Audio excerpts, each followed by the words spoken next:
Let's get peppy. Welcome to PEP 208. This is PEP or Planet Extra podcast. I am the host of Planet America on ABC Australia, but this is not an official podcast of the ABCs.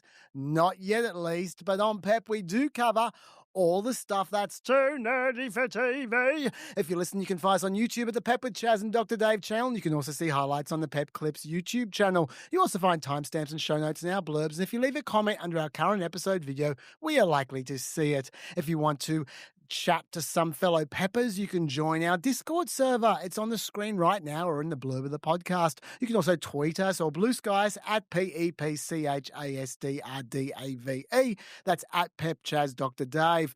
But if you want to contact me or Lockie the Lucky privately, why not email us? The address is producer@pepthepodcast.com. That address again is producer@pepthepodcast.com. I have indeed read a few. I will be going through some of them later on at the end of this podcast. But for now, let's turn to the lady who will never raise her stakes and inconsequential views. It is the star of both Planet America and now the Weekly as well as of last night. We're recording this on a Thursday night. It is Melina Wicks. Hello, Melina. Hello. How'd that go for you? Studio audience? What do you reckon? Yeah, it was my first time doing TV in front of a studio audience. Yeah. And it was fun. They laughed, which made me feel good. For people who are interested, the whole episode is on iView, or there will be a social clip, a cut down version, I think, released on Saturday, which I'll put on my Instagram if people want to see it. Instagram, weirdly, the only social media platform PEP doesn't have a presence on, despite it being the only one that I particularly use. We'll get there. We don't want there's not a lot of photos of us out there. You put videos on Instagram. That's true. I put videos from Planet America on Instagram. Anyway, I was on the Weekly talking about the rise of gentle parenting, which is one of my other interests outside of US politics. Are we now going to have to turn up in your Planet America moments when you're doing like the press briefing and just start like applauding you and cheering and laughing and stuff? Is this... I mean, I won't say no. I like good feedback. Well, we will make that happen. Melina, what are you grateful for? The NBA playoffs started this week, and as I've mentioned before on this podcast, I am a fan of the NBA, and I'm grateful. There's already been some very good games, even in round one, particularly in the Clippers-Nuggets series. Less good was when my team, the Knicks, dropped game 2 at home. That was very stressful and upsetting for me, but nonetheless, I am enjoying it very much. So I'll keep it short, but it's a great time of year for basketball fans. That is short. I am not going to be so short. I've got a lot. I'm grateful. I'm very grateful at the moment. By the way, I should say that we've got a bit of the three monkeys about us here in that we've all got different kinds of diseases. Melina has a cough. I've got a runny nose. And I think, Lockie, you have dysentery or something like that? Yeah. Leprosy? I recovered from leprosy last week. I think I can feel a bit of the Black Plague coming on. So I do apologize if we all make disgusting noises during this. I will be not blowing my nose, but wiping my nose a lot. And this is the first time I'm going to do it right now. Now, I am grateful, first of all, a real short one. I'm grateful to the Oscars. I'm grateful to the Oscars because they've changed their rules this week. Have you heard about this? Yes. New rule? This is something to be grateful for. I think we can all be grateful. If you're wondering why some of the decisions they make. One of the changes they've made is, quote, Academy members must now watch all nominated films in each category to be eligible to vote in the final round for the Oscars. Can you believe they didn't have to watch the movies before they voted until now? It explains so much. I'm grateful for that. I'm grateful for better decisions being made in the future. That's number one. Number two, do you want to jump in there? Anything, Melina? Or I mean, I'm amazed it wasn't a rule already because it's so unenforceable, even if it was a rule. That's true. There's no reason not to say you should. Yes, exactly. I'm also grateful to Lisa Murkowski, and I want to tell you why. There was a bit of a clip that went around about her, from her earlier last week, and she copped a bit of crap about it. And I disagree with those who gave her crap. I am grateful to her for this clip. This is her having a town hall, taking questions from her constituents, and they asked her a bit of a curly question, and she gave, I think, a really interesting answer. Have a listen. What do you have to say to people who are afraid? Or who represent people who are afraid? We are all afraid. Jen? Do going to say anything. But we are, we're in a time and a place where I don't know. I certainly have not. I have not been here before. And I'll tell you, I'm oftentimes very anxious myself about using my voice, because retaliation is real, and that's not right. I found that amazing, that clip. Like that the fact she was just so open about the fact that she's just scared of retaliation, and she copped a lot. I thought it was actually very brave of her, despite the fact she copped a huge amount of crap. Because number one, it explicitly lines her up on the anti-MAGA wing. I mean, she was there already, but it explicitly lines her up. So Republicans, if they didn't have her in the gun before, they will now. But they did already, let's face it. But it pissed off Democrats as well, because the Democrats see her as a useless rubber stamp who's just braying and whining. Oh, poor me. They say that she's feeling sorry for herself, that she's being useless. They'll say, all you're risking is a primary. Get your act together. There are people around the world who have real concerns. Some of the people who are facing cuts, like they could potentially have physical hurts, or they could potentially die if we went to US aid cuts, potentially. Like, the stakes are very high for all the people, and all you've got is a primary. You've been in politics for 700 years. Like you don't need to toughen up a bit. But I disagree. I think telling the truth in times like this is valuable in itself, number one. Number two, they're all afraid. She's not the only one. At least she's admitting it, which is more than I can say for a lot of the other people, a lot of the other politicians out there who would never admit that. Also, the more people who admit it, it's at least a step towards doing something about it. If enough Congress people joined her, then that would create a path to potentially Congress people joining together to pass some veto-proof legislation. Because, like we've said many times, at least I have on this podcast, Congress are the people who have the power to limit Trump, and only Congress. Like, the courts can't do it. Congress can do it. They have the power of the purse, real power. The bottom line, courts, as we're going to get to, they can't enforce anything. They need Trump to enforce anything they do. But Congress can enforce their own rules through the power of the purse. And so you need Congress to get together. I think this is the first step. And I'm not so idealistic that I think it's going to work, but all she can do is all she can do. And I think that is part of it. What do you think?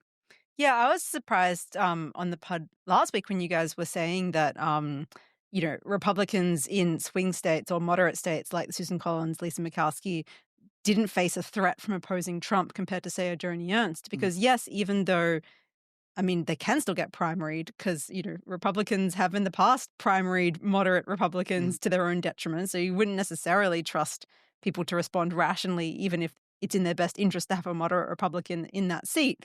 But even that aside, it has been reported on a little bit, but not probably to the extent that would represent the scale of the problem, that all people in Congress, and especially Republicans in Congress, are afraid for their lives, not just of being primaried, of physical violence if they are seen to defy Trump and their families. Yeah, and that affects, and we're seeing threats against judges and their families as well. Like, it's not just politicians even, but that fear is real, and it affects people's decision making, and it affects their ability to stand up to things that they believe are wrong. And the less it's talked about, the more everyone is cowed by that culture of fear. And so, people need to talk about it, because otherwise it's just going to win. Yeah. And the fact that she is copping crap from both sides would suggest it was a brave thing to say, because she's not gotten a great response. It surprises me that Democrats wouldn't leap on that favorably rather than be critical, because it does seem like the more you can get Republicans to speak out about this noxious culture that's been created, the better. completely agree. And I also say, I think this is a bit of a pathology of the internet a bit. People expect other people to be heroes. You should never expect other people to be heroes. You should expect them to be human. And like with all the flaws of a human, you shouldn't set up systems and expect people to do things that you yourself probably wouldn't do if you're in their position, like to be perfect, like, because people will just fail you every time. That the genius of a well-designed constitution is that it assumes that people will act like people. That's a good system. You know, like not famously, it's not famous at all, but when I studied history and at school, I remember learning about Metternich. There's nothing famous about this, unless you're into 19th century German history. Metternich was a genius. He was a diplomatic genius. He constructed amazing diplomatic successes, and he constructed these almost like Swiss clock, like fine, detailed agreements between countries. He was like this puppet master. But then as soon as he died, the whole thing fell apart because he needed Metternich to make it work. He didn't create a system for normal people. And some people say that World War I was the eventual result of the whole thing falling apart after Metternich died. Like that was like 40 years later. But the every man is dog is the cause of World War I, according to some historian. But my point is that you need to construct systems and expect people to behave like people, and it's unrealistic to expect otherwise. And that's what Murkowski just did then, was behave like an honourable person, in my view. Also, to be fair to her, she's not suggesting in any way that she has it worse than someone who's had their AIDS funding revoked. She's just answering a question about the climate of fear, honestly, by saying she's afraid. And I would think that a lot of people would be sympathetic to that because they'd probably share that view. Yep. Third thing I'm grateful for, there's only three. Only three. I'm grateful for principled lawyers. We've talked a bit about Eric Adams over the journey, and about how the Department of Justice basically tried to create a blackmail situation for him with his dubious dropping of corruption charges, but only on the condition, the implicit condition that he would go along with the president's immigration agenda. And there are a whole bunch of lawyers who just wouldn't go along with this. They said, no, these are real charges. We back these charges. We should prosecute these charges. And if not, we shouldn't be stringing him along. And a lot of them fell on their sword. Now, as it turned out, they weren't sacked immediately. They were put on administrative leave. That's what you do, because you're not allowed to just sack people for no reason whatsoever. But this week we saw 3 of the assistant U.S. attorneys who fell on their sword and were put on administrative leave were given the chance to get their jobs back. Those people were Celia Cohen, Andrew Rohrbach, and Derek Wickstrom. And they were allowed to return as long as they admitted wrongdoing as their penance, and they wouldn't do it. I'll read you the quotes in a letter that the 3 of them wrote, joint letter. The department placed each of us on administrative leave, ostensibly to review our and the Southern District of New York U.S. Attorney's Office's handling of the Adams case. It's now clear that one of the preconditions you've placed on our returning to the office is that we must express regret and admit some wrongdoing by the office in connection with the refusal to move to dismiss the case. We will not confess wrongdoing when there was none. Serving in the Southern District of New York has been an honour. There is no greater privilege than to work for an institution whose mandate is to do the right thing, the right way, for the right reasons. We will not abandon this principle to keep our jobs. We resign. Once again, you want to set up systems that are responsive to actual people rather than heroes. But every now and then, you get some heroes as well. Good on them. I'm impressed. Now, just a couple of updates before we get into the content. First and most obvious update, this could be the last time we're going to play this sting. I doubt it, though. Smell the mask. Yeah. Wouldn't it be nice if it was the last time we played this? USA. USA. Oh, Smell the moss. okay. What I'm obviously referring to is that the big dog made a big announcement. I do think there's, the large slug of work necessary to get the Doge team in place and working in the government to get the financial house in order is mostly done.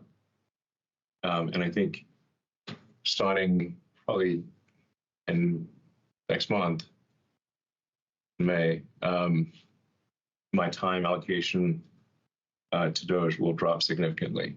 I have no idea why his fans keep on using that picture of him when they put up clips. I don't think it's a very flattering picture of Elon Musk, but they just keep on using that photo for some reason. But anyway, Elon Musk he's not stepping aside. He's taking a little mini step aside. He says he's still around, but his work is largely done, he says. Has nothing to do with the Tesla report. Like a day earlier, that profits had crashed by 71% from the first quarter last year to the first quarter now, fell into $409 million compared with $1.39 billion from the same quarter last year. Nothing to do with the reported adjusted earnings per share of 27 cents compared to the Wall Street expectation of 41 cents. Nothing to do with the 13% drop in sales from the same period last year, where EV sales were a particular issue. Nothing to do with any of that. His work here is done. Melina, do you have any thoughts about Elon's departure? I will be curious to see what happens with Tesla sales from here, because the logic, and there was a bit of a market bump when he said he was going back to focusing on Tesla, was, he's become very unpopular, or at least very polarizing in his work with Doge, and particularly has put liberals offside, who are, I would imagine disproportionately the market for electric vehicles in America. And I could imagine that's why there's been an enormous drop in Tesla sales. The question is, does him going back to the company improve that? Because he's not doing as many things in government, and, he, to his credit, built up the company in the first place. Can he build it back up? Or is the damage done? Are people just, is him going back to Tesla, if anything, unhelpful? Because they're like, oh, that guy that we hate is doing more with the cars. Well, no, thank you. I don't want the cars. So I'm not going to make a prediction. I don't know, but I'm curious to see what happens. Look, maybe the damage is done, but I feel like it's not going to get worse by him going back. I think people are across the fact that Elon Musk and Tesla are kind of connected. So I don't think him going back is going to make it worse. That's for sure. It's just a question of whether it makes it better or not. I don't know. Americans, I suppose the sub-question is, does he learn to shut the fuck up? That's the question. Because if he does, I think Americans are a forgiving bunch. I think that they got short memories, and if he just shuts up for a while, I reckon they'll move on. But and people tend to think, with the exception of the Cybertruck, that Teslas are pretty good cars. I mean, the other factor is that the biggest competitor to Tesla worldwide is BYD, the Chinese electric car company, and they are not in the States. If you're walking around the streets in Australia, you'll see a lot of BYD cars, and more and more. And I think they're kind of like toe to toe with Tesla worldwide, where sometimes they're the biggest and then they drop back to the second biggest, but they're legitimate, massive competitors. But because of tariffs from before Trump, before Trump 2, there's they're not in the States. It's too expensive for them to import to the States. So that their biggest competitor is blocked out of the American market because of protectionism. Yeah, that, absolutely. So that probably helps. That probably does help. I don't quite understand this whole I'm going to still work a day or two a week, which is what he said elsewhere, because he's still limited to only work 130 days a year as a special government employee. He must be pushing 130 days by now. It must be close. It's been, 3 months? It's been 100 days. 100 days. It's been 100 days, and he's basically worked every day. It seems he has. Is the 130 days consecutive days, or No. can you do 130 days over 130 weeks? I think you can definitely break it up. Whether working half a day here, half a day there counts as 2 days or 1 day, I don't know. Yeah, I don't exactly know how the 130 days counts, but he's got to be getting close to that, I would have thought. I mean, maybe he's just trying to save face a little bit by saying, oh, yeah, no, I'll be around for a day or two here or there, just to make sure that the waste and fraud doesn't come back. That's what he said somewhere else during that quote, which is quite funny. Talking about saving face, I should say, he's very clear about why those losses that I just described were happening. And it's because of these guys. Now, the protests that you'll see out there, they're very organized. They're paid for. They're obviously not going to admit that the reason that they're protesting is because they're receiving fraudulent money, or that they're the recipients of wasteful largesse. But they're going to come up with some other reason. But that is the real reason for the protests. The actual reason is that those receiving the waste and fraud wish to continue receiving it. That is the real thing that's going on here, obviously. Obviously. I reckon that quote is very appropriate to be over that photo, by the way. I mean, like, we can both say, hand on heart, as people who have been very critical of Doge and have not got a cent from the US government, that that's probably a gross simplification. Yeah, there are reasons other than being the beneficiary of wasteful largesse. I mean, the other thing is he's doing even worse in Europe than he is in America. Yes. I don't think they're the beneficiaries of wasteful largesse from the American government. I don't know. Maybe they are. Maybe that's his logic. But look, his work is done. Let's be clear about that. Which I find interesting because this was 3 weeks ago. I think we will have accomplished most of the work required to reduce the deficit by $1 trillion within that time frame. So in that time frame, 130 days. And this was last week. Well, thanks to your fantastic leadership, this amazing cabinet, and the very talented Doge team, I'm excited to announce that we anticipate savings in FY26 from reduction of waste and fraud by $150 billion. That's 2 weeks. 2 weeks went from $1 billion to $150 billion. So his work is done by pulling back people's expectations to. I mean, not that I'm suggesting he's actually saved $150 billion either, but just it's closer. And so, I'm going to be honest. I got distracted by seeing Christine Nome in that clip and remembering the story from this week that she got her bag stolen with $3,000 and all of her identification and passports in it. Yes. And blank checks. Yeah. It's They're just really not good at security, this administration. I was going to say that the person in charge of Homeland Security. But I digress. Yes. Anyway, you got anything else to add about that topic? No. Okay. Another update, trade war. Amazingly, I don't know if you've been watching the polling. Do you know what's been happening to the polling? It's bad. Until a day ago, it's been exactly the same for 2 weeks, despite constant doom headlines.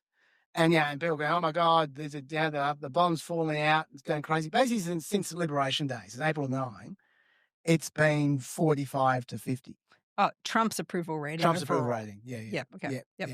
Yeah, Trump's approval rating I'm talking about there. From 45 approval, 50 disapproval. It's been for 2 weeks, and then the last day, it's blown out another percent either way to 44-51. But it's really interesting. He has an incredible staying power in his polling. But even while this trade war shit's been going on, but can I suggest 2 reasons for that? Yeah, I mean, I'm sure there's more than 2, but immediately what comes to mind is, first of all, he has only been in office for 100 days. People don't generally like to admit that they fucked up. And anyone who voted for him, it's not going to feel comfortable to immediately be like, oh, well, I made a bad mistake with my vote. So people want to give him the benefit of the doubt. Yeah. It's unusual for presidents to not have strong approval ratings this early into a term. Biden's were higher and before they, rocketed downwards very quickly. So I think you would just expect that generally, despite the chaos. And the other thing is, especially with the tariffs, which have obviously been pushing, people's approval of the tariffs is much lower than their approval of him generally. And I think part of it with that as well is because he's so erratic in general, but particularly with tariffs, I think people are kind of waiting to see where it lands. And that's reasonable because it's changing so quickly that how can you have a position on where things are when it's all kind of speculative at the moment, the actual effects, and it's speculative, the actual situation, because it's changing so quickly. So I think that people's instinct is to give the people who voted for Trump or are generally, not baked in anti-Trump people, I think that makes sense that the instinct is to give him the benefit of the doubt for as long as possible until there's no doubt that everything's gone to hell. Well, I think especially given Trump's position, which was probably a clever position to take, although it wasn't his first position, it was about his 12th position. But still, his position is, well, it's going to be short-term pain, long-term gain. And so if you're willing to hear him out, you'll give him 6 months. Like 6 months of the trade war to see how it goes. Like if it so I'm saying maybe there is a bit of waiting going on. I think that might be true. I bring this up I've just got a couple of very small updates, and I know you got an update or two on this as well. Something I saw, I can't believe this hasn't gotten as much publicity as I think it deserves. Trump talks so much about the revenue raised by tariffs. I saw what the revenue actually is. And it hasn't gotten much publicity. He says they're raising $2 billion a day. Well, sometimes he says that. He says whatever. But yeah, $2 billion a day seems to be the usual number he throws around. The actual number is somewhere between 250 million and 300 million a day they're raising from tariffs, which really, when you think about it, especially given the chaos, is not really that much money.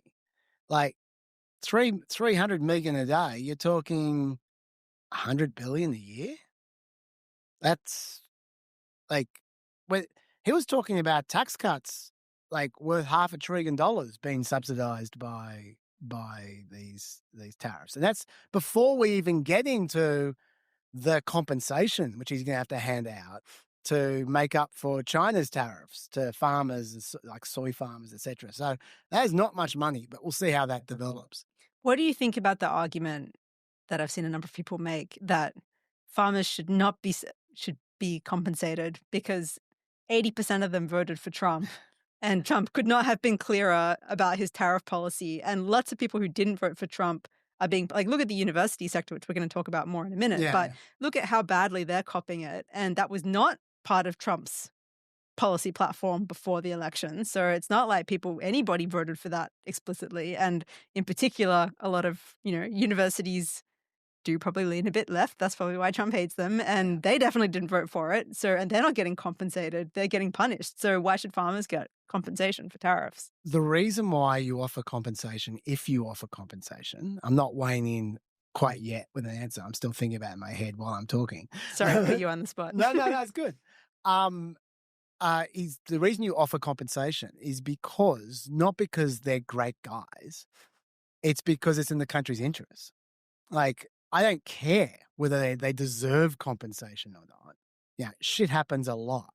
And you can't just make up for it in the government, just sprinkle fairy dust everywhere and make everything okay for everyone. Money is rare, and you dispense those rare taxpayer dollars wherever they have the most impact. And so if you're compensating farmers, it's because you don't want the agriculture industry to be bankrupt for whatever reason. Like, you might think, okay, it's valuable for us to have a viable farming sector, and especially in these particular crops. And if they go bust because of a short-term blip that can be easily dealt with, that might not be in the country's interest. Whereas, in the case of universities, I don't think the university sector is about to go bust. As much damage as Trump would like to do to it, I don't think he'll be successful in that regard.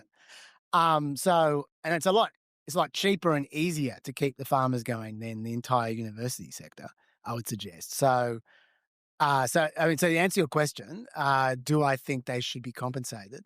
I think it depends how long you feel those tariffs are going to go. If you think those tariffs are only going to be a very short-term thing, then I think it's worth keeping them going, worth keeping that industry going. But if that's the way it's going to be from now on, let it die. You're making that decision when you have tariffs. You're making a decision that certain industries are going to die and certain industries will be strengthened. And then you can live with that decision. I think it would be better if the congressmen and women of the districts that represent these farmers that are feeling the heat, which they are from these farmers, instead of pushing for compensation, push to remove the tariffs that are hurting a lot more than farmers. I 100% agree with that. And I think if I was in Congress, I'd be pushing extremely hard to be getting rid of the tariffs. But yes, I could see room for congressmen to do both. The other thing I wanted to bring up about this update was I just saw a very amusing piece in the Wall Street Journal about how exactly the pause came about. I'm just going to read the quote from the Wall Street Journal because it's a story I thought was great. On April 9, financial markets were going haywire.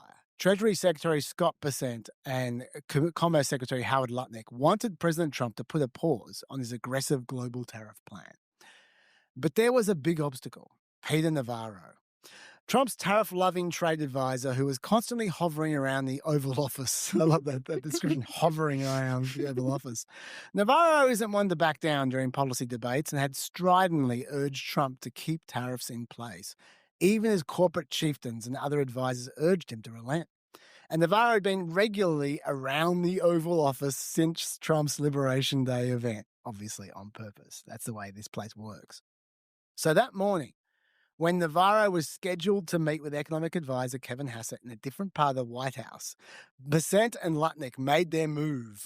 According to multiple people familiar with the intervention, they rushed to the Oval Office to see Trump and propose a pause on some of the tariffs without Navarro there to argue or push back. They knew they had a tight window. The meeting with Bessent and Lutnick wasn't on Trump's schedule. The two men convinced Trump of the strategy to pause some of the tariffs and to announce it immediately to calm the markets. They stayed until Trump tapped out the Truth Social post, which surprised Navarro, according to one of the people familiar with the episode. Bessent and Press Secretary Carolyn Leavitt almost immediately went to the cameras outside the White House to make a public announcement. That is the very definition of dysfunction. Well, I just described there. I mean, yeah, like I'm on their side in this. Obviously, I think there should be a pause, but like you should have your chief opponent there arguing against you when you are prosecuting the case if you want to have a competent White House. Well, and policy shouldn't be decided by whoever happens to be in the room at any given moment. Yeah, like clearly, Peter Navarro was probably a bit smelly. He was probably just hanging around that office day and night, not taking showers, not going to the toilet, not sleeping, just staying as close to Trump as he possibly could to intercept anyone going near him. That's not a well-run ship at all, I would suggest, Melina. I would agree. Did you have anything to add about trade wars? Yeah, I haven't been on since, the big trade wars kicked off. And there was just a point which I kind of feel hasn't been discussed in the pod yet, which is worth raising, which is that I think that there's been a lot of talk about the impact that the tariffs will have on big businesses and consumers and shareholders. But I don't think there's been a lot of talk about the effects on small business owners, which are arguably going to cop the most devastating effects from the tariffs, particularly because these are businesses that have small margins and they often do source their products from China, which is specialized in producing products for these kinds of companies. They make things cheaply. Yep. They make things with smaller runs. So if you're a small company, you're not ordering, tens of thousands of units. You might be doing a run of 1,000 units, and China can do that for you in a cost-effective way that can't be done realistically in America. 145% tariff is fundamentally something that these kinds of companies can't absorb, and they also can't pass it on to their customers because they're selling low-priced products. If suddenly it's twice as expensive, it's not a viable product anymore.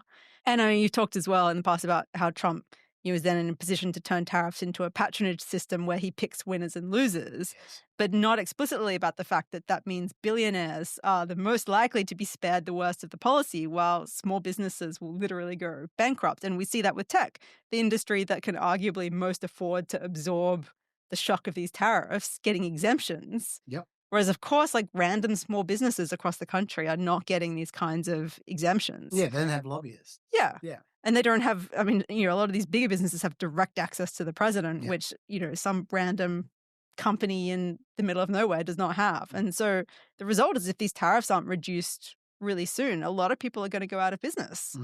And I thought of it because the Daily podcast a week or two ago had an interview with a woman who had a baby products business. She made this kind of like mat for when you're out at a cafe with your baby. And she's got her house leveraged to support that business. It's a successful business that's doing well, but she's invested everything in setting it up and getting it off the ground. And it's not yet at the point where it's, massive. It's she's earning her living, but, her whole life is pinned on this business, and it's become overnight completely unviable. And even if she wanted to, she had originally looked into manufacturing in America and it was not possible because of the nature of the product. But even if she wanted to try to do that again and it was somehow affordable, which it's not, she does not have the time or the money to set that up when this has all happened with no notice. It costs hundreds of thousands of dollars to set up the machinery and the infrastructure to make these kinds of small businesses don't have that kind of money lying around. Again, very big businesses do, but little ones don't. And so, if you're a consumer, you can cut back on what you buy if shit gets more expensive. If you're a shareholder, you can ride out the market, wait for it to recover, unless you're like literally about to retire. But if you're a small business owner who sources your products from China, your whole livelihood is at risk from these tariffs immediately. And if they don't go away soon, people are going to lose their businesses, they're going to lose their homes, and this is going to be replicated across America just on a small individual scale. But, it's going to be a hell of a lot of pain. And I think that's just something that's worth mentioning because it is, I think, one of the bigger parts of this picture, even though like they're kind of the forgotten people because they're individuals for the most part rather than, big iconic companies or big collective groups. That makes perfect sense. And of all the industries where you could see it happening, it'd be the toy industry. Like a huge number of toys come from China. So so you can totally see that. That's a great point. Glad you raised it. And I got one more update, which is an FCC update. Now, recall Brendan Carr, the chief of the FCC. I told you a little bit about him, probably a couple of months ago now, about how he was jumping on board lawsuits with Trump lawsuits, dubious lawsuits against media companies, and Brendan Carr was making things worse by threatening TV channels with news distortion complaints. Now, for those who don't recall what news distortion is, extremely rare charge that's only been enforced in the past in extreme cases like bribery or management deliberately telling the news to broadcast falsities, like the most blatant mismanagement and corruption, essentially. It's almost never been used. And now he's just threatening everyone with news distortion, essentially. And for example, this week was just a perfect example of just what he's been up to. He tweets out, Comcast outlets, that Comcast owns NBC. Comcast outlets spent days misleading the American public, implying that Abrego Garcia was merely a law-abiding U.S. citizen, just a regular Maryland man. The truth comes out, they ignore it. Comcast knows that federal law requires its licensed operations to serve the public interest. News distortion doesn't cut it. Abrego Garcia came to America illegally from El Salvador, was validated as a member of the violent MS-13 gang, a transnational criminal organization, was denied bond by an immigration court for failure to show he would not pose a danger to others. Why does Comcast ignore these facts of obvious public interest? Now, that is a none too subtle threat to Comcast, as what you're looking at there is the head of the communications agency essentially threatening sanctions and potentially the withdrawal of a TV license based on the fact that a major company owns a news organization that had a view that he disagrees with. Like, there is an amendment about that in the Constitution. And all because he legally really can't be doing this and they take him to court, they'll win. It doesn't matter. It's still threatening. He shouldn't be doing that. And in particular, the irony of this, that literally the direct previous tweet that he put out was this one. Very important action by Secretary Rubio today. The Trump administration is smashing the censorship cartel and restoring free speech rights to Americans. Muscly arm. I don't think you are restoring free speech rights to Americans, you dick. I'm just so impressed with this guy because he used to be, when he wasn't in charge and it was Joe Biden there, he was all about free speech. And now, yeah, he is this. He's quite frustrating. To me, he's up there with the most frustrating people in this administration. Do you have any thoughts about the FCC or Brendan Carr? Always shocked to see a free speech hypocrite. So dry. Fair enough.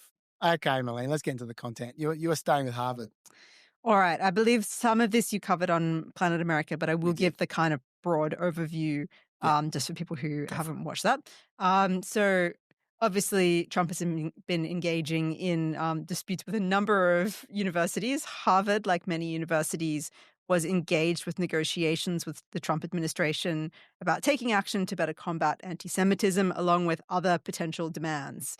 And like other unis, Harvard was engaging in those negotiations in an attempt to avoid conflict and punitive measures from Trump. Harvard's lawyers were generally finding the negotiations to be constructive, but they were unclear on specifically what they wanted Harvard to do. And the administration said, expect a letter on Friday, the 11th of April, where we'll outline our specific demands. Just before we get onto that, can I just make the point as well that Harvard's lawyers are Trump's lawyers? Yes. They intentionally hired lawyers that have a lot of experience of negotiating with Donald Trump, buddies of Donald Trump. So they were going out of their way to do a deal from the looks of things, from who they hired. Yeah. Go on. Yes. So then they received a letter on the day that they were told to expect a letter with a list of demands from the White House's task force on anti-Semitism. And that letter made a number of very intrusive demands, the majority of which had literally nothing to do with anti-Semitism. Like nearly all of them, they were more about getting more conservatives on both the faculty and in the student body than they were about anything to do with anti-Semitism. Harvard was shocked by the letter, and so they publicly rejected the demands. They published the letter and they published their rejection. And in response, Trump froze $2.2 billion in federal grants to the school and warned its tax-exempt status could be revoked. This all happened despite the fact that it's since been reported that letter was almost certainly sent by mistake. The administration's position on that seems to be, you should have contacted us to check if we really meant to send that letter before you reacted to that letter, which is bizarre. Really embarrassing and dumb of them.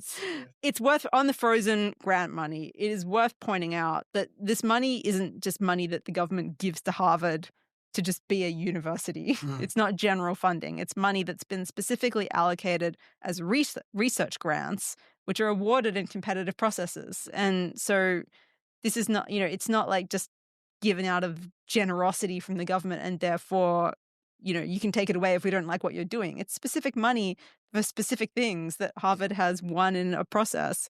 And on that note, can I add, he also took another $1 billion worth of grants after that as well. So we're talking $3.2 billion. Yeah. And researchers who earned those grants to do research that is largely to benefit the community are being punished because they happen to be working at a university that doesn't want to let Trump tell them who they can hire. The government is effectively saying with this, if you don't audit your departments and get more conservatives teaching in your creative writing course, we're going to cut your study into cancer or AI or whatever. There's no logical connection between these things. It's just a lever that Trump wants to use to punish them. Which is an important point as well from a legal point of view. Yes. So now Harvard has decided to go full war against the Trump administration. They're suing the administration. That suit was filed in the federal district court in Massachusetts, and it accuses the administration of flouting the First Amendment and other federal laws and regulations. The 51-page complaint asks a federal judge to declare the president's freeze order unconstitutional and to order the government to reverse any terminations of the federal funding. And the lawsuit argues the government has not and cannot identify any rational connection between anti-Semitism concerns and the medical, scientific, technological, and other research it has frozen that aims to save American lives, foster American success, preserve American security, and maintain America's position as a global leader in innovation. Yep. As you were alluding to a moment ago, generally speaking, the fact that the retaliation is so broad against Harvard and has been implemented without any kind of investigation or process by which Harvard could defend itself against allegations of anti-Semitism makes Harvard's lawsuit much more likely to be successful. Totally, because the process has been statutorily defined as well. Like, there is a process you have to go through, and they just did not do that. Yeah, the government can't just revoke funding out of malice. They have to have a justification, and the lack of process, as well as the nature of the demands they were making against Harvard, which again have nothing to do with anti-Semitism, you would think would be unlikely to succeed in court. Can I also throw in the constitutional issues as well? Because, like, I mean, what you just said is all correct. But on top of that, you've got all kinds of First Amendment issues. According to Moody versus Net Choice from last year, the government may not interfere with private actors' speech to advance its own vision of ideological balance, number one. Number two, in NRA versus Velo from last year, these are pretty recent. The government may not rely on the threat of invoking legal sanctions and other means of coercion to achieve the suppression of disfavored speech. And according to Perry versus Sinderman, the government may not deny a benefit to a person on a basis that infringes his constitutionally protected interests. So even aside from the explicit statutorial contradictions there in what they did, there's all these First Amendment issues as well. So I can't see how Trump can win this case. It's also worth pointing out it's illegal, punishable by prison time for the president, vice president, or Treasury secretary to request directly or indirectly that the IRS conduct an audit, which is the only way that Harvard's tax-exempt status could be revoked. Yeah. Which Trump has threatened. Oh, yeah. We should back over that a bit, the tax-exempt thing. Exactly. That, in my view, is a bigger deal. Like $3 billion in funding, Harvard can deal with that. That's fine. Well, we'll get to that. Not so sure. Okay. The Trump administration has apparently tried to reach out to Harvard to restart negotiations, which is a sign they also think their legal position is weak. But Harvard now is saying they're not interested in negotiating. They're going the legal path. And the case, if the sides don't settle, could take years to play out and go up to the Supreme Court. So we're saying very confidently Harvard's almost certainly going to win, but it could still take a very long time to actually affect that win in court, even though their case is very strong. Having said that, it's different to the law firm executive orders we've talked about in the past, because in the case of the law firm executive orders, you go, okay, you've got 3 years ahead of you in court, but it doesn't matter whether you're winning or losing. It doesn't matter if there's injunctions against the government. You're going to lose clients because the clients aren't going to want to tangle with the government. So just being in court is a loss for those law firms. It's potentially bankruptcy. In this case, Harvard isn't losing any reputation by taking on... No, and they're getting an increase in donations. Exactly. If anything, it's helping them. And they're going to immediately get a restraining order on that funding cut. So they'll get that funding back for sure. Right. And so it's not costing them any money to be in court other than just the legal fees, which they can afford. And it's not costing them any prestige. As you say, they'll be raising donations. This, to me, is a winning situation for Harvard, being in court. Unlike some other situations when Trump takes on people, when it kills them to be in court. But I think that this works out for Harvard pretty well. Yeah. I will jump to, because you raised it, the question of, the financial implications for Harvard of the funding cut, should it go ahead? Because... Look, Harvard is very rich. It is literally the richest university in America. And a lot of people have made a lot of the fact that they have a $53 billion endowment. So, you think, what is, $2-3 billion relative to that? But it is worth noting that endowment is nearly all earmarked for specific purposes. So 80% of that money is for financial aid, scholarships, faculty chairs, academic programs, or other projects. The remaining 20% is intended to sustain the institution's future. But also that money is kept in an endowment because it's not just funding them for a year or two. It's meant to guarantee their future indefinitely. Sure. So they have an annual payout rate of about 5 to 5.5% to fund its operations, which was about $2.4 billion last year. So in that context, a $2 to $3 billion cut to research actually is quite significant relative to their annual operating budget. Fair enough. I stand corrected. I suppose my point is less, who cares about $3 billion? My point is more the tax exemption thing is massive. It's massive. Oh, yeah, that will screw them if that would happen. Because that's not only, I mean, they're clearly going to be in the highest tax bracket. So like that's not just immediately reducing their income by a quarter for taxes, but on top of that, think of who's donating to Harvard. They're people who... It means donations aren't tax deductible. Exactly. They like, these are rich people. They're also in the highest tax bracket, and they'd love to take those tax deductions of 38% or whatever it is, and if they're getting zero, that every single donation is costing the donors a third more than it otherwise would. That would mean tens, if not hundreds of billions of dollars. Like that would be a huge problem for Harvard if they went through with that. Which is unlikely to happen because it's, I mean, they say that they were already looking into it. There's no reason why they should be investigating the tax exempt status of Harvard. It's a university. It's obviously tax exempt like all other universities. Yeah. It's obviously connected to this, but like it's literally risking prison time if they made that explicit. So that's why they can't say it, which is also why that aspect is probably going to just go away. But it's very inappropriate for it to even be threatened. Absolutely. I was going to say that from a legal point of view, Section 501c3 is what controls this of the federal tax code. It says an organisation shall be exempt from taxation if it meets criteria listed. Well, these are the criteria: charitable, religious, educational, scientific, literary, testing for public safety, fostering national or international amateur sports competition, preventing cruelty to children or animals. I would say Harvard qualifies for about 3/4 of them. Yeah. So you just need one.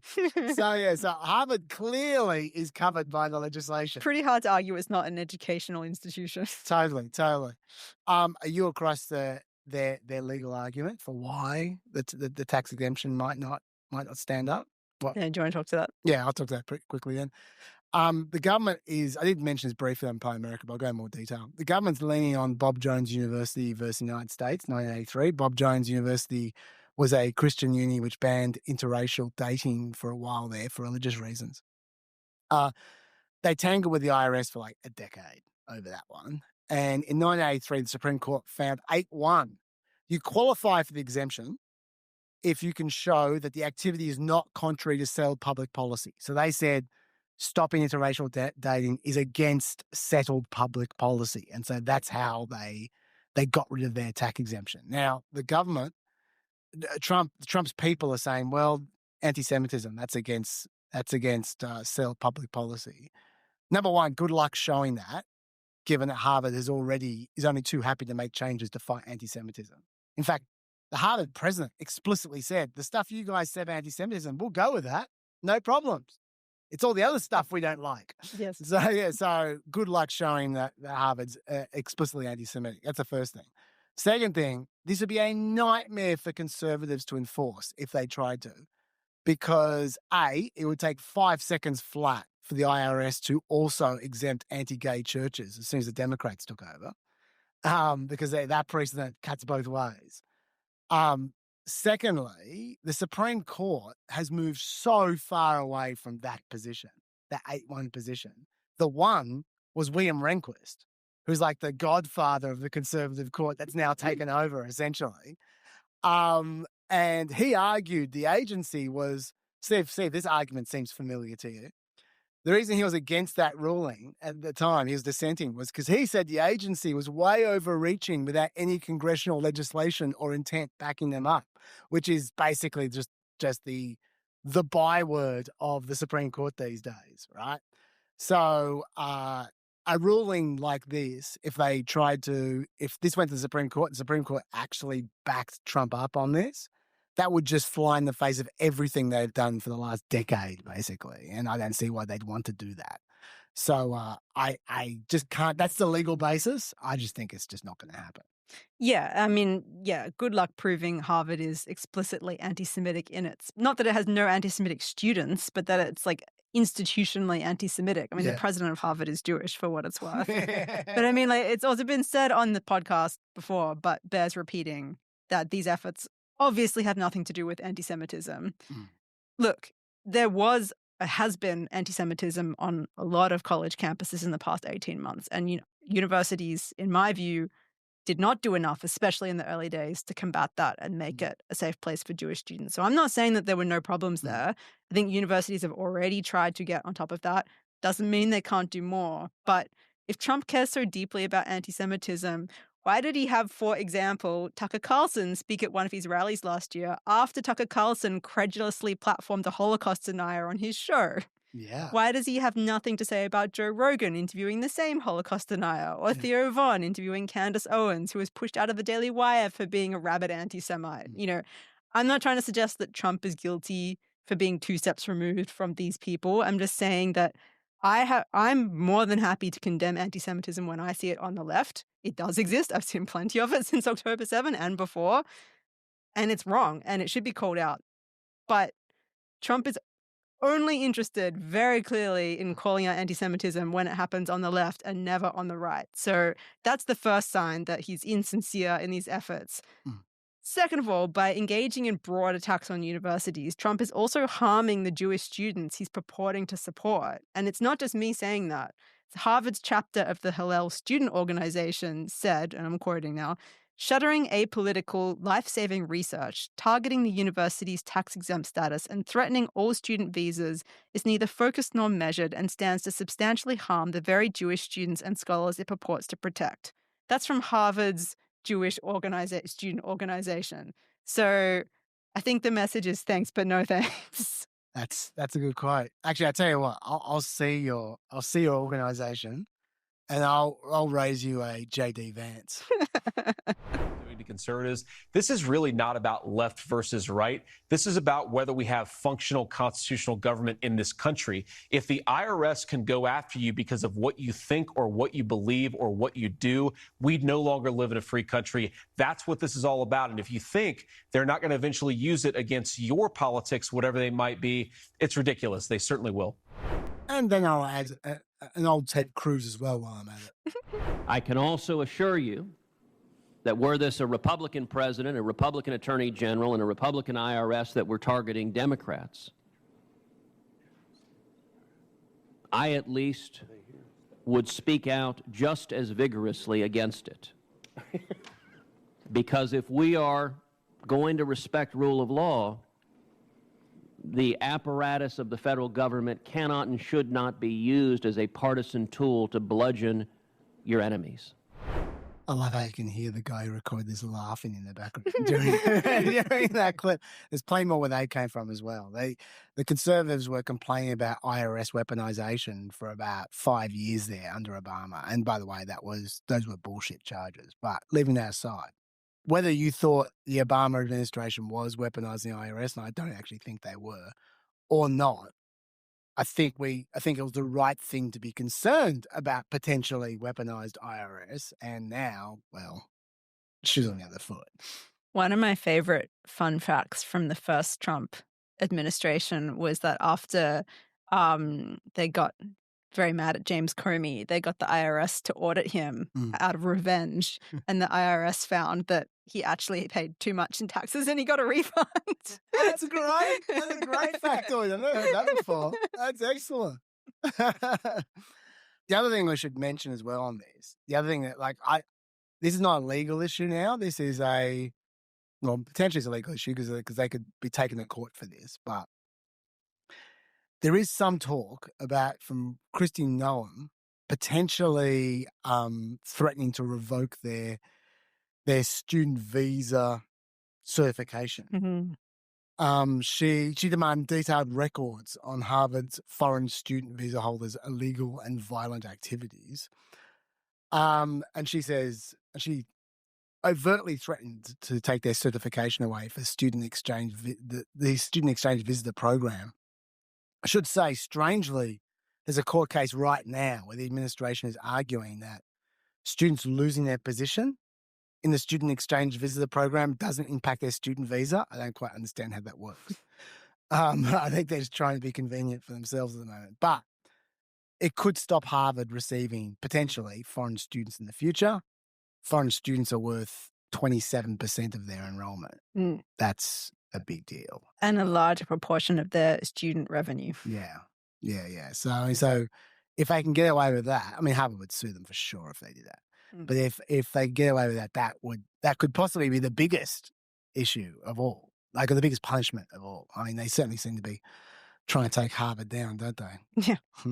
Yeah. I mean, the only other thing I want to add on this topic is that I think even though they initially tried to come to some agreement with the administration, I think it's good that Harvard is fighting this fight despite having tried to avoid it, because the whole university sector is undergoing a massive attack right now. Like, it is really very significant, the extent to which the administration is attacking the whole uni sector.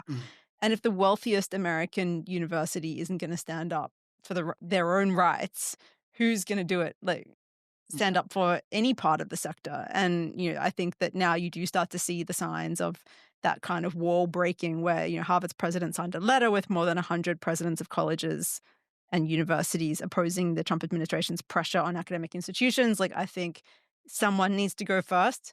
It makes sense it should be Harvard, because Harvard can afford to in multiple respects. And so I think that it was the right thing to do, to stand up to this kind of treatment. And hopefully it is to the benefit of the whole sector. Especially given that because it's Harvard, Trump's gone harder on them on Twitter than he would some no-name university that's just caught up in the fervor. So, for instance, remember I told you about viewpoint discrimination being an issue? He's explicitly tweeted out, Harvard teaches hate and stupidity and should no longer receive federal funds. That, by definition, is viewpoint discrimination. He's just lost the court case right there with that tweet. That's not a tweet that he's delivered to smaller universities. He saves that for the big universities. And that letter, which they say was a mistake to send out, you can bet if that was a mistake, maybe it wasn't. If it was a mistake, then other letters won't be quite so incriminating. Because that letter was bad. It was, I mean, the thing I did mention something like this, but I actually looked over the letter again last week after the last PEP, and I found a bit which I found very amusing, which was, by August 2025, the university shall commission an external party which shall satisfy the federal government as to its competence and good faith to audit the student body, faculty, staff, and leadership for viewpoint diversity. Remember, viewpoint discrimination is illegal. For viewpoint diversity, such that each department, field, or teaching unit must be individually viewpoint diverse. Literally 2 sentences later, they write, Harvard must abolish all criteria, preferences, and practices, whether mandatory or optional, through its admissions and hiring practices that function as ideological litmus tests. Then the next sentence, every department or field found to lack viewpoint diversity must be reformed by hiring a critical mass of new faculty within that department or field who will provide viewpoint diversity. That's all within a few sentences of each other, back and forth and back and forth. It's just ridiculous. And by the way, let's just be clear about this. Not only is that very illegal, but that would completely destroy the university if they did that. Like, there was a 2023 survey by the Harvard Crimson, a relevant organization here, where they found more than 3/4 of faculty members described themselves as liberal or very liberal. Liberal was 45%, very liberal was 31%. 1/5 viewed themselves as moderate, 3% picked conservative or very conservative. Okay, now you might go, well, there you go. They need to change that. You know what? I'd love it if they had more conservative staff. I would. I think viewpoint diversity is actually a good thing. You can't mandate it as the government, but I think it's a good thing. And, I reckon there are people at Harvard who would also agree that it's a good thing. But what are they supposed to do? Just sack a third of the staff tomorrow for ideological reasons? Is that what they're meant to do? Because that's what that letter is saying they should do. A Harvard Crimson survey of Harvard's 2022 graduating class found more than 2/3 of students describe themselves as progressive or very progressive, while about a quarter identify as moderate, and 6.4% said they were conservative or very conservative. Once again, I like the idea of being more conservative students, although, admittedly, it's hard to find conservative university staff and conservative students because more liberals go to university and more liberals will be prepared to teach at the university. Yeah, how much is this unis discriminating in who they hire, and how much is it self-selection bias Totally. conservatives go? I mean, I know that these things are self-reinforcing, and that's, I agree, viewpoint diversity is good, but it's wildly impractical to suggest that unis can just automatically pick up an equal number of equally qualified conservative academics that are just somehow sitting on a bench in a park? Where are these people coming from? Yes. And then the students is even crazier. You're just going to get all of these high schoolers in their personal essays being like, I believe marriage is between a man and a woman. Can I go to Harvard? Yeah, totally. And you just go, okay, so hang on. So what you're saying is they shouldn't select on merit. Yeah. They should select on politics. That's what you're saying. What you're saying sounds kind of like DEI to me. Just DEI for conservatives. It's just, so it's, and once again, think about what they're going to not pick a third of high performing students because they're liberal. It's just insane. But think about it, this is exactly how the second Trump administration is operating, where they say they hate DEI and they're trying to combat it everywhere they see it, and they're firing people in experienced people in various departments and in the military because they're like, well, they're a DEI hire, they're no good. We're only going to hire on merit. But then who they actually hire are people who pass the right loyalty tests, despite being woefully underqualified for the positions that they're doing. Another thing we'll talk about later. Yes. But that is their MO when it comes to hiring. So it's, I suppose, not surprising that they think that's how Harvard should do it too. But I would suggest the results so far are not showing that it's a good system to do it the way they would suggest. Let's get into deportations. Well, when I say let's get into deportations, I'm not really into them as a rule. But let's get into talking about the topic. Yep. Last week we told you folk about how Trump is polling very strongly on immigration. Harry Enton did a great seg on this, so I thought I'd share it with you just to begin this topic. Look at Trump's net approval rating on immigration. Compare where we are now, compare where we were at this point in his first term. In his first term, he was underwater at minus 12 points. Look at where he is today. He's actually above water. This is one of his strongest issues at plus 1 point. And more than that on the net approval for him on this issue has stayed steady in the positive. This is an area where Donald Trump wants to focus because the bottom line is this is an area in which the American people, at least the bare majority of them, seem to like what he's doing. And you've shown the impact on how people feel about his handling of the economy and what he's been doing. So let's stay here with this. Compare where he is on immigration to where Biden was. We know that this was why he leaned into immigration so much. Yes, this is a big reason why. So take a look here. This is on immigration. What track are we on? The right track or the wrong track? Look in December. Look at the percentage who said we were on the wrong track. 62% of Americans when Joe Biden was in office, compared to just 14% who said that we were on the right track. Flash forward to April. Well, hello. 45% say we're on the right track compared to 42% who say we're on the wrong track. So in a big switcheroo from where we were back in January, the plurality of Americans say that the country is on the right track when it comes to immigration policy. Back in December when Joe Biden was president, the vast majority said that we were on the wrong track. Again, this points out that on the whole, Americans like where we're going on immigration policy under Donald Trump, which is very different from where we were under Joe Biden. And comparing the kind of then and now and the progression over time, what about on the specific issue of deportations? I mean, compare it maybe today Trump to first-term Trump. Yeah, this, I think, is the big change. You know, we were talking about changes in policy and how Americans want policy to be carried out. deport all undocumented immigrants. Voters favoring the government trying to deport all 11 million of them. Back in 2016, just 38% of voters wanted the government to try to deport all 11 million undocumented immigrants. Compared to where we are in 2025, 56%, the majority. The American people have come a long way on this issue, much closer to Donald Trump, and I think that's a big part of the reason why Americans are increasingly saying the country is on the right track when it comes to immigration policy, and why Donald Trump's net approval rating on that issue is in the positive, very much unlike his first term. And that's why that's all he wants to talk about, which is what we're getting to now.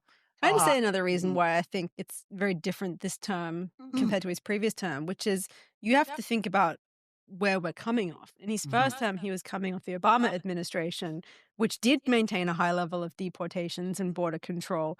And so then we see the same thing in Australia. There's this push and pull between an instinct to have control, a very controlled not necessarily no immigrants, but a very controlled immigration system, and a desire to have compassion for people, and particularly, a kind of a repulsion at very harsh treatment of immigrants, especially the sympathetic ones, air quotes for people listening.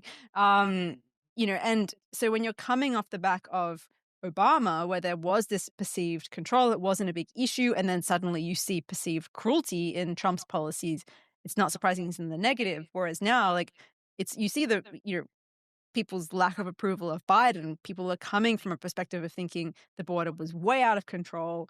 Everything was going to hell. We were getting way too soft, way too loose. And so therefore there's a desire to see a crackdown, and that outweighs people's instinct for compassion for even the undocumented immigrants that have been in America for a long time. So it doesn't surprise me to see those numbers, but the fact that there's been such a big swing to me also says there can be a swing back the other way just as easily if the sense of the cruelty of a policy begins to outweigh the memory of the chaos, the perceived chaos of the Biden administration. So I think, again, it's only been 100 days, and I think people still have fresh in their mind their lack of approval of Biden's handling of the issue, which is quite different from where we were with Trump in his first term. But I wouldn't then assume that this is going to remain safe ground for him for the next 3.5 years.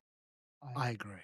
As of last week, we talked a lot about this issue for 3 weeks now, actually. But I just want to pick up from where we left off last week, because we left off in the middle of the story. It was continuing to develop. I'm talking about the Abrego Garcia story. This week, basically, the same day we recorded our podcast, the administration went to war with Abrego Garcia. They decided, okay, we're going to assassinate this guy's character. First of all, the documents which I went to quite a lot of trouble to describe to you in the last PEP all got released. They've never been released before. They're all released en masse. And we saw what made up the supposed evidence against him. It was released publicly. And they were pretty much as described, I'm glad to say. So we don't need to describe them again. Kind of piss weak, to be honest. Even though online Republicans acted like they were smoking guns, going, "Oh, look at this evidence!" No, really. There was only one new bit of information, other than what I told you last week, from what I understood. We thought last week that Abrego Garcia, when he was arrested back in 2019, had a Chicago Bulls hoodie on. No, he had a Chicago Bulls cap on, and he had this hoodie. And when Kilmar Abrego Garcia was originally arrested, he was wearing a sweatshirt with rolls of money covering the ears, mouth, and eyes of presidents on various currency denominations. This is a known MS-13 gang symbol of hear no evil, speak no evil, see no evil. Is it? Is that a known gang symbol? I looked up to see if there's images of this sweatshirt. I mean, it's such a known gang symbol. You'd think that they would be a relatively famous image, but no, I couldn't find it. Having said that, it's at least more specific than a Chicago Bulls hoodie. That always struck me as just ridiculous. Oh, wow, they're wearing Chicago Bulls merchandise. They must be in a gang. Like, at that point in time, Maryland, Chicago Bulls merchandise was the highest selling NBA merchandise at the time. It's quite a lot of kids in my kids' daycare that wear Chicago Bulls gear because it's for sale at Kmart and Cotton On Kids. Yeah. And every time I walk past them now, I'm like, oh, look, little gang members. I mean, I genuinely find it shocking, the kind of targeting of people with Jordan paraphernalia. I have quite a lot of pairs of Air Jordans. I'm a sneaker person. I got like half a dozen pair of Jordans and quite a lot of basketball gear and some high-end streetwear. And by that criteria, I am a gang member who needs to be deported. You need 8 points in the system, and you get 4 points for the Jordan stuff and 4 points for the streetwear. That's and tattoos as well. I have a tattoo as well, so 4 points for tattoos. Like, that's enough to get deported. And yet it's only 2 points if you live with a gang member. It doesn't make sense. I've always found you quite intimidating. But I would like to, maybe another time, because we've got a lot to talk about here, I'd like to book you for a future podcast to talk about this tattoo, which I didn't know you had, even though I've known you for a decade. That was fly. Maybe off air. Amazing. Anyway, my point is, I will give them credit that this see no evil, hear no evil sweatshirt or hoodie or whatever it was, at least sounds more credible as a potential sign of something than a Chicago Bulls gear. But I still find it a little short of a smoking gun, I have to say. And that was the only new evidence in those documents. The only new evidence. The next thing that happened is that Trump officials made a big deal out of how two judges found this evidence convincing of him being an MS-13 gang member. So I'll give you an example. This is Attorney General Pam Bondi. An immigration judge ruled he was a member of MS-13. An appellate judge ruled he was a member of MS-13. Whoa! Now, what's happening there? There is a technical term. I don't like to buffet you guys with legal terms, but the technical term is lying. That's what's happening there, because she knows. I don't like to call people liars when I don't know what's going on in their head, but Pam Bondi has been around the justice system for enough decades to know what she's saying is bullshit. So I'm sure she knows that she's been highly misleading to you. They did not rule that he is an MS-13. What they ruled on was his bail status, not his gang membership. His gang membership was not a question in the case. What the question in the case was whether the court was convinced that if released, he would neither flee nor pose a danger to the community. That was the question before the court. The immigration tribunals, mind you, not proper courts. Yeah, they're the best we had at that point in time. Both tribunal justices accepted the government's evidence for the purpose of determining that Abrego Garcia's release could pose a danger.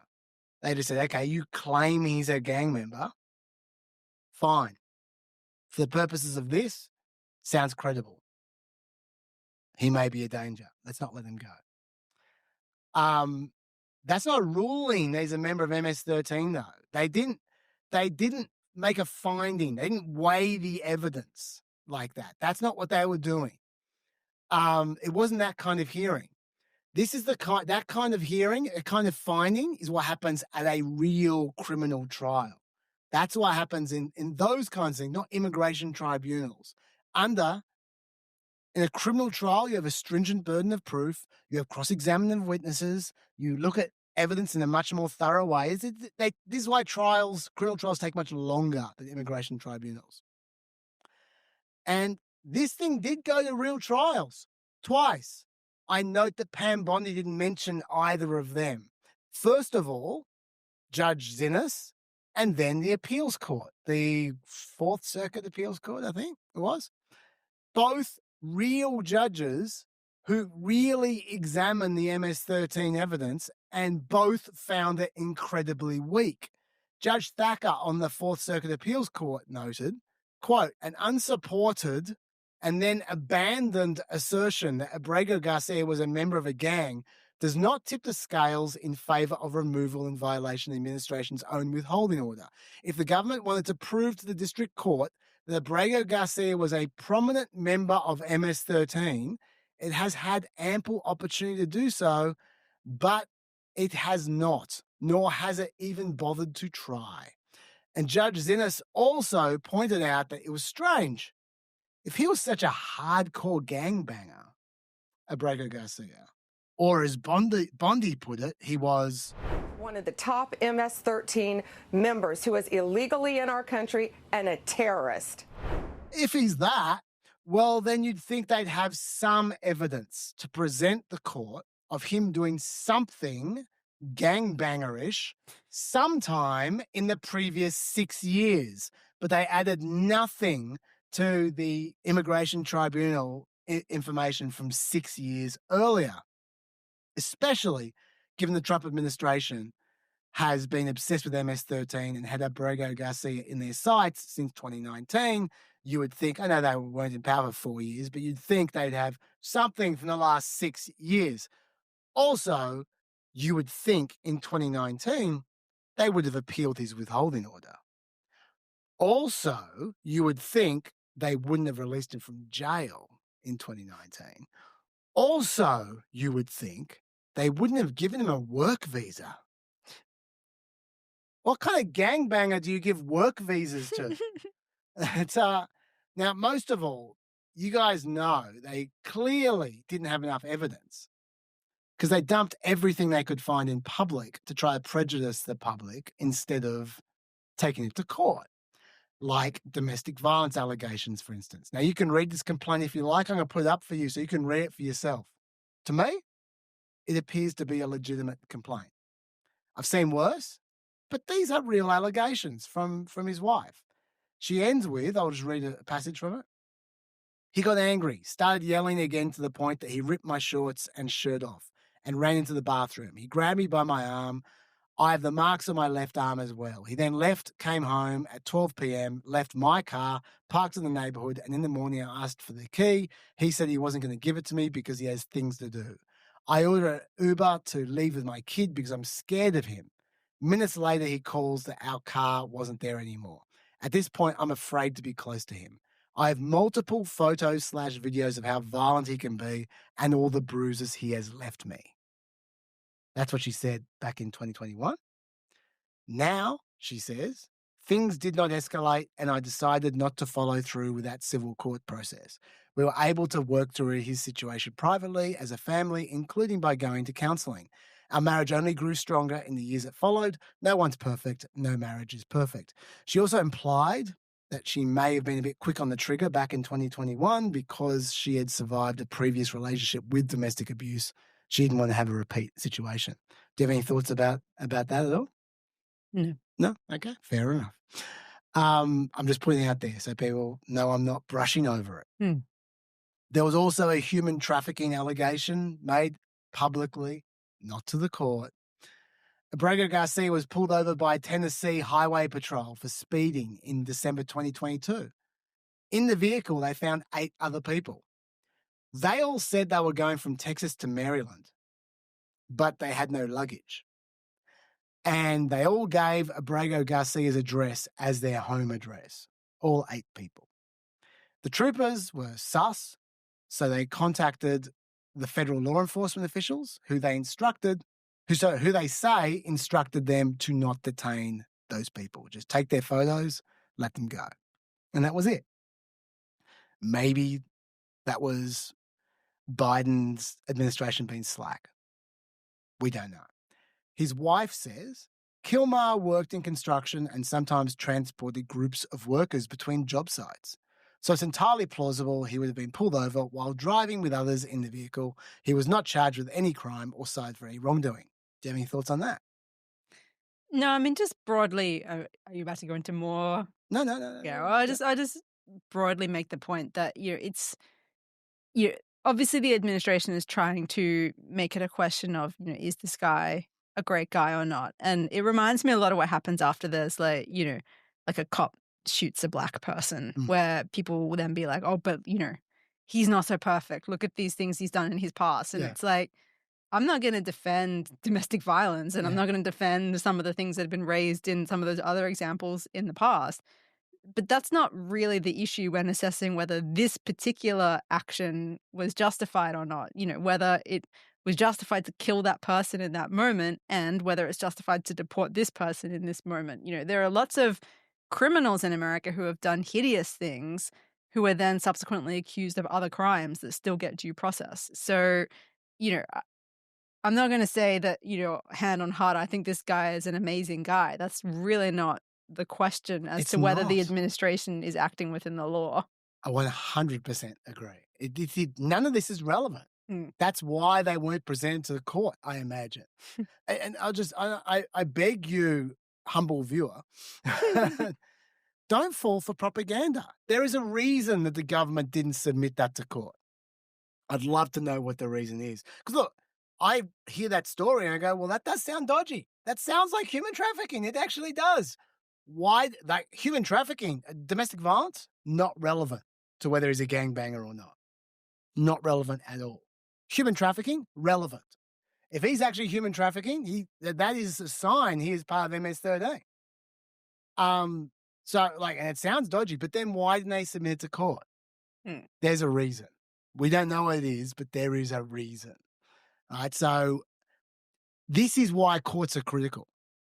This is why I would say one other thing, which is that, a lot of people in the administration, especially the Stephen Millers of the world, love to just immediately jump to, these people are murderers and rapists. And it's obviously meant to immediately evoke an emotional reaction. You think, look, I don't like murderers and rapists. I hate them as much as anybody. But, to make a similar point with the anti-Semitism, if they cared about that, why are they going out of their way to let someone like Andrew Tate back in the country? Yes. Why is the Trump administration full of accused rapists? if we're not taking a criminal court as the acceptable standard of justice before assuming someone's guilty based on allegations, the hypocrisy annoys me, and it annoys me particularly because I just think it's so manipulative and insulting to victims of rape and murder and their loved ones to just invoke their victim status to justify your political points, which are not relevant.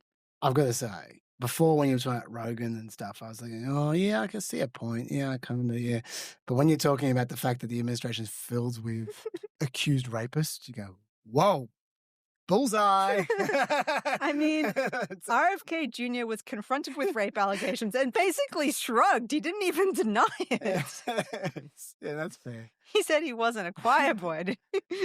But yeah, I was just saying that this is why courts, I think, are critical though. They've got a way of piercing through bullshit in a way that we can't. We just can't in public when we're only presented one side of the story. I'm just sorry. You, me, Twitter, we're not as good at getting to the truth as a court is. Not even close. And those Twitter types who think that they're the ultimate arbiter of truth, they are as arrogant as they are foolish. This is why you need courts. Anyway, but then this is relevant. This is relevant. There was this photo which Trump was very pleased with.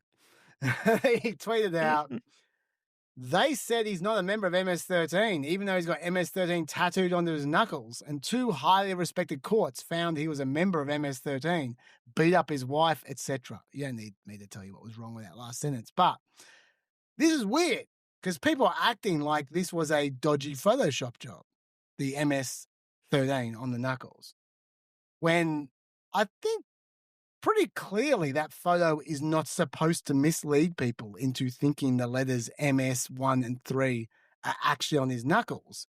That photo, I mean, they made no attempt to make that writing look like a tattoo. Like it's just printed on the knuckle, right? And at the wrong angle. I mean, no one's that bad at Photoshop, right? They've got written under the knuckles, if you look closely, under the knuckle tattoos, they've got written marijuana, smiley, cross, and skull. They're labels trying to explain the code. What does cross and skull have to do with the numbers 1 and 3? Well, this is the thing. I think the long cross is they're suggesting is a 1. I think the 2 eye holes and nose hole, they're suggesting is a 3. If you ignore the mouth hole. Sure. Yeah, oh yeah. I don't think it's a convincing code. I'm not convinced by this at all. But I know. Is this just their code cracking? I don't know. This hasn't come from someone else. They're like, this is what we think this means. No, I think this is what DHS is suggesting. Or DOJ. But I note they didn't present that evidence to court when they could have. I note. Once again, this is why court is important. But my point is, as unconvincing as I find that code, I think that's what they're suggesting. That is the code, right? They're not suggesting, oh, look, someone wrote MS-13 on his knuckles. I don't think they're suggesting that. But I do think Trump is old and confused and possibly senile. And so he thought that writing was actually on the knuckle and he tweeted it out as if it was.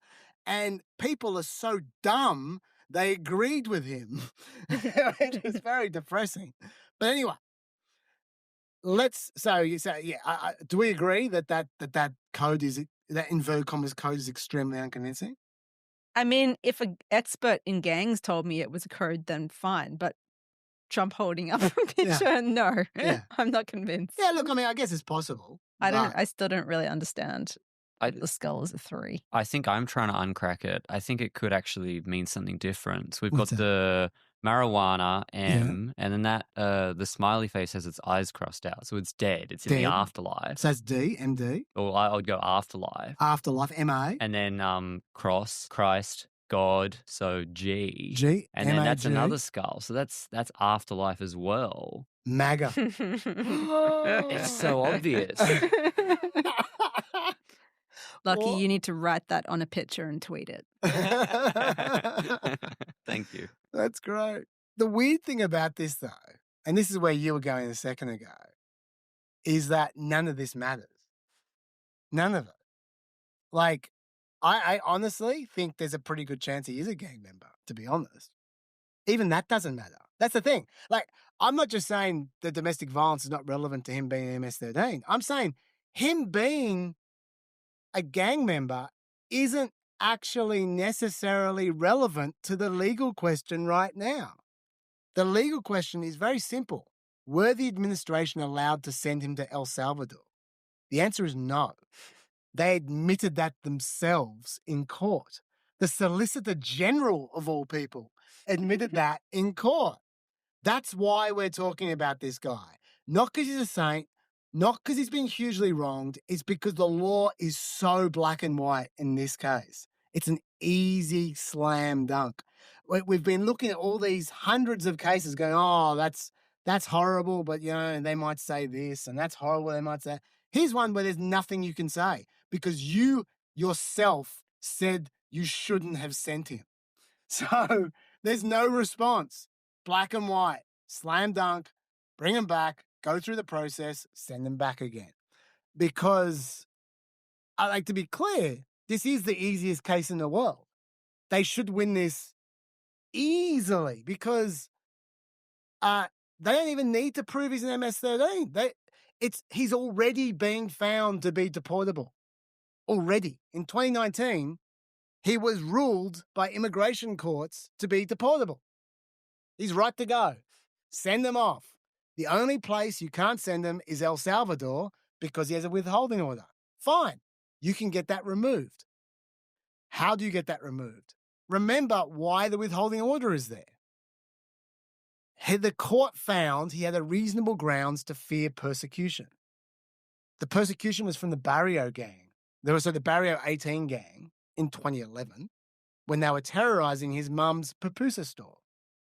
The pupusa store no longer exists. The Barrio 18 gang is now toothless. It's been defanged by Bukele. So this withholding order now makes no sense. It would take a couple of hours max to get this lifted, and then they could send them right back. This is the easiest case in the world, but they're not doing it.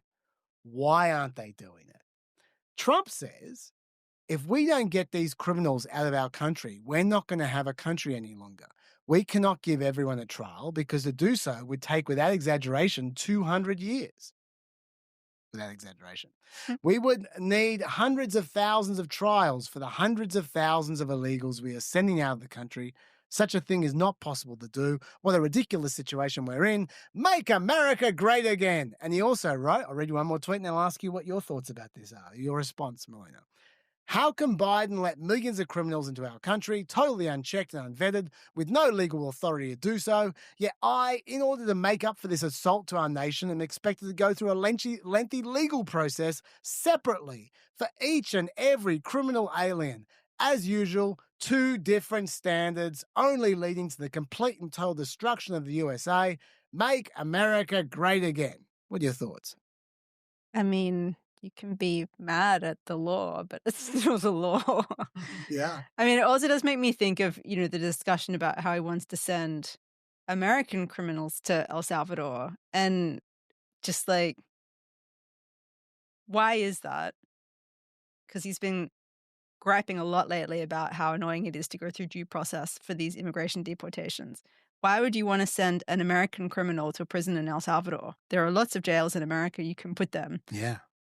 Is there any reason other than to avoid due process for American criminals too? I can't think of one. It doesn't make sense. You can lock them up in an American jail if they're an American citizen who's committed a crime in America. Yes. You only send them to El Salvador if you want to get around due process for Americans as well. And so that to me is just where my brain goes when I see him complaining about due process just in general. He is someone who is trying to find ways to get around it, and not just for immigrants, I think. I think that's fair. I've got a few other responses as well. You don't need to give people O.J. Simpson trials. They don't need to go for 6 months, all right? An immigration tribunal trial will do just fine. They take a few hours. They're real quick. The fact that there is already hundreds of thousands of cases that are closed every year would suggest it is possible. Him saying, oh, it's impossible. There'll be hundreds of thousands of cases. There are, in the last fiscal year, which isn't over yet, up to March, there were 460,000 immigration cases closed, with only 700 immigration judges. According to the Niskanen Center, hiring 1,000 more judges would cost $1.83 billion. In the scheme of things, not very much. Trump should have done that back in 2017, in my view. I would have. I mean, the very first thing I would do if I was implementing my system, I keep on going on about, apart from Verify, is to hire a whole stack of immigration judges. He should be doing it now. Why hasn't he hired any new immigration judges? He's only sacked immigration judges since he got here. I can't believe he hasn't hired any yet.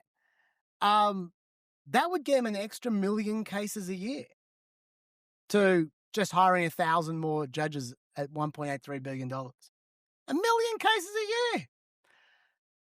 Also, yeah, like you say, it's the law. I mean, what price following your actual constitution? The constitution says you've got to have due process for everyone. Everyone, not just citizens, everyone in the country is covered by the constitution.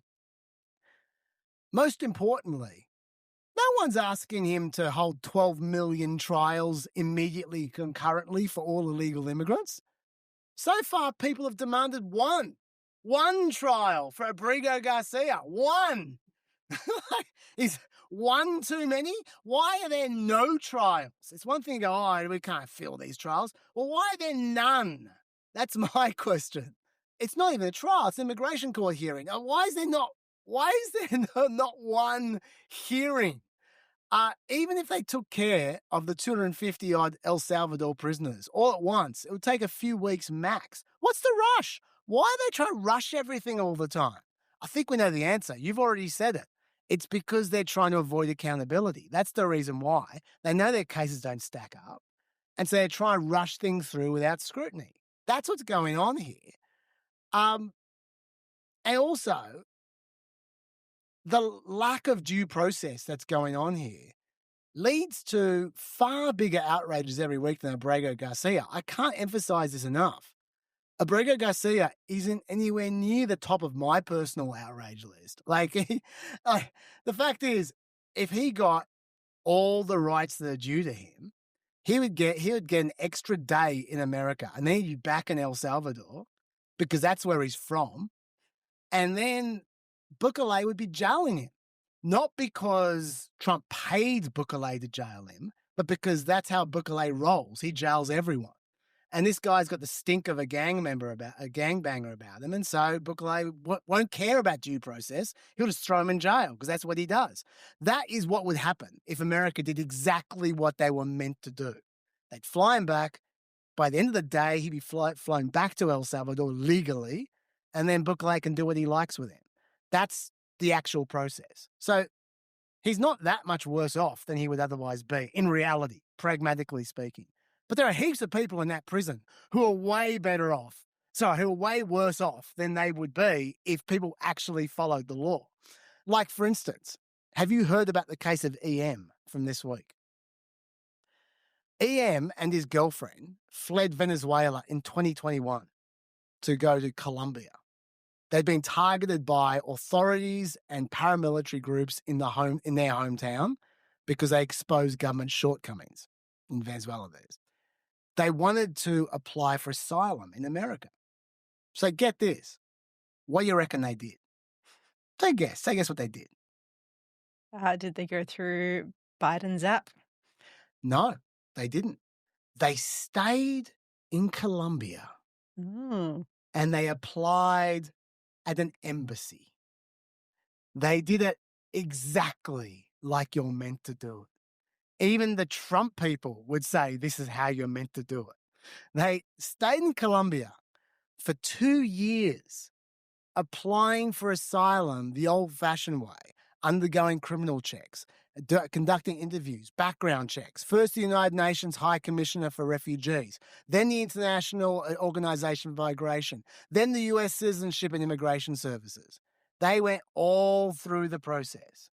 Then on January 8, 2025, 2 years later, they were granted asylum in America.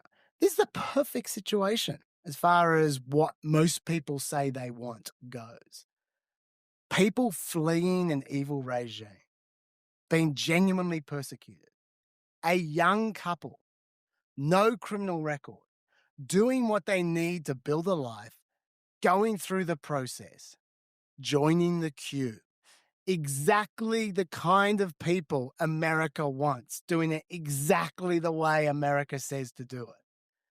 They arrive in Houston on January 8, and the immigration officer asks, "Do you have any tattoos?" I think you can see where this is going. EM happily says yes. After all, he's already declared all of his tattoos as part of his application. 2 Americans, and they didn't care. He showed them his crown tattoo, his soccer ball tattoo, his palm tree tattoo. All of them were well over a decade old. They were faded tattoos. Well, ICE decided that might be enough. And note, this is 2 weeks before Trump's inauguration. So it's not just Trump that's the problem. It's Trump and ICE that's the problem, right? ICE cancelled his asylum then and there. They detained him. They deported his wife back to Colombia. He spent a few months being sent around detention centers, and then he wasn't deported back to Colombia with his wife, where she was waiting for him, and they had a life before America invited them to come over. But he was shipped off to an El Salvador prison, potentially for the rest of his life. He was only in this position because America invited him to come.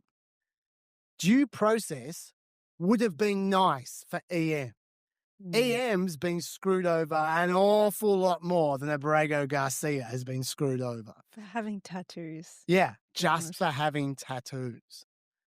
By the way, there is at least one more person we know of who is in the El Salvador prison who was granted asylum by America, but then was sent to El Salvador anyway.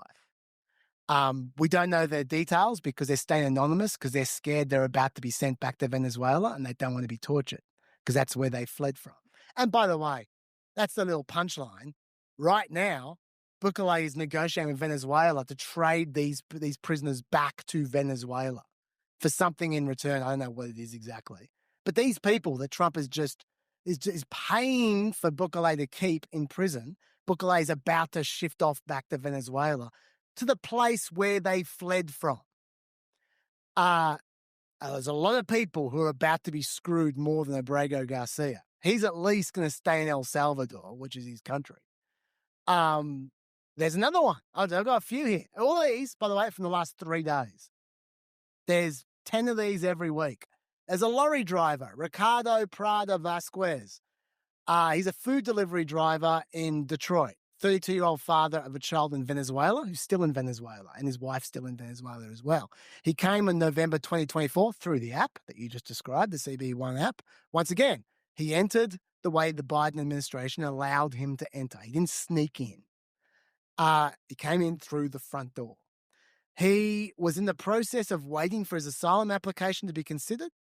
One day, he was doing food delivery. He took a wrong turn onto the Ambassador Bridge, and he accidentally ended up in Ontario, because from Detroit. When he turned around to come back in, when he realized his mistake, he was arrested.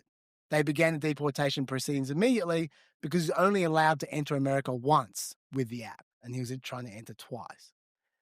Now, that's too bad for him. I feel sorry for him, but those were his conditions. He actually did then go through due process, by the way, and he was found to be deportable. I'm not going to complain about that. That's how the system works. It's a harsh system, but that's how it works. Fine, deport him. He knew it was coming. He dealt with it. His family's back in Venezuela anyway. Sent him back to his family. Fine. But then he just disappeared. His name doesn't appear in the government's records of immigrants to be detained and deported. Venezuelan authorities can't find him. His family hasn't heard from him in more than a month. He's not on the list of the people deported to El Salvador. Where is he? After the New York Times covered the case, the DHS they'd been radio silence until that moment for a month, but then they told his wife that Prada is a confirmed member of Tren de Aragua, apparently. I guess he has tattoos. And he's designated a public safety threat, and he's been deported to El Salvador, even though there's no trace of him in El Salvador in the records. This guy's happy to go back to Venezuela. Why they send him to a prison in a different country and then somehow losing him? He might be gone for good. Maybe he's dead. Maybe he was killed in the prison. We have no idea. This is what happens when you run a slapdash process. Have you seen this one? Juan Francisco Mendez, a 29-year-old Guatemalan migrant, and his wife were in their car when a pair of armed officers stopped them. They called their lawyer. The lawyer told them to wait. They just patiently stayed in the car waiting for the lawyer. They asked the officers if they had a warrant for his arrest. The officers didn't respond at all. When they asked if they could leave, the officers said no. After a few minutes, the officers got tired of waiting, so they smashed the window and they pulled him out of the car. This is what it looked like.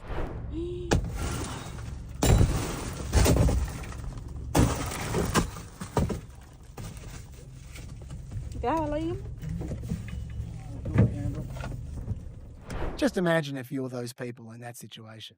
The lawyer arrives after they're gone. Turns out they took the wrong guy. They were looking for someone with a different name entirely. Mendez has no criminal record. He's currently in the process of having his asylum claims heard. They kept him anyway. No process whatsoever. Hasn't been seen since. Once again, he's pretty screwed. I could keep on going. That's enough. There's been American citizens who have been seized, kept in jail for 48 hours, for 10 days, one American citizen. Judges say they can't spring them out.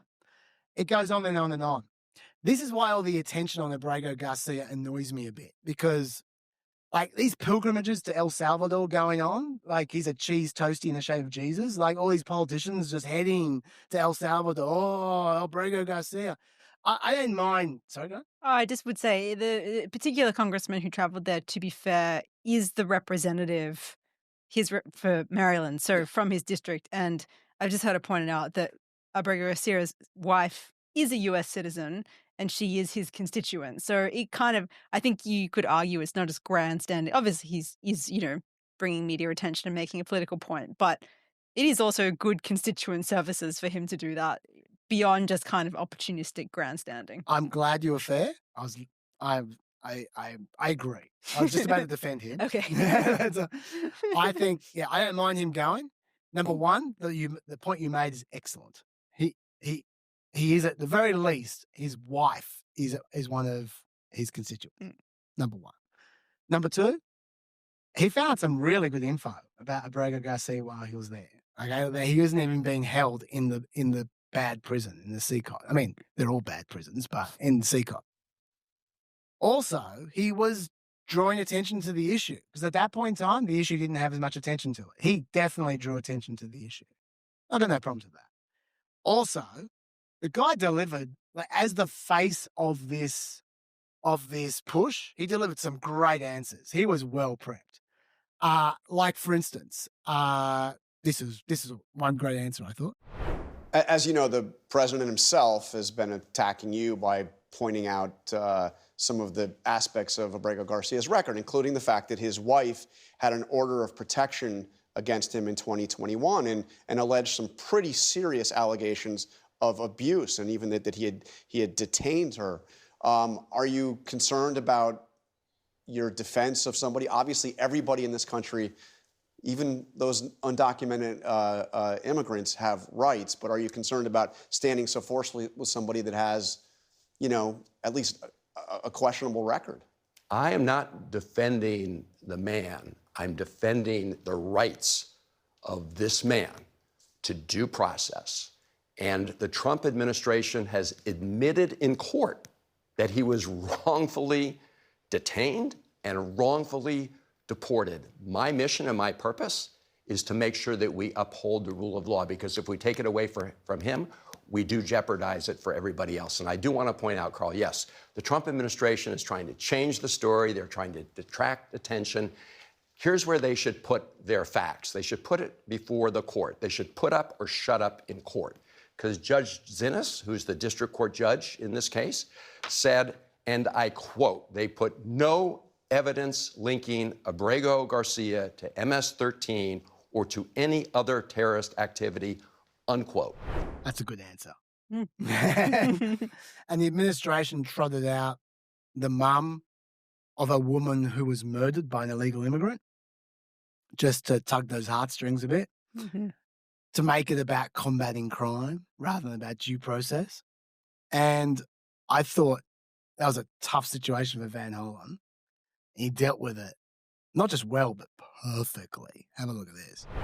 You know, the other thing that we witnessed at the White House this week, Patty Morin, the mother of Rachel Morin, who is a Maryland woman who was murdered by an undocumented immigrant, you're very familiar with this, was at the White House, and she did speak from the White House briefing room. I want to play you a little bit of what she had to say and get your reaction on the other side. Take a look. To have a senator from Maryland who didn't even acknowledge or barely acknowledged my daughter and the brutal death that she endured, leaving her 5 children without a mother and now a grandbaby without a grandmother, so that he can use my taxpayer money to fly to El Salvador to bring back someone that's not even an American citizen. Why does that person have more right than I do, or my daughter? What is your response to Mrs. Morin? My heart goes out to the Morin family. They experienced an unspeakable tragedy in the murder of their daughter, and I said at the time that my heart goes out to the Morin family. And I'm very glad that the killer of Rachel has been convicted in a court of law. That is how we hold guilty people accountable. The courts of law are also where people get to have their due process, so we don't unfairly punish people who don't have criminal records. And so my view is you can crack down and hold guilty people accountable and also respect the due process rights of everybody who is in court. And I'm not sure why Abrego Garcia's rights should be denied based on an awful murder that he had absolutely nothing to do with. I reckon Chris Van Hollen can go wherever he likes if he's going to come up with arguments like that. But since he went, 4 more Democrats have followed. I'm not sure they've I was always on 24 hours behind. I'm not sure they've been able to see anyone. I don't think Bukele let them. I don't know what they're doing. They're not raising awareness about anything. Like we're aware of the situation now. 7 Republicans also went to visit CCOT. These guys, not sure what they're raising awareness of, including this guy here, Rep. Riley Moore. Look at that. He's raising awareness of Abu Ghraib from the looks of things, from that thumbs up. I don't know what. That is a grim picture. Yes. Just like Squid Game behind him, and he's got this weird grimace smile with 2 thumbs up. Yeah. Yeah, he seems to be like he's zooming on his face. It's a little bit jelly-like. Yeah, I don't know what's going on with him, but my point is, I think Van Hollen achieved more than all the rest of them. And if people want to go to El Salvador, that's fine. If they want to draw attention to some of the real outrages, the Democrats, like Maxwell Frost or whatever, wants to draw attention to real outrages, go for it. Why don't you start with EM? I'd start with him. He hasn't gotten too much publicity. Okay, the next person can go and talk about the makeup artist. There is a lot of these people who are facing far worse outrages, who are just going to slip under the radar. I don't think it splits focus. I think the more of these people you can put into the public conscious, the more it registers in people's minds that there is something wrong going on here, and we need a do-over in a big way. Because it's not just one person, especially not that person. There's I think making this about Abrego Garcia is a massive mistake in my view. Like I'm not saying because he's not sympathetic. I'm saying because he isn't the outrage. He's just the easy answer. There are much bigger outrages. What are your thoughts? Yeah, I totally agree that the more cases they bring to public consciousness, the better. I think that part of the reason why this case hasn't, even though they admit they made a mistake, hasn't shifted the popularity of Trump's immigration policies is because I think most people generally find it hard to accept that wrongful convictions happen. Like we think in a criminal context, even though they happen regularly, people still find it, I think, quite hard to kind of, people trust the justice system generally, especially if they don't have a lot of experience with it. And the criminal justice courts have way more of a safety net than the immigration courts, and yet they still make mistakes all the time. And I'm not saying necessarily it's not necessarily the case that any of these are like wrongful convictions, but there's definitely wrongful process or lack of process. And I think the more that I think it's easier to dismiss a single case as like, oh, that was a mistake, or, oh, they must have had some reason to send him there. The more that you show, no, there's a systemic failure here, the more that will cut through with people and more it will kind of turn people against what's going on. Yeah. I've got a bit to say about the Supreme Court now with this and sort of the general lawlessness, but I've talked about this for a while. So should we take a break on this and go to a different topic and then we come back later? Yep. Okay. All right. Why don't we go to our buddy Hegseth? Okay. All right. A good buddy, P. Hegseth. Okay. All right. SignalGate Part 2. For a start, did you have any thoughts about SignalGate Part 1 that you want to get out? Like, because I don't think you were here when we talked about that. Yeah. I mean, it's probably all been said already. It's just mind-blowingly incompetent. And I mean, as my big kind of headline thought about the whole thing is that, it's like the fact that they were using this app when they knew they weren't supposed to, and an app that deletes records when they knew they were supposed to keep records is indicative of people in an administration that feel like they don't have to follow the rules and are acting accordingly. And they are right to think they don't have to follow the rules because there's been no consequence for not following the rules. And I think that that's a bigger issue in this administration beyond, like, SignalGate is a product of that culture, but a lot of other bad things are going to come out of that culture too. That's my headline thought. But I think that's a good setup for SignalGate Part 2. All right, so Defense Secretary P. Hegseth, he shared detailed information, not just with Mike Waltz and Mike Waltz's buddies, about forthcoming strikes in Yemen on March 15 in a private Signal group chat. It wasn't just there. There was another private Signal group chat called Defense Team Huddle, started by Pete Hegseth this time, not Mike Waltz. Had 13 people in it, including his wife, his brother, his personal lawyer, as well as his chief of staff, Department of Defense spokesperson Sean Parnell, a few others. Now, to be fair, both his brother and lawyer now have jobs in the Pentagon, so it's not like randos. But then you must ask yourself, why do they have jobs in the Pentagon? Sounding a little bit nepotistic there, old buddy Pete. Where's my job? We're buddies. Also, this was on his personal phone. I say as well, they don't have jobs that are relevant to the Houthi attack. No, they don't. That's true. That's true. They certainly were not on a lot of people work at the Pentagon. Yes, that's true. That's true. They were not on a need-to-know basis for this information. That is true. And the chat was set up before he was confirmed. Yes. To kind of war game his confirmation process, and then it continued after his confirmation. So it was not set up in the process of, unlike the original SignalGate, it wasn't set up for a specific government purpose. It predates his role in government. Yeah, that's absolutely true. And it was on his personal phone, not his government phone. So probably easy to access as well. Yeah. Okay, so what's Hegseth's response to this? Well, the Pentagon says, the truth is that there is an informal group chat that started before confirmation of his closest advisors. Nothing classified was ever discussed on that chat.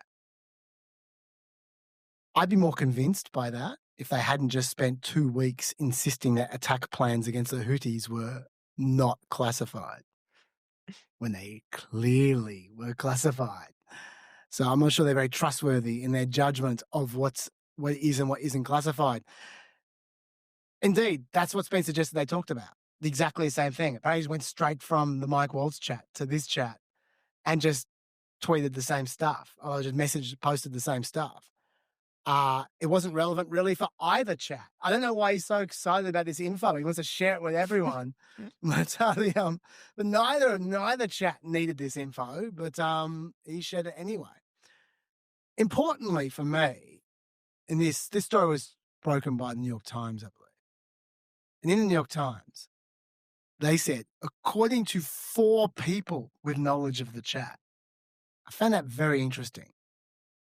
At least 2 people on that chat were people sacked for leaking a few days before this story came out. Senior advisor Dan Caldwell and Deputy Chief of Staff Darren Selnick. So, might not have been them, but it's suspicious. That was certainly the angle that Pete Hegseth ran with, at the very least.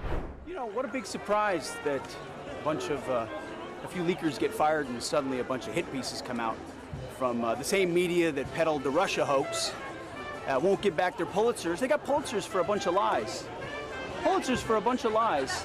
And on hoaxes, time and time and time again. And as they peddle those lies, no one ever calls them on it. See, this is what the media does. They take anonymous sources from disgruntled former employees, and then they try to slash and burn people and ruin their reputations. Not going to work with me. Sure won't. His reputation's already ruined.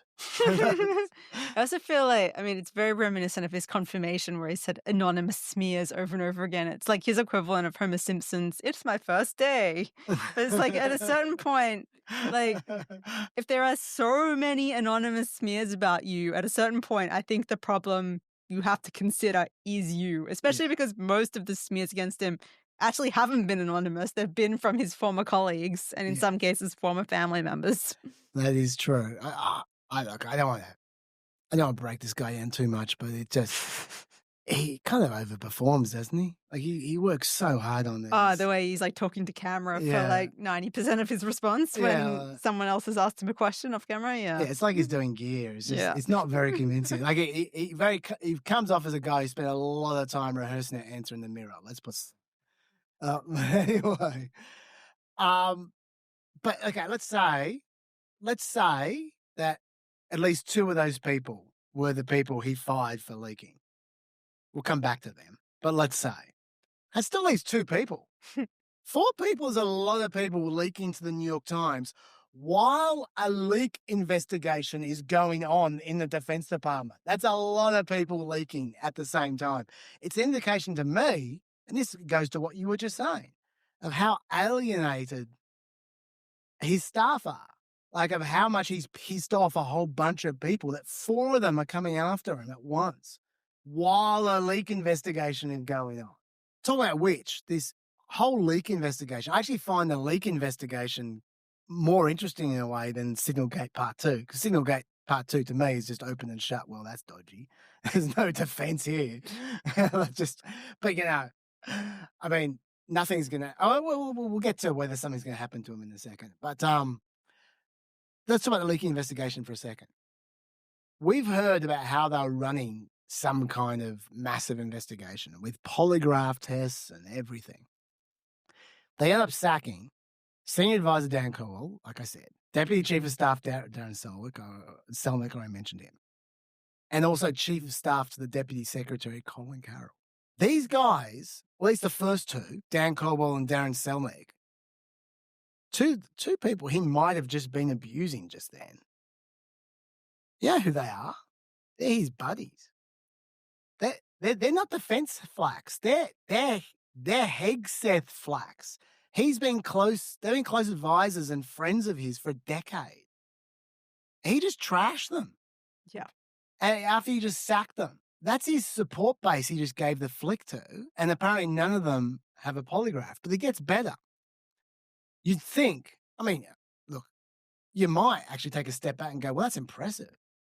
He's not like Trump, who's just abiding, you know, loyal friends or whatever, and they can do whatever they like. He's cutting his buddies. Like, that's impressive accountability, isn't it? Except, according to Hegseth, he doesn't even know if they're guilty yet. They haven't even finished the investigation. This is what he's got to say. You believe this came out, they said it was called Team Huddle, because one of the people who work for you, one of the 3 who no longer are there, leaked this out as a way to get back at you? That's right, Brian.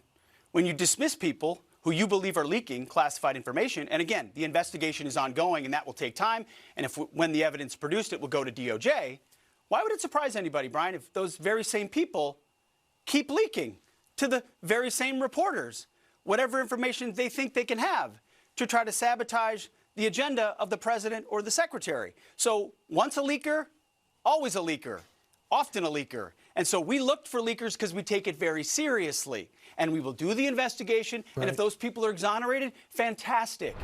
What? I know one guy who's leaking a lot of important classified information. Pete Hegseth. Yes. He sacks his close friends before the investigation is over, then blames them for subsequent leaks, and then says, well, if they turn out to be innocent, fantastic. What? They're his friends. What kind of person is this?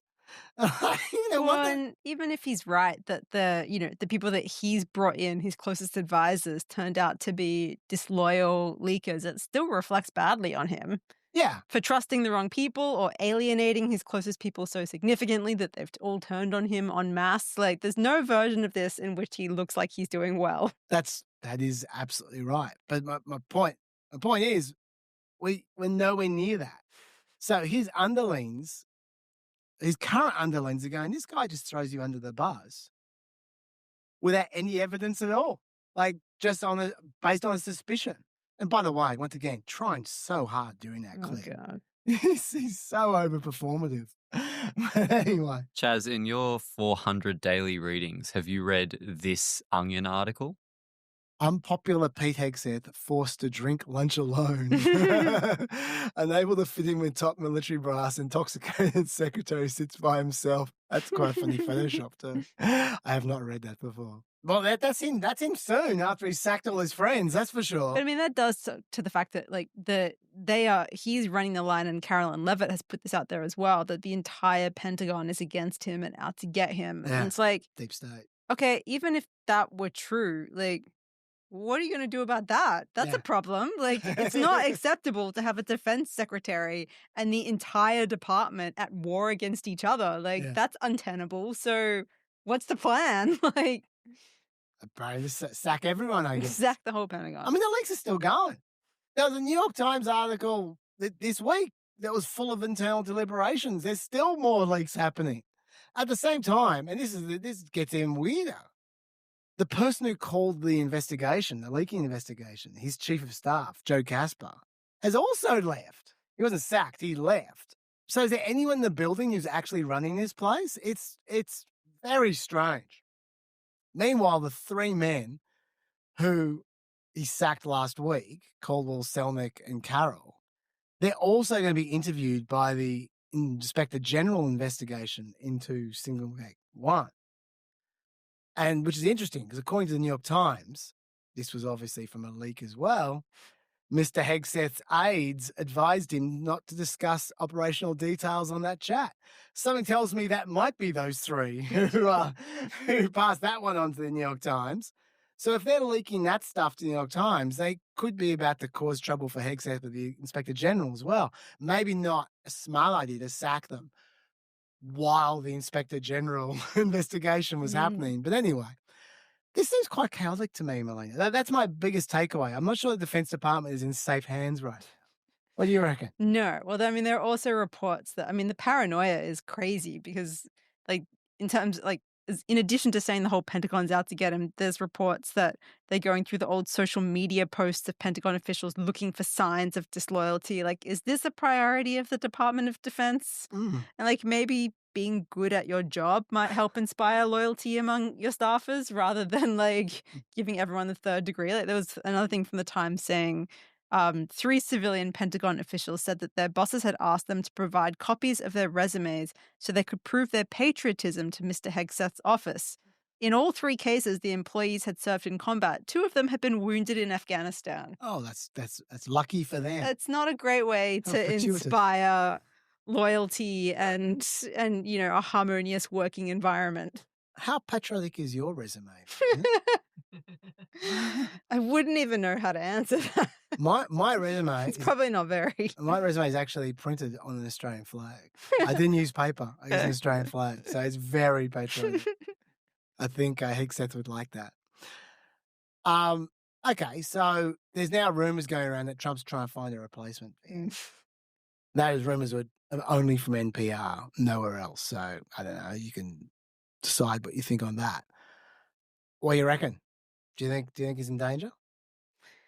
No, in the sense that, I mean, there's reportedly a no scalps policy in the second Trump administration. And I think of all people, they'd be so reluctant to fire Hegseth really early on because they fought so hard against so many objections to get him in there in the first place. Totally. I could believe that they're looking around for backups just because he's such a fuck up that, like, you realistically, like, it is like just doing due diligence to have someone in the wings because you just don't know how bad things are going to get. And you could just get a situation where, like, even from Trump's perspective, he quickly becomes really untenable. I don't think that we're close to being there yet, but it's just like something could break tomorrow where he's done something disastrous, you know? Like, I mean, if it turned out, like, if, you know, something got, you know, if it turned out he was hacked by a foreign government and all that information, you know, was putting people in danger or something, you're like, I don't know what it would take, but I can believe that there are contingencies, but I don't think that they want to or intend to fire him anytime soon. That sounds fair to me. I reckon you're right. It's intelligent to be prepared, but that there's no reason why I'd fire him right now. I mean, Hegseth's not costing him. He's not, like, these controversies, I don't think they really matter to Trump. I mean, it's embarrassing. But why would Trump care? Embarrassing to Hegseth. I don't think Trump gives a stuff. I did like Brian Kilmeade's defense of Hegseth on Fox, where he said that his activities on Signal might just be part of a learning curve for Hegseth. Which, like, first of all, Hegseth made a big deal about the idea that his experience in the military made him qualified to lead defense. And he should know from his military experience not to leak sensitive information ahead of an operation. So I'm not sure that's translated into the job. Yeah. Second of all, he's fired people in his department for supposedly leaking. They're not getting a learning curve. No. And third of all, as you've said, he was explicitly warned by colleagues not to communicate sensitive information in the Signal chat. So that should be the learning curve. Yeah. And then you do the right thing. It's a bit of a learning flat line. Yeah. Rather than a learning curve. Or he's like gone down the other side of the curve and he's back to ground one again. Maybe it's like a hump. And I just want to say as well, like, you know, they've made such a big deal about this idea of like bringing back merit-based hiring to the military, that, you know, anyone who was a person of color or a woman in the military didn't deserve their job. But, you know, we're going to bring merit-based hiring back to the military. And I mean, this point was made ad nauseum during his nomination as well. But like, he's demonstrably unqualified. There are like hundreds of thousands of people who could have done that job without the need for a learning curve the way Hegseth has. He's not even good, like I said, at doing Fox News. Like, arguably his job is not to be a defense secretary. It's to be the defense representative on Fox News.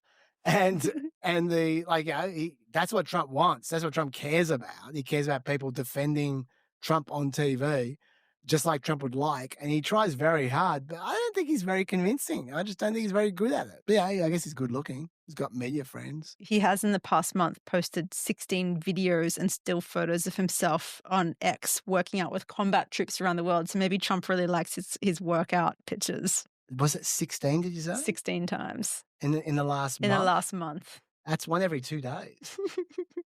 One every 2 days workout pics.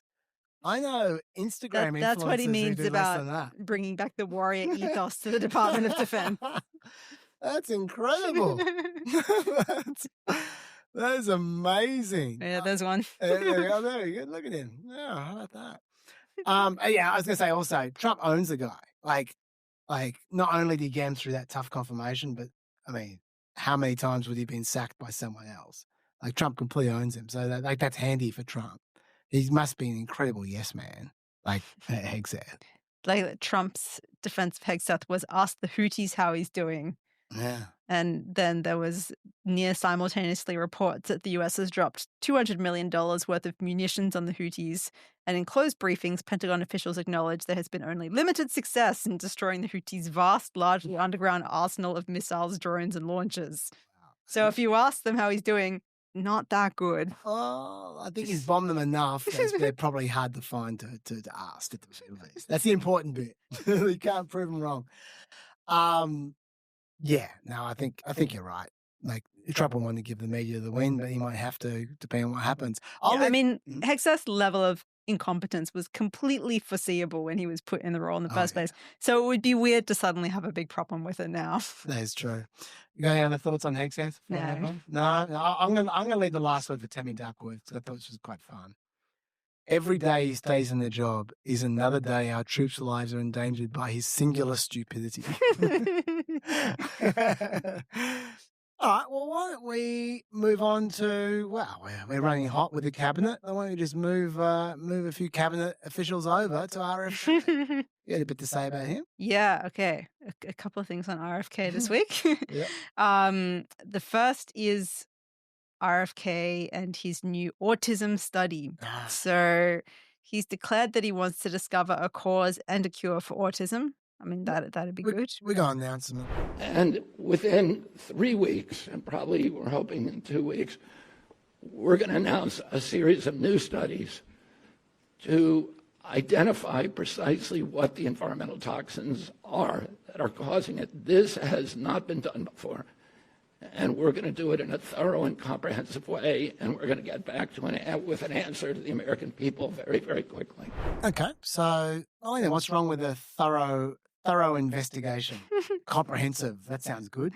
He said that they would have the answer by September, and the NIH director, Jay Bhattacharya, has since walked that back, saying the grants to start the studies will go out in September. Because I think generally deciding you're going to discover the cause of a medical condition and doing it in an exact time frame is really only achievable if you've already decided the answer before you start. I think that's an excellent point. Let's see the quote. We got it right here. At your direction, we are going to know by September. We've launched a massive testing and research effort that's going to involve hundreds of scientists from around the world. By September, we will know what has caused the autism epidemic, and we'll be able to eliminate those exposures. So big. Think of that. So it was 1 in 10,000 children had autism, and now it's 1 in 31. Not 31,000, 31. That's a horrible statistic, isn't it? And there's got to be something artificial out there that's doing this. So you think you're going to have a pretty good idea, huh? We will know by September. There will be no bigger news conference than that. So that's it. If you can come up with that answer where you stop taking something, you stop eating something, or maybe it's a shot, but something's causing it. It can't be from 10,000 to. Can you imagine that, Marco? That's a big number. I just play that long because I love the. Can you imagine that, Marco? And Marco just looks down awkwardly. The whole way through that clip, I was watching Marco and thinking you can see the wheels turning in his head as he tries to concentrate on having the right facial expression at any given moment. He's clearly so uncomfortable. Anyway, we should explain what they're actually proposing to do in terms of the autism study. So the announcement that the NIH has made is that they'll amass a large number of Americans' private health records to facilitate research into the causes and prevalence of autism and make it available to 10 to 20 outside groups of researchers to study that data. The records are going to come from a number of sources, including pharmacy chains, the Department of Veterans Affairs and Indian Health Service, private insurers, and data from fitness trackers. So there's been a lot of headlines and angry press talking about privacy concerns around the use of this data. Bhattacharya has said researchers won't be able to download the data and promised state-of-the-art protections to protect confidentiality, which means it's probably going to be in the Signal group chat any day now. But I think, to be fair, I kid, but there's been a lot of, I think, pretty alarmist headlines about this. Yep. I don't necessarily have a problem with this study and design in theory if the data is all accessed legally, if it's protected properly, and if it's used honestly and consistent with actual science. Then I wouldn't have any issue with them amassing all this data. I'm just not particularly confident any of those things will happen, given who's overseeing the research. RFK. Yeah. But the reality is that there are lots of scientific studies that draw from large amounts of accessible data to look at population-wide issues or effects. So that's not, it's not inherently concerning that this data is being collected. I mean, one of the truisms about scientific research is that the more people or data that you have in a study, the better the quality of the study. Yeah. So trying to get as big a data set as you can legally access is, broadly speaking, good science. So I find it a little bit kind of strange the extent to which people are kind of panicking at the very notion of data being collected, from a wide range of available resources. And this is not the first study into autism. No. Like I later on I might give you my little rundown. I was looking up the science on autism. If anything, the knock on this studies that's unnecessary because there are a million studies out there on autism links to various things. Like this is not a topic that hasn't occurred to people to study before. Yeah. So, yes. I mean, according to NIH, the purpose of collating all this data is to allow researchers to study comprehensive patient data with broad coverage of the US population for the first time. So their argument is it's getting a variety of data sets together to create a broader picture. Again, if the researchers that they choose to actually look at this information are serious, genuine, qualified medical researchers, this is a good thing. More studies, more investigation, more science is good.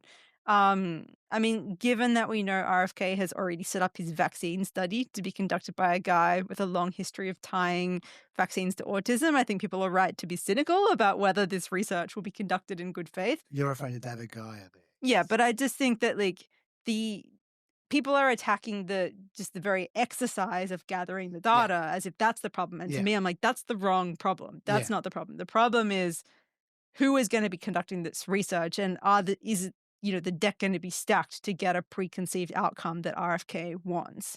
And we don't know the answer to that yet because they haven't selected the scientists yet. So that's my concern. Yeah, but that is the case with the vaccine autism study. Yes, which is a different study. Different study. Yeah. Which you also have to ask if he's already getting someone who believes vaccines cause autism to do a study to presumably confirm that somehow.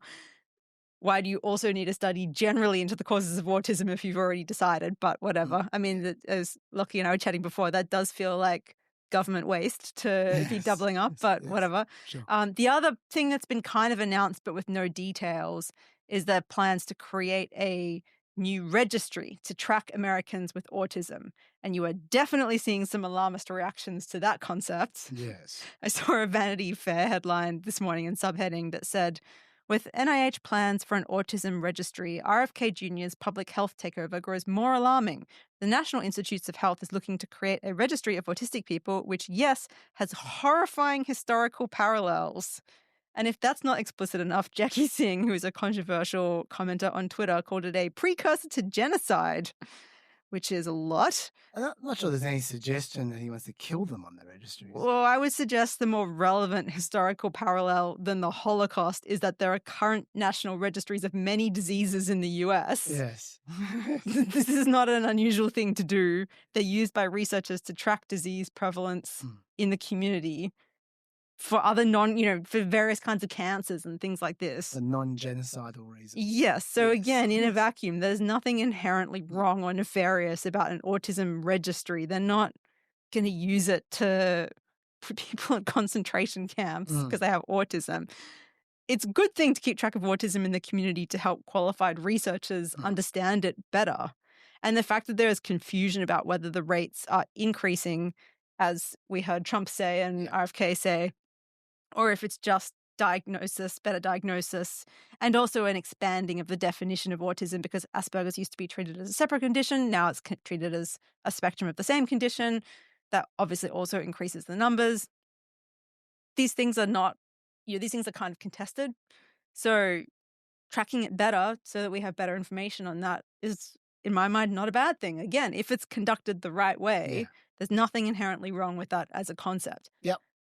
Having said that, I do understand why people with autism and their families are not in a trusting state of mind, given what Kennedy has had to say about autism lately. I believe we have that clip. We do. Autism destroys families. More importantly, it destroys our greatest resource, which are our children. These are children who should not be suffering like this. These are kids who, many of them were fully functional and regressed because of some environmental exposure into autism when they're 2 years old. And these are kids who will never pay taxes. They'll never hold a job. They'll never play baseball. They'll never write a poem. They'll never go out on a date.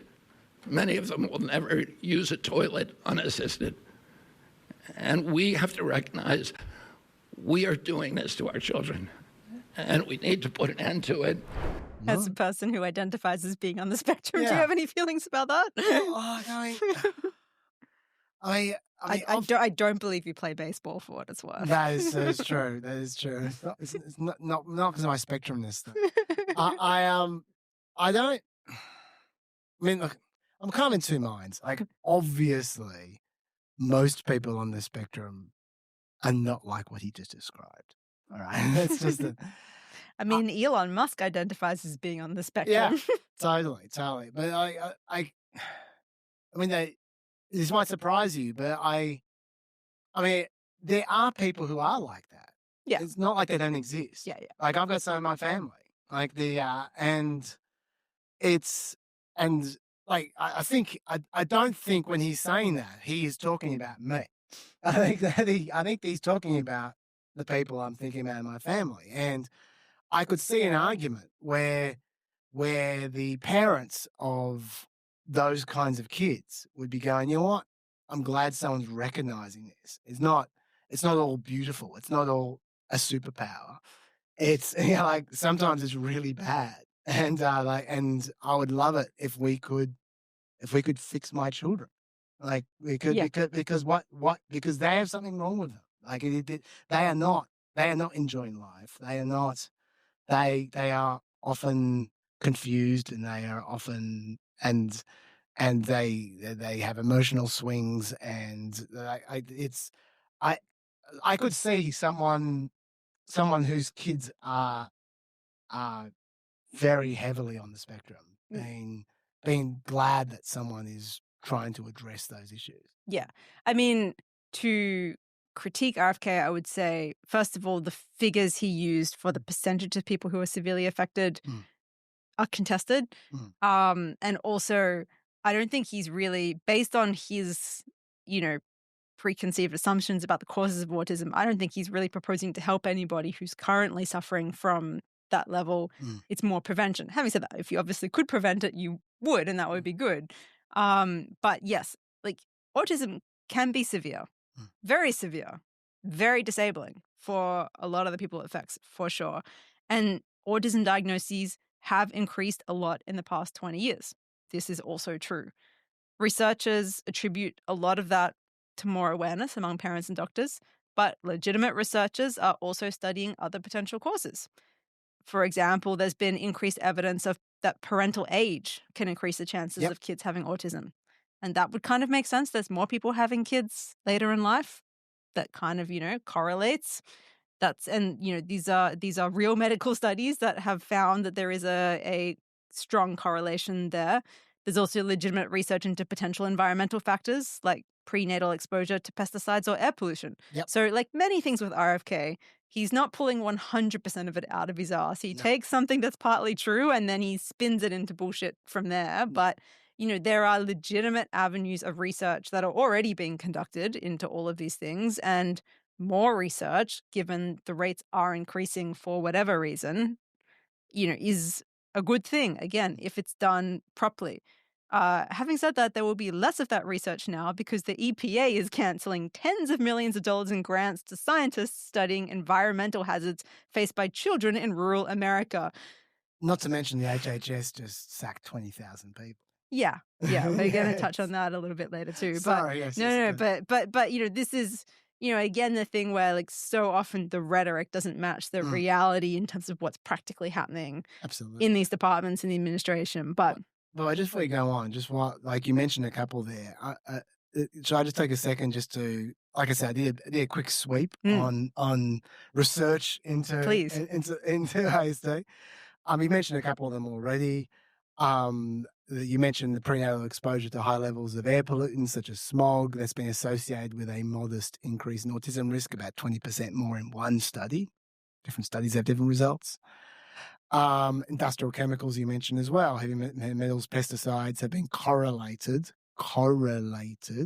with very slightly higher autism rates.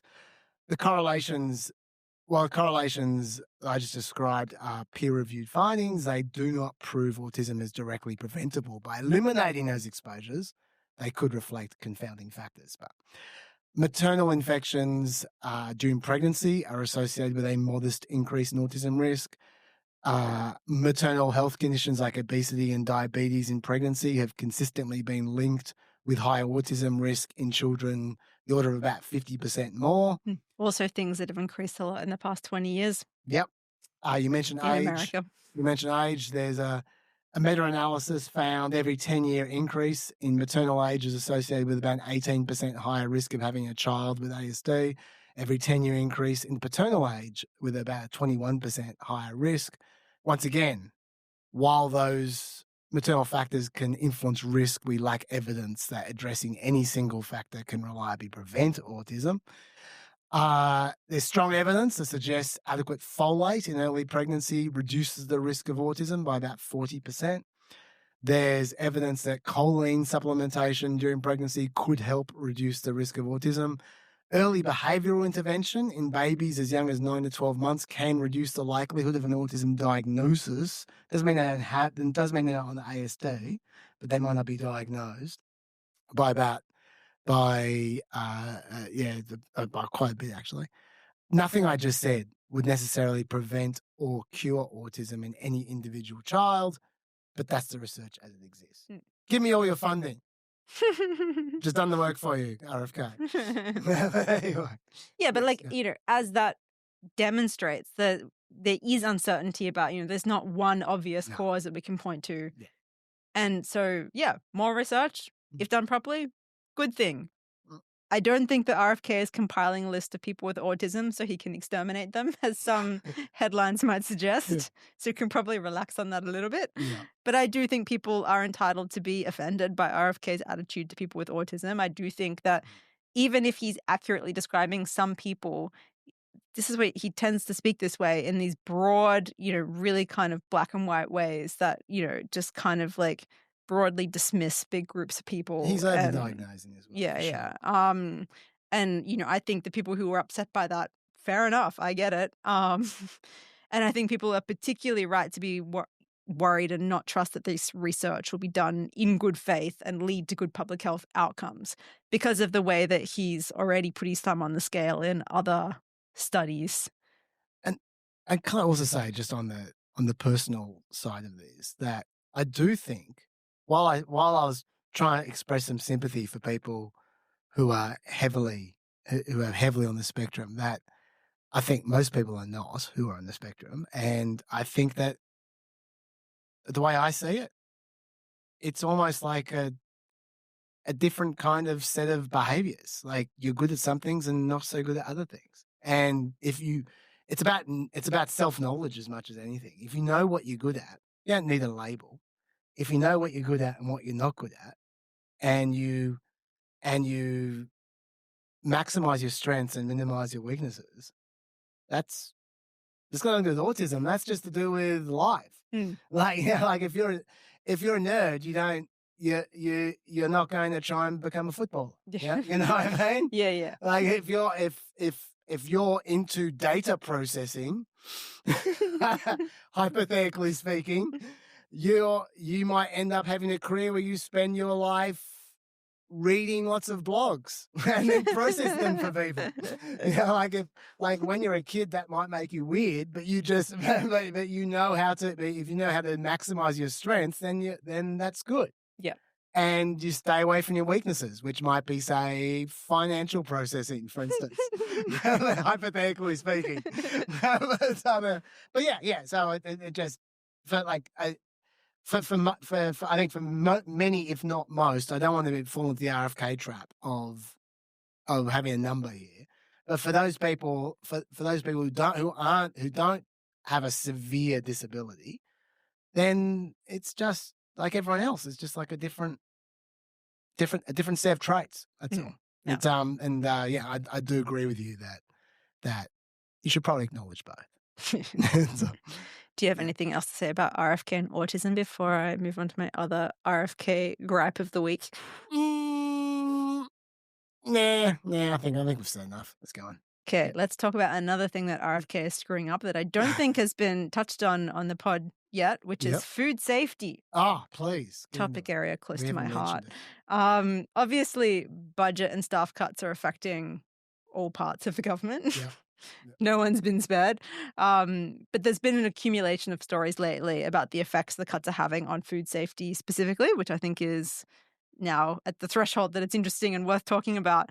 As you mentioned, HHS has fired 20,000 employees, 20% of its staff, and that's affected many parts of their operations more broadly, but also in the food safety area. So some examples, of which there are many.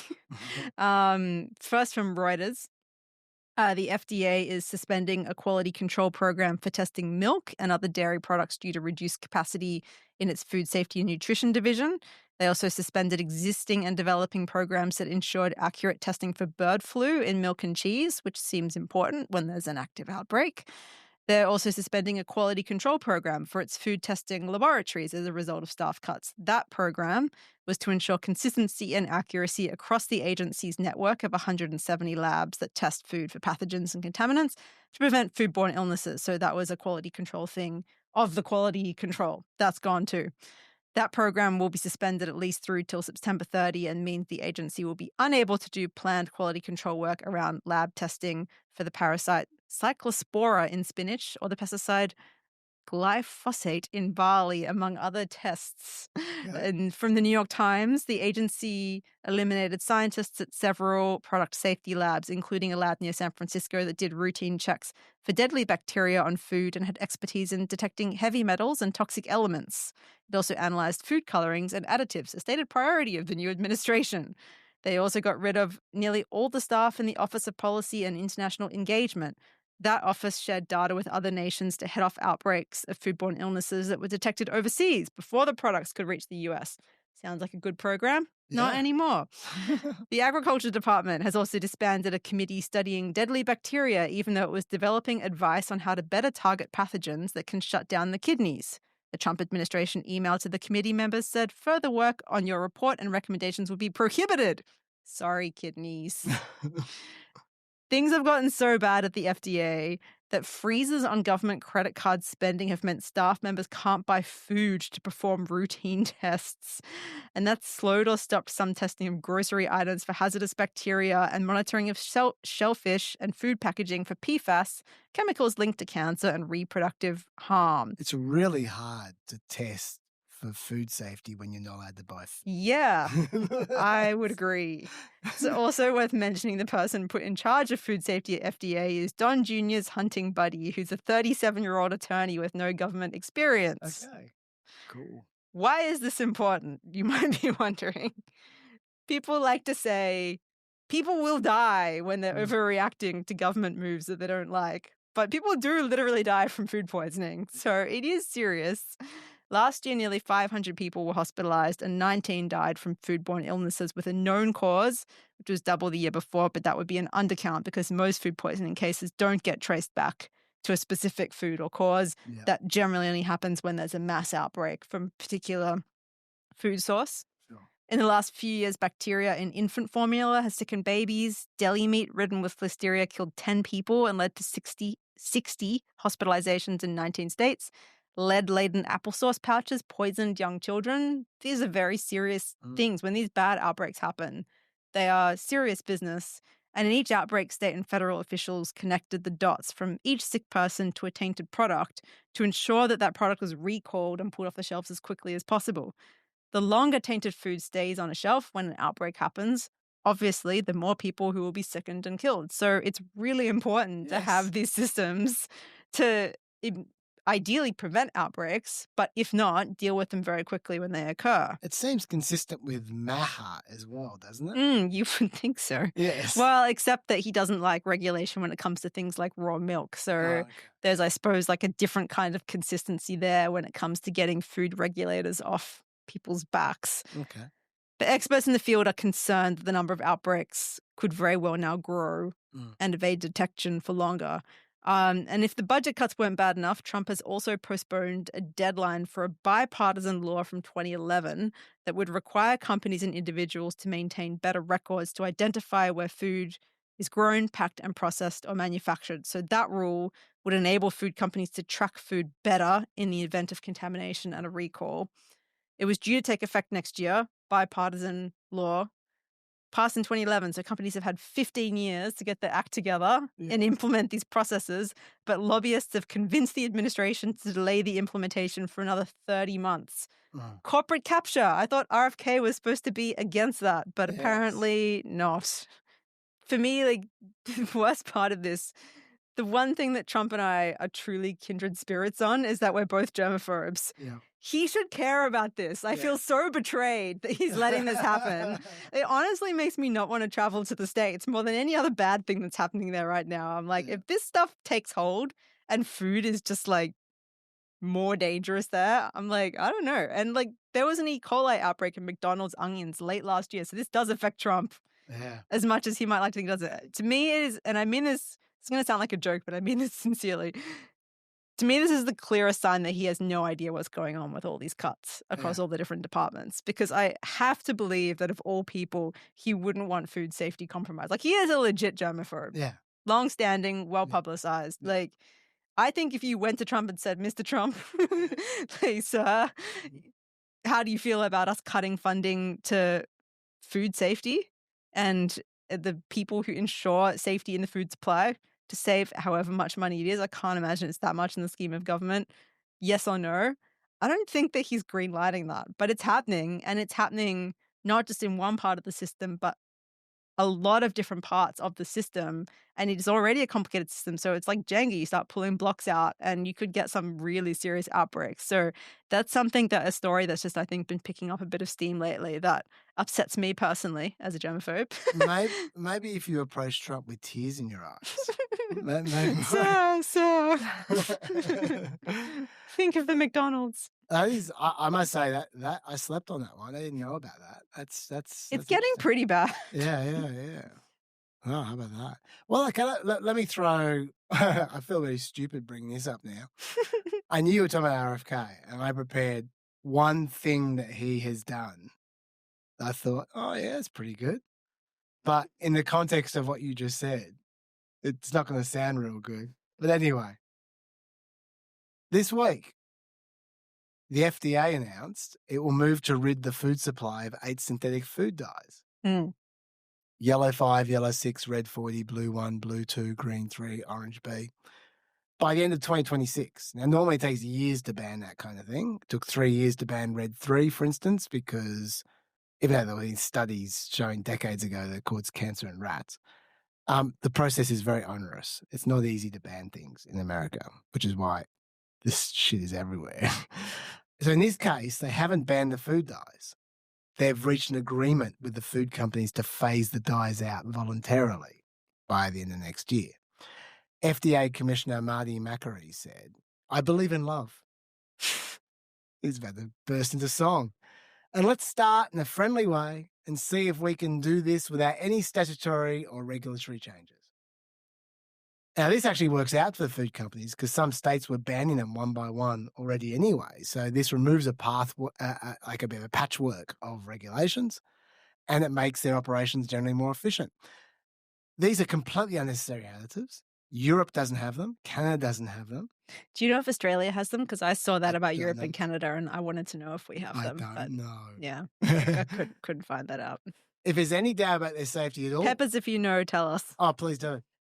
If there's any doubt about their safety at all, and there seems to be at least some doubt, then why take the risk? You don't need them. They're just colorings. Yep. It's not even flavor. It's just color.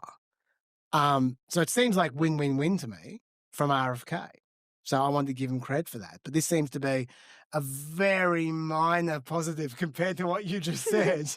Yeah, no, I saw that news too, and I'm into it. Like, it's don't put crap in food that is totally unnecessary. And companies are benefited by having it forced on them, because if they try to go individually, like there was a cereal brand, I forget which one it was, but that has bright, like Fruit Loops, but a different one, has the bright colors, and they tried to switch to natural flavorings, and they found a lot of some consumers said they liked it, and then others were like, I don't like this looks gross, because they're habituated to the very bright, colorful colors, and so suddenly seeing it look plain-eyed didn't look right to them, and so people turned off. But when that's just normal, that's normal. And so if you have one company trying to get healthier, they're not really incentivized to do that, because then they're being compared to other companies that have more appealing colors.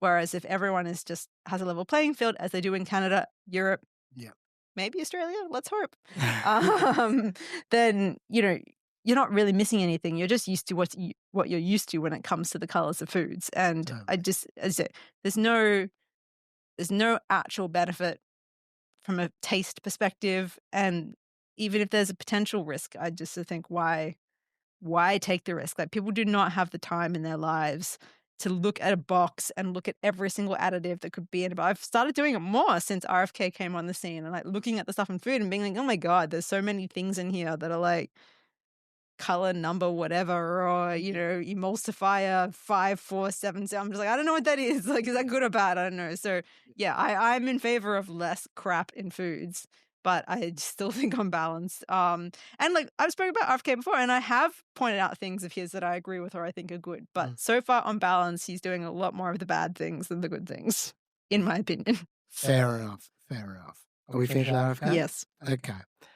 Talking about health, I want to talk about Medicaid. Okay, so first of all, by request from Enyo, let me explain what Medicaid is, because we just throw around the term. And okay, what is Medicaid? Well, first of all, it's not Obamacare. Enyo, because Enyo asked me to distinguish between Obamacare and Medicaid. The phrase Obamacare, very vague. It refers to a series of reforms passed as part of the Affordable Care Act back in whatever it was, 2009 or whatever, 2010 maybe. The main reform is subsidies for people who buy private health insurance on the individual market. Okay, so Obamacare basically regulated privately purchased health coverage. So all plans, all private individual health plans, had to have a basic minimum level of coverage, no junk insurance. And depending on your level of income, Obamacare offered government subsidies for people buying that insurance for themselves. So if you're too wealthy, you receive nothing. You can just pay for your own health insurance. If you're too poor, you're supposed to receive Medicaid. You don't buy your own private health insurance. We'll get to Medicaid in a second. This doesn't subsidize employment health plans, though, just individual health plans. Only individually purchased private health insurance is covered by Obamacare. About 21 million people have that. It was theoretically meant to maneuver the country away from employment-based health insurance, which I think most health economists agree is a stupid system. It keeps people trapped to their job. They can't move easily from job to job. Didn't really work. Trying to wean them off their job-based health plan.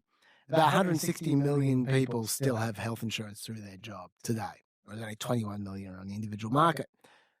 Okay, so that's Obamacare. The Medicaid program, generally speaking, helps pay for people's healthcare costs when they have lower income or resources. It sets super low payment prices for doctors who can then choose to take part in the program or not. It's up to the doctor or the hospital in this case sometimes. The government theoretically pays for that entire cost.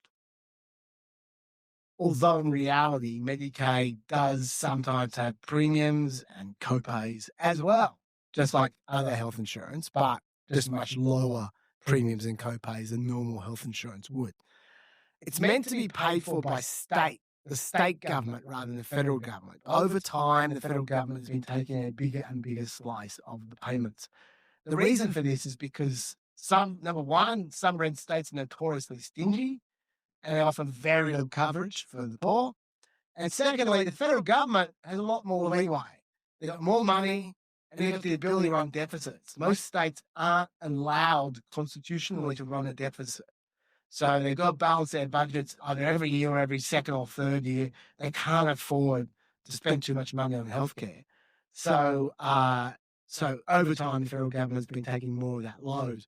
Under Obamacare, the federal government agreed if states agreed to expand Medicaid coverage for people up to 138% of the poverty line, which is $21,000 a year for an individual, not much, the federal government would pay up to 90% of that Medicaid bill, and the rest they'd leave to the states. Originally, this was basically compulsory, but the Supreme Court ruled that a voluntary choice needed to be made by each state. And now 10 states, even now, 15 years later, have not opted to expand their Medicaid coverage. Those 10 states are Wyoming, Kansas, Mississippi, Alabama, Tennessee, South Carolina, Wisconsin, and especially Georgia, Florida, and Texas. 1.4 million uninsured people are in that income gap there where they would be getting Medicaid if they lived in a different state. And that's why the uninsured rate in those 10 states is 14%, but it's only 7.5% in the other 41 states and districts. Now, it gets more complicated than that because Medicaid also covers a proportion of wealthier people's nursing home care. But essentially, that's a primer in what Medicaid is when we talk about Medicaid. Okay. Anything so far? No? Okay. As of 2023, Medicaid covers 90 million people, including about 39% of all children, 59% of all non-elderly individuals below the federal poverty level. According to Kaiser, just over half of respondents say that either they or a family member have at one point had Medicaid coverage. Medicaid has interacted with Obamacare to basically encourage employers of low-wage workers to drop their health insurance because they know they'll be covered by Medicaid. So now more than a quarter of all workers in the private sector aren't offered health insurance. Most of them are earning poverty or near poverty wages. So Medicaid, in a way, has become a huge subsidy for cheap-ass employers who exploit low-wage labour. Now, out of the three major entitlement programs, Medicaid, Medicare, and Social Security, It's slightly more vulnerable, Medicaid, because it primarily impacts poor people who tend not to vote as much as others, whereas Medicare and Social Security primarily affects old people who vote more than everybody put together. So so people were very scared. Politicians were very scared of messing with Medicare and Social Security. They will get voted out. Medicaid, slightly less radioactive. Right now in the budget, Medicaid costs about $655 billion a year, projected to rise to $1 trillion a year in 10 years. When we left this issue last time we talked about it. So that's all explanation, background. When we left this issue, the Republicans had earmarked as part of their budget resolution, trying to push through for this year, $880 billion to be saved over the next decade from the Energy and Commerce Committee, which oversees Medicaid. Now, they insist that money doesn't have to come from Medicaid. It just has to come from the committee. The committee could save that money from anything they like. They could buy less mineral water. They could buy less napkins. They could do whatever they want to save $880 billion over the next 10 years. Obviously, I'm being sarcastic. According to the CBO, over the next 10 years, outlays from that committee, other than Medicaid, total $581 billion. Okay, so even if they entirely cut everything else, Medicaid still gets a minimum $299 billion cut in the next 10 years from that committee. But $200 billion of what they do is CHIP, which is the Children's Health Insurance Program. They ain't cutting the Children's Health Insurance Program. That would not be popular. So bare minimum, realistically, it's about $500 billion cut in Medicaid over the next 10 years. Bare minimum.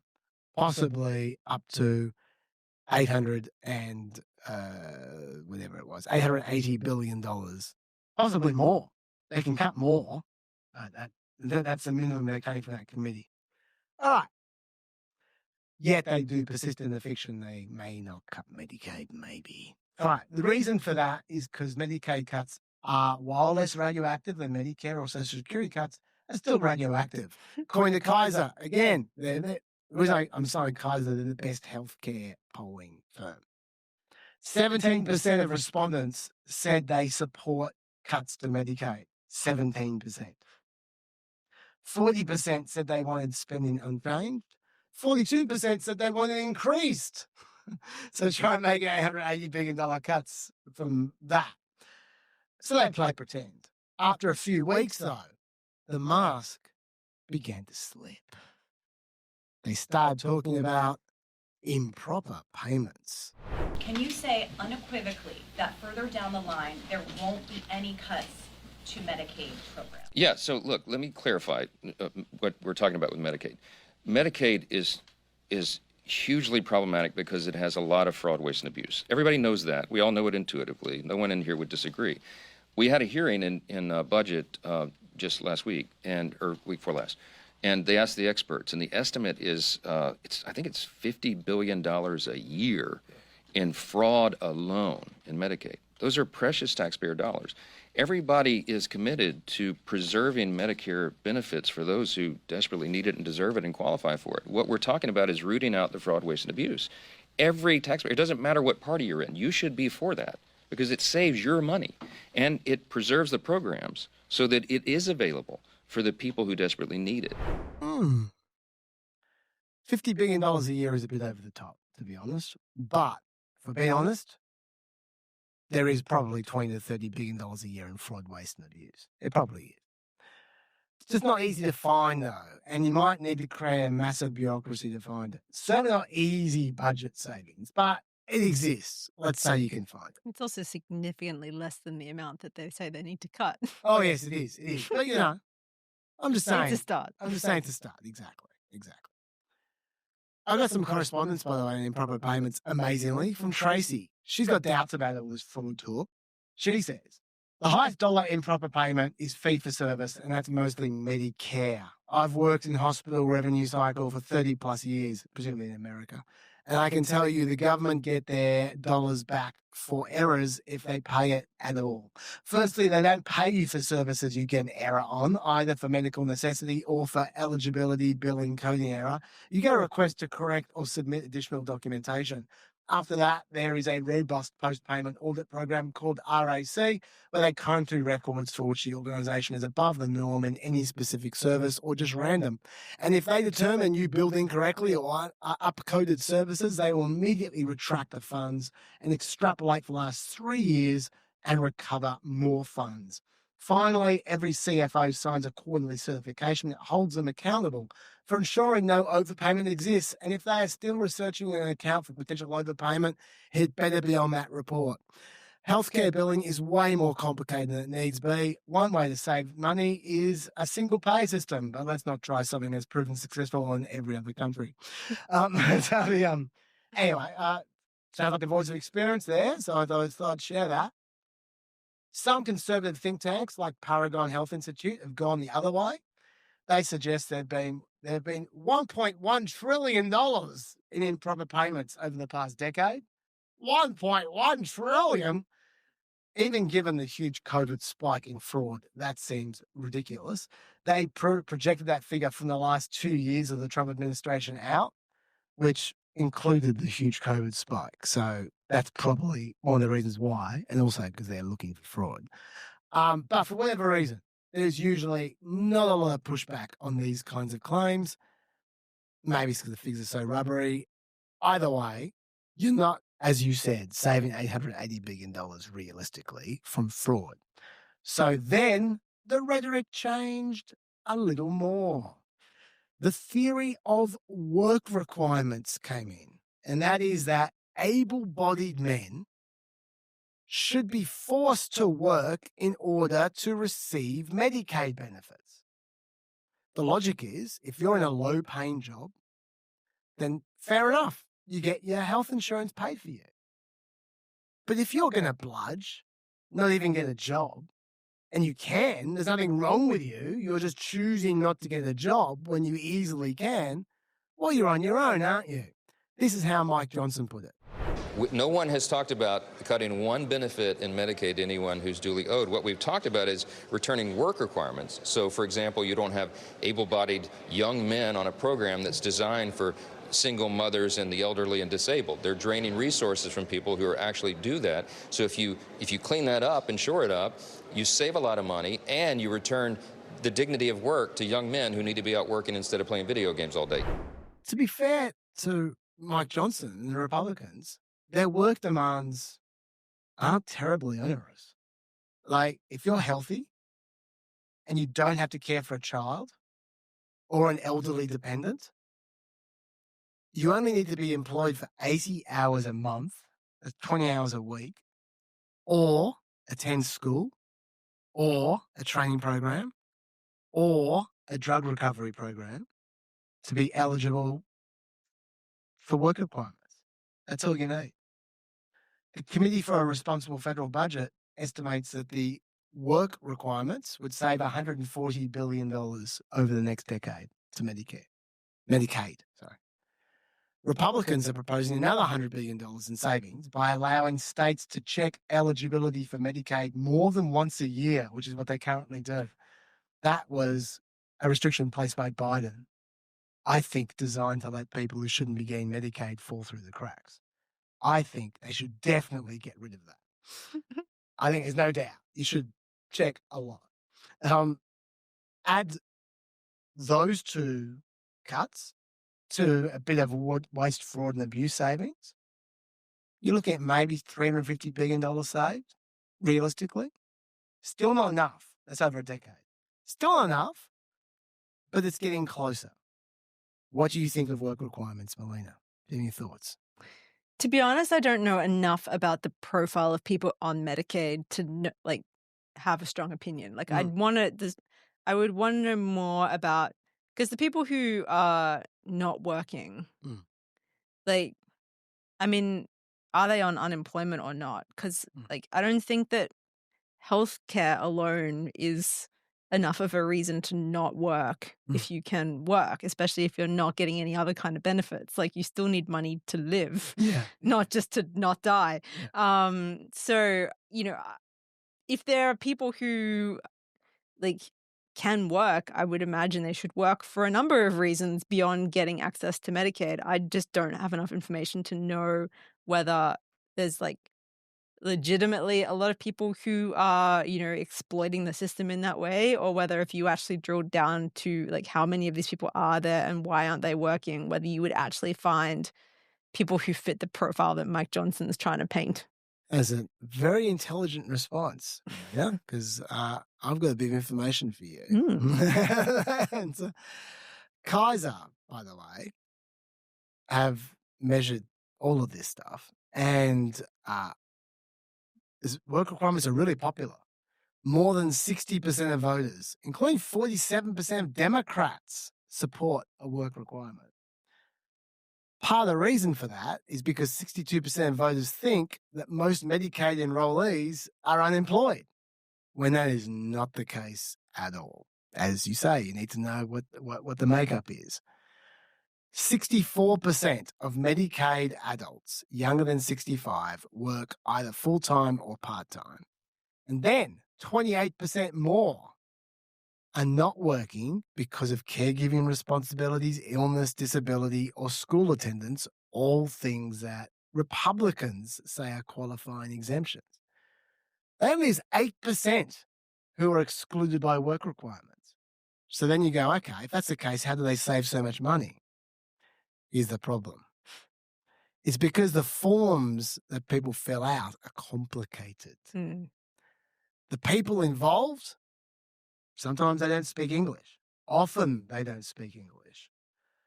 They're often uneducated. Think about who Medicaid is for. They are often uneducated, and many people simply just can't do their paperwork. Depending on their particular traits, if they're on the spectrum, they might not be able to do financial paperwork as well, hypothetically speaking. But this is why the Center on Budget and Policy Priorities found that introducing work requirements could strip over 36 million Americans of their health coverage. So the result is not necessarily a good one from this, even though it's incredibly popular. And if you do make the paperwork and proof easier to complete, well, then you'll save less money. So it's a trade-off one way or the other. Regardless, they still haven't saved enough money, even with work requirements, to pay for their rich people tax cut extensions.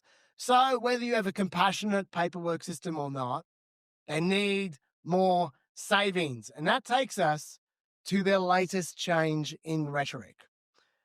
Remember when I told you about how Obamacare expanded the federal government's subsidization of Medicaid to 90% of the bill?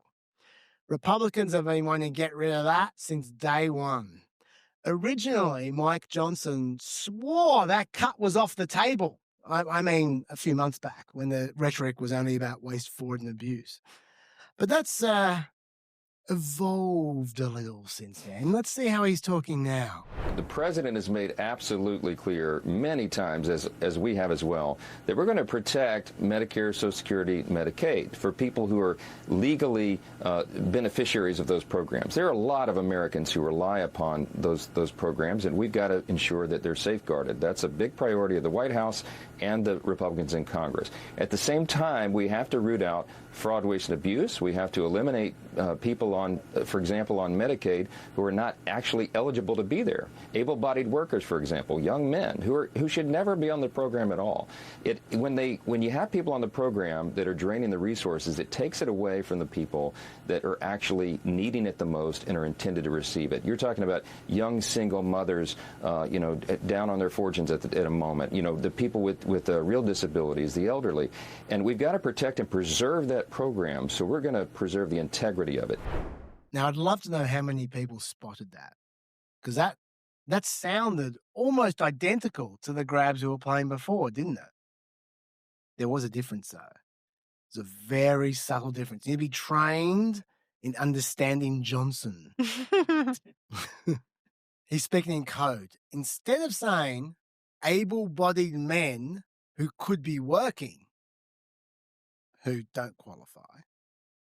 He's now saying able-bodied workers, full stop, shouldn't be qualified. He's saying they're draining resources, able-bodied workers. So he's just shrunk that window a little bit more. I'll play the key bit again. Just listen. We have to eliminate people on, for example, on Medicaid who are not actually eligible to be there. Able-bodied workers, for example, young men who should never be on the program at all. See, it's a very subtle change. And he's now saying able-bodied workers who are men should never have been on the program at all. Whereas before he was saying people, able-bodied potential workers who could work should never have been on the program at all, but he's just changed it. And it's very intentional. Don't think that that's not intentional. This is the Paragon Institute arguing to get rid of the Medicaid expansion. They're the guys who are against Medicaid. For more than a decade, the Affordable Care Act's Medicaid expansion has shifted resources away from the most vulnerable Americans, single mums, infants, and the disabled, in favor of able-bodied adults without dependents. Congress has the capability to reverse this and ensure our safety net programs focus on the most vulnerable. Yeah, so it's not instead of, it's additional. So that statement in of itself is very dishonest. Yeah, of course it is. They didn't take it away from single mothers to give it to working men. No, I know. But this is their game. Their game is to get rid of the Medicaid expansion and screw over the working poor, and to make Medicaid a welfare program with a bunch of holes in it. That's what they're trying to do, because it'll cost much less money. Most of the money goes to support the working poor. Wouldn't that incentivize people to stop working? If you can have a job in for a company that pays you nothing, but some amount that you're at least living, but you don't get health insurance and therefore you get Medicaid. But then they take that away because you're working. You're being punished for working. You'd be better off not working in that instance. That logic is very sound. And what I would say, they would never say this, but what they'd probably be thinking is, well, let's just make Medicaid nice and crappy so it's not worth it. Yes, which is, you can see the problem with that logic. But anyway, 12 Republicans wrote, that was 10 days ago that Mike Johnson grabber played. A couple of days after that, 12 Republicans wrote a stirring letter defending Medicaid, which I'll read you a key part. We support targeted reforms to improve program integrity, reduce improper payments, and modernize delivery systems to fix flaws in the program that divert resources away from children, seniors, individuals with disabilities, and pregnant women. Those who the program was intended to help. However, we cannot and will not support a final reconciliation bill that includes any reduction in Medicaid coverage for vulnerable populations. You notice they didn't mention the working poor there. Not an accident. That's the game they're playing. And if that was a bit subtle, a week later, a couple of days ago, Republicans became a lot less subtle. And just to be clear, before I play this grab, FMAP that stands for the share of the Medicaid bill paid by the government. Okay? So 90% at the moment. This is Representative Austin Scott. FMAP is the federal medical assistance percentage, and it ranges from 50% in the country to 76.9%. Now, when the Dems expanded Medicaid under the Affordable Care Act, they made that percentage match 90-10. So the federal government is paying 90% of the Medicaid expansion. And so what we have talked about is moving that 90% level of the expansion back towards the more traditional levels of 50 to approximately 80% instead of the 90-10, 90% being federal, 10% being state match. And nobody would be kicked off of Medicaid as long as the governors decided that they wanted to continue to fund the program. And so we are going to ask the states to pick up and pay some additional percentage of the Medicaid percentage. And if you remove the Medicaid expansion, I'll tell you what will happen. States will not pay for it. They can't afford to. Like I said, they have to balance their budgets. 12 states. And a lot of them are broke. Yeah, totally. 12 states already have laws in place that would automatically reduce their Medicaid coverage if the Medicaid expansion ended, just automatically. Kaiser project about 20 million poor people would lose healthcare coverage if the government went through with it. They would, however, save, wait for it, $600 billion to $1.9 trillion over 10 years, depending on your assumptions, which is exactly what they need to extend their rich people's tax cuts. So, this is the main game over the next few months. Totally up for grabs, this. If you look at the polling, it could go either way. Kaiser polling, 64% of Republicans, 40% of voters overall say they would support reducing the federal government's contribution to Medicaid expansion. But when you tell them that millions could lose coverage, even Republican support falls to 43% and overall support drops to 24%. But when you tell them the change could cut federal spending by about $600 billion, then that Republican support increases to 73% and overall support increases to 49%. In other words, this comes down to how well the two sides sell it. So I don't know how this is going to go, but this is going to be the battle over the tax cuts. They are not going to be able to afford those tax cuts unless they can convince people Medicaid expansion. But Medicaid expansion, if argued well by the Democrats, is absolute poison. So we will see how this goes. This is Not least because a lot of Trump supporters receive Medicaid. 100%. Absolutely. There is one more interesting wrinkle to this, which you don't hear very often. This is one of the beautiful aspects of details. 3 states expanded Medicaid by a different route to the other states. They expanded it through constitutional change in an election, which means even if the Medicaid expansion disappears, they still have to pay for it because it's in their constitution. They have no choice. Those 3 states, and by the way, they won't have any federal government's help if the Medicaid expansion goes. They just have to pay for it somehow themselves. Even if it breaks their budget, they still have to pay for it. Those 3 states are red states. They are South Dakota, Missouri, and Oklahoma. Why did they do that? Put it in their constitution. Because those red state legislatures refuse to pay for a Medicaid expansion. Lower like Florida and Texas and all those other states. And so then some people put it on the ballot. That was going to be my guess. Yeah. And of course the people are voting for that because of course they want Medicaid to be expanded because it's the right thing to do. And so it's something that people voted for. There's populism in action. And so now these red states are saddled with this and they can't get rid of it. Which means that 6 Republican senators are going to be very keen to not lose the Medicaid expansion funding for their states. This is the reason why Josh Hawley, in particular, the senator for Missouri, has turned into a massive Medicaid evangelist. Whenever you see a news story about Medicaid, Josh Hawley is there going, oh, we love Medicaid. Oh, it's beautiful. It's just because his state is on the hook for it and he doesn't want to lose it. And because his constituents demonstrably support it. Yeah, I know.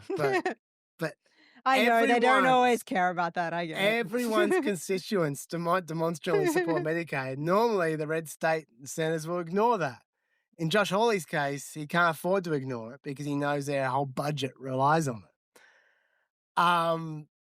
So watch out for those senators because we know Murkowski and Collins, they're going to vote against these moves for sure. It takes 4 senators to defeat it in reconciliation. Need 2 more. Those super red states could easily provide the 3rd and the 4th votes to sink Medicaid cuts in the Senate. So that is something to look out for. Got any thoughts? Well, and they probably won't get punished for it either because Trump and the administration has signaled that they're against big cuts to Medicaid as well because, as I said, a lot of his supporters are on Medicaid. And so it's not necessarily, I would be surprised if they did vote to cut Medicaid. those senators in particular, because I wouldn't expect them to get a big blowback from the MAGA people for doing it. Yeah. It's traditional Republicans that want to cut Medicaid. I know, but Trump wants his tax cuts a lot. Trump really wants his tax cuts. Not only is he wanting Can he not just get both? If we're not caring about fiscal responsibility, which they obviously don't. So the problem is they've already passed the budget resolution. They need to take $880 billion out of the Commerce and Energy Committee. They've got no choice. They can't pass the bill without it now. So they've got to get that money somehow.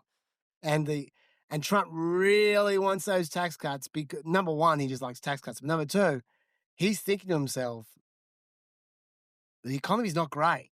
I need it. The last thing I need is to remove these tax cuts in the middle of my term because that will make the economy worse. Yeah, it'll take money out of the economy. So he's really going to be pushing hard. But we'll see. I don't know. I don't know how this. Honestly, what I said before is what I think. I think this totally comes down to who argues better. So we will see. Now, Melina, I can see you getting tired. It is 10:30. I did try to stifle that yawn. No, you did great. Unsuccessfully. You did great. You did great. Now, we got 2 topics left. I'm happy to only cover one. Okay. And the other one I will cover with Lockie. All right. Because tomorrow I'm going to do some emails with Lockie and we can do the other topic. All right. You get the choice of part 2 of the deportation stuff, the Supreme Court side, or North Carolina stuff. My suspicion is you probably have more to say about where I'm about to go on the deportations. Yeah, do deportations. Yeah, okay. Where I left it about an hour ago is I was about to say, I think we're turning a corner in this issue because I'm seeing activity from the Supreme Court I have not seen before, ever. Now, I've only been following the Supreme Court for about 10 years, so that's not that much, but, but it's still, it's a big deal. I want to talk you through this. Remember back in April 7, when the Supreme Court last weighed in on the Abrego Garcia situation, they put out a ruling. Oh, actually, it wasn't Abrego Garcia. It was the Boasberg Court. It was the General Alien Enemies Act usage. They put out a ruling where there were 2 clear commands. There was some tricky wording, but then there were 2 clear commands. 1, if you want to challenge your deportation to El Salvador, you need to do it with a habeas corpus challenge, which is challenging your imprisonment in the district where you are being held. No national injunctions. No, we're doing it from Washington, D.C. Wherever you are, that's where you need to have the legal challenge. Number 1. Number 2, I'll quote them. The Alien Enemies Act detainees must receive notice after the date of this order that they are subject to removal under the Act. The notice must be afforded within a reasonable time and in such a manner as will allow them to actually seek habeas relief in the proper venue before such removal occurs.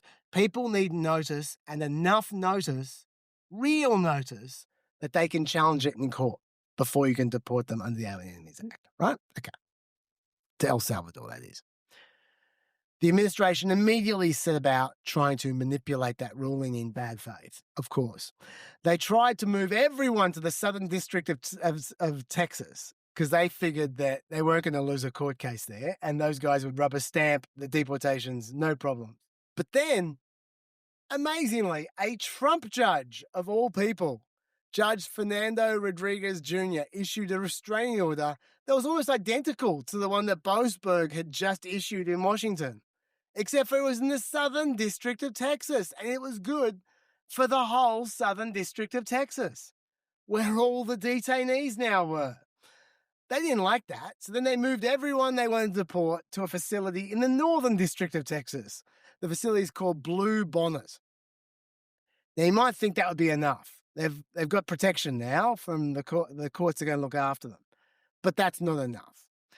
Just in case someone might get some ideas about obtaining some kind of legal rights of some kind before they're deported, they decide to rig the notice entirely. They handed out to the Spanish-speaking people, largely, English flyers that told them they were going to be deported to Venezuela today or tomorrow. They didn't explain what the flyers meant. They didn't explain why they were being given them. They didn't explain anything. They shoved it in their hand, and often they just said, sign that. And if they were signing it, they were signing an agreement to be sent to Venezuela. Sometimes they did, sometimes they didn't sign it. Either way, they didn't really care. That was their notice. Their notice was here. Look at that. This was happening all, by the way, on Easter Thursday. So obviously they were intending to send these people to El Salvador on Good Friday or Easter Saturday when no one's paying attention. Very dodgy stuff. Somehow the ACLU found out. There must have been like one guy who could speak English or something. The ACLU found out about this and took them to court. Here's where it gets interesting. The district court judge had only taken a few hours to consider his verdict at this point in time. Like this is on the Thursday, I think, or maybe it was on the Friday. It might have been even Good Friday. It was an emergency application to the court. Actually, that's right. It was late on Thursday, and it was on Friday he was considering his verdict. The ACLU said, screw this. They're going to deport these guys before this guy comes back. Not that the judge is being dodgy. It takes more than a few hours to consider your position, but they said, screw this. And they just went straight and appealed immediately. Before the judge even returned their verdict, they appealed to the Fifth Circuit Appeals Court. The Fifth Circuit Appeals Court hadn't even had time to hear the appeal when they went to the Supreme Court at the same time. They just went at the same time, simultaneously, Fifth Circuit and Supreme Court. They said, screw it, we're not letting this happen again. The last time this happened, these bastards sent them to El Salvador before the court had time to render a verdict and put out an order. So we're going to head them off at the pass this time. Meanwhile, the administration was saying, what are you doing? What's all this rushing? This is completely unnecessary. We're not deporting anyone. What are you saying? In Boasberg's court, they were having an emergency ruling and the emergency hearing, and the Deputy Assistant Attorney General, Drew Ensign, was asked directly by Boasberg, is the administration planning to fly any migrants to El Salvador on Friday or Saturday? He said, quote, I have also been told that there are no flights tonight and that the people I spoke to were not aware of any plans for flights tomorrow. I've obviously emphasized the key words here, all very vague. Boasberg is not a moron, so he asked them again. And then Drew Ensign said, the information that was relayed to me was a definitive, there are no flights tonight. And the people I spoke to were not aware of any plans for flights tomorrow. Boasberg just thought, screw this. He called a 30-minute recess, said, go away, find some real information and get back to me with actual answers. Are there going to be any flights to tomorrow or the day after? Ensign came back after 30 minutes and said, I have spoken with DHS. They are not aware of any current plans for flights tomorrow, but they've also been told to say they reserve the right to remove people tomorrow, and that would be consistent with the Supreme Court's earlier decision because they gave notice, remember? Also, the government has no plans to remove anyone that's filed a habeas petition. Bear in mind that they were going out of their way to make sure no one had notice to actually file a habeas petition. Also, at the same time, DHS Assistant Secretary Tricia McLaughlin put out a statement saying, we are not going to reveal the details of counterterrorism operations, but we are complying with the Supreme Court's ruling. Now, counterterrorism operations. I know. Now, this is normally where the Supreme Court would take them at their word and relax a bit. We're okay for the next few days. They said they said they won't report anyone. It's okay. No plans. No plans. I've been told. That's what Alito wanted them to do in his dissent. That was yet to come. Alito said the court didn't need to rule on that night, on Friday night, whatever night it was, because no such deportations were then planned to occur, either yesterday, April 18, or today, April 19. But something has changed in this court, Melina, because not only did they not take Alito's advice, they ruled before the district court and appeals court ruled. They didn't wait. The Supreme Court is meant to be the appeals court for those other two courts, and they didn't even wait. They just came right over the top and ruled first. That's very unusual. They ruled before the government had a chance to even file a response. They didn't wait. They just went bang. ACLU, you reckon they're in danger? Right, here's our ruling, bang. They ruled before Alito even had a chance to write his dissent. And normally they wait for the dissent before they put out a ruling. They ruled at 1 a.m. Immediately. They didn't trust the government one bit. And they basically call them out. Here's the ruling. The government is directed not to remove any member of the putative class of detainees from the United States until further order of this court. No qualifiers. No ifs, buts, maybes. No Justice Roberts weasel words. Just, you're not doing it. To anyone. Not even to these people in particular. To anyone. The entire class of detainees. There is no ambiguity. There's no face-saving shadows for Trump to hide in. This is a new Supreme Court you're hearing here. And it isn't just the Liberals doing it. Or even Barrett. It's Kavanaugh. It's Roberts. It's Gorsuch. The final ruling was 7-2, where 7 were telling the government effectively, we don't believe you. The truth is, with a normal administration, Alito's dissent was absolutely right. It was just spot on. Like, everything he was saying in the normal situation was very reasonable. Like, you should wait. You should wait for the government to respond. You should wait for evidence. You should wait for the appeals court. You probably don't have jurisdiction. Everything he was saying was fair enough in a normal circumstance. But this is the first ruling I've seen where the Supreme Court acknowledged implicitly they are not dealing with a normal administration. And they need to be treated like they are untrustworthy. Like bad faith administration. This is getting very real because the legal questions haven't even really begun. And I'm going to go through them in a sec, but I'll give you an opportunity to say anything you might want to say at this moment. It just feels like we're inching closer to the point where we'll kind of see how this conflict, it feels like there's a brewing conflict between the Trump administration and the Supreme Court. And there's been all this questioning of, what's going to happen when they inevitably clash on something substantive in a way that, so far the administration's tried to get around perceived clashes and losses by interpreting rulings in ways that are favorable to them, but pretty dishonest readings of the rulings.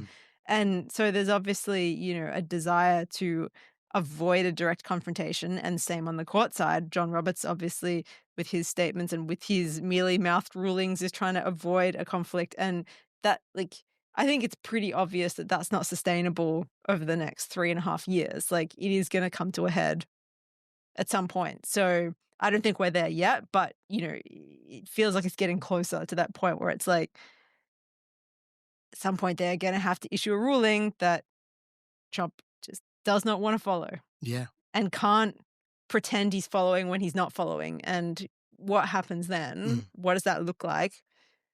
I'm not going to predict. I don't know. But, it feels like this is kind of another step towards that point, which we're inevitably going to reach at some point in this term. It feels like that to me as well. And it feels like this is the case to do it. These circumstances are the circumstances. Because like I say, we have not even begun. This is all preliminary stuff for the real issues, which I'm now going to take you through because we haven't talked through them much. There was an interesting poll, by the way, from Reuters last month. People were asked, should the president obey court orders he disagrees with? 83% said yes. including 73% of Republicans, said, yeah, you should obey court orders.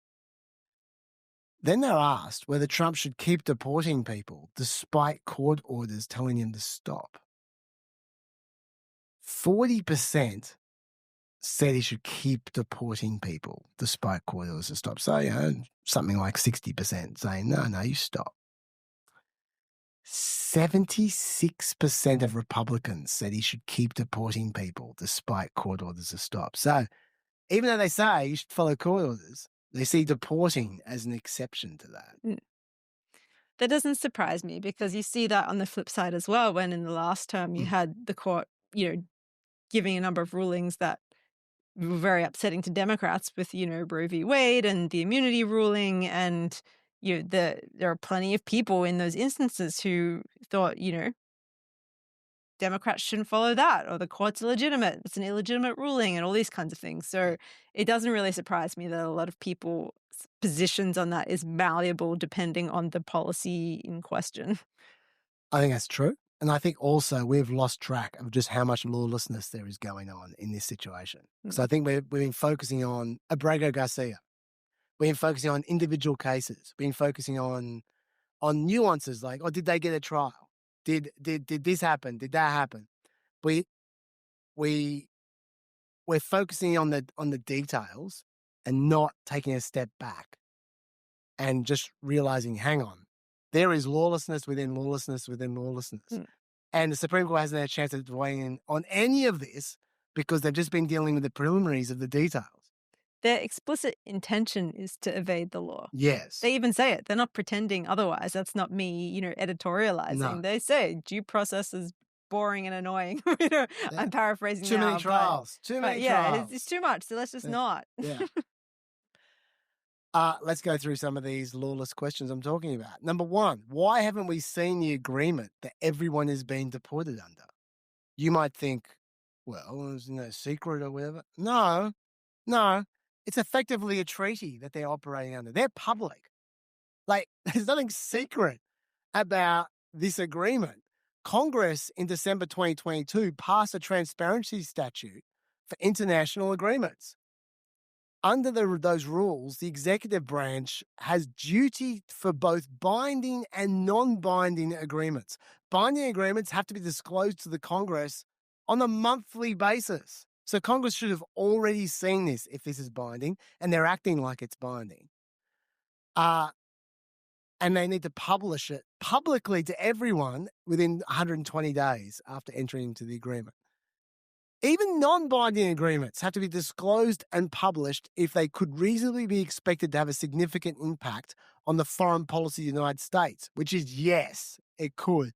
The new transparency rules also require the executive branch to disclose a non-binding agreement if it's the subject of a written communication from the chair or ranking member of either of the Congressional Foreign Affairs Committees. So that means that the Democratic minority leader in the Foreign Affairs Committee has a statutory right to obtain a copy of the agreement. Guess what? Senator Shaheen has already requested a copy of the agreement. She hasn't got it. The requirement applies even to classified material. They can't use state secrets or war powers. They have to publish it. Where is it? It's nowhere. That's lawless number one. Is Trendaragua actually an invading force, which we've just been assuming the whole time? We've been going, well, hang on. Is he really in MS-13? Is he really in Trendaragua? Or have you proven he's in Trendaragua? Hang on, take a step back. Why does it matter whether he's in Trendaragua? The reason why is because they are saying that America is at war with Trendaragua and they're an invading force. So we just let this slide. It's a huge bunch of bullshit. There were Senate hearings just now into the primary threats facing America, where they discussed the global threat assessment put out by the intelligence community. That was released a week after Trump stated that in an executive order that Trendaragua had invaded America and we're at war. Trendaragua, the country mid-invasion of America, wasn't mentioned once in the global threat assessment. It came out a week afterwards. So, in this hearing about the global threat assessment, Joaquin Castro, in this hearing, asked Tulsi Gabbard, the head of the Director of National Intelligence, and John Ratcliffe, the head of the CIA, what's going on? Why haven't you mentioned the invading force in our country as a threat? And this is what they had to say. I want to ask about the Alien Enemies Act really quick while I have time. The president has used the Alien Enemies Act, a wartime authority last used to detain German and Japanese nationals during World War II, to summarily deport people accused of being members of the Venezuelan gang Tren de Agua. To invoke this law, the president must demonstrate that the United States is under invasion by a foreign nation or government. They have alleged that we are under invasion by the Venezuelan government.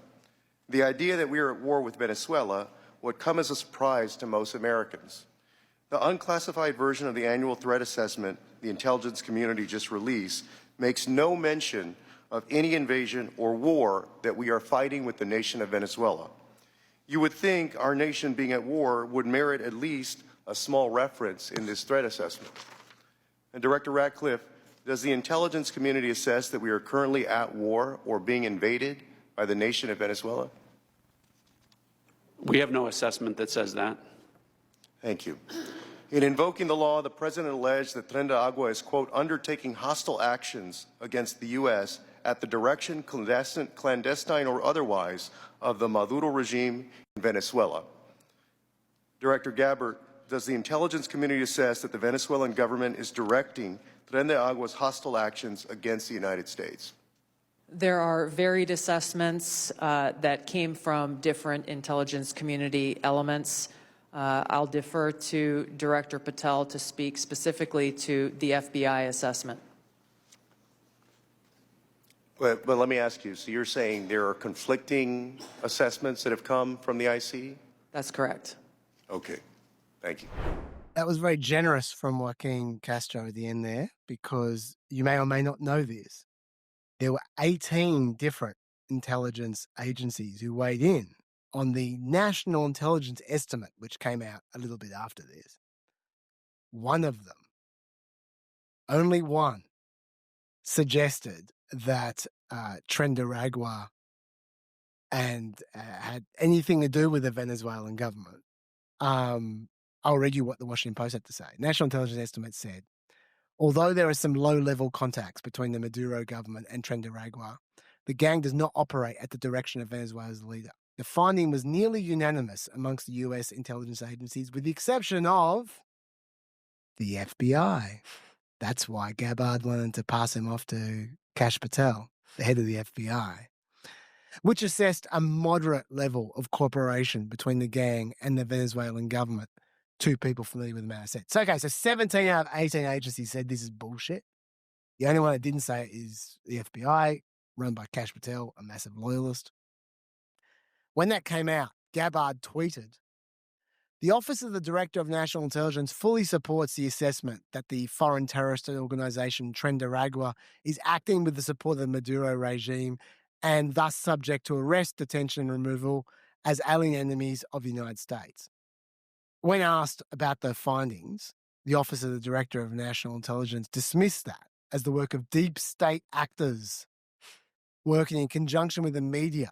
Quote, President Trump took necessary and historic action to safeguard our nation when he deported these violent Tren de Agua terrorists.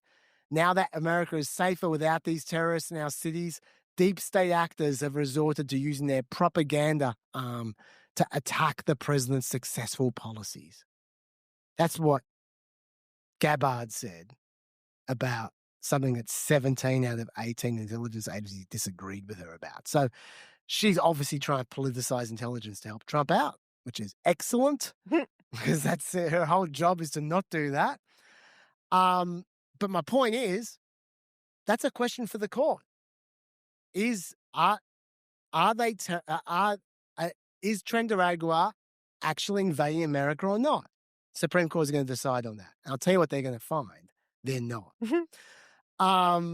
So then if Trent Abrego was not an invading force, are these people really terrorists? We just let that slide as well. They refer to these gang members as terrorists all the time, don't they? Abrego Garcia is a terrorist and mastermind and all the rest of it. Under what definition do these people qualify as terrorists other than the government calls them terrorists? They act like a gang. They commit low-level crime. When did any of these people engage in anything that you would regard as terroristic activity? That's going to be another question for the Supreme Court. Do you think actual terrorists are mad that their brand is being diluted? by dudes with tattoos. Blow myself up at a train station. This guy just had a Jordan tattoo. That is a great Onion article, actually. That's a good one. If anyone wants to write that up, go for it. Nice one, Melina. You can say you're a comedy writer. Next, does the Alien Enemies Act apply at all, given all this? Obviously, it doesn't. That's the next thing that the Supreme Court needs to weigh in as well, which I don't think the government's going to like their response. But that's nothing. We've just been assuming. When we're talking about, has Abrego Garcia had a trial yet?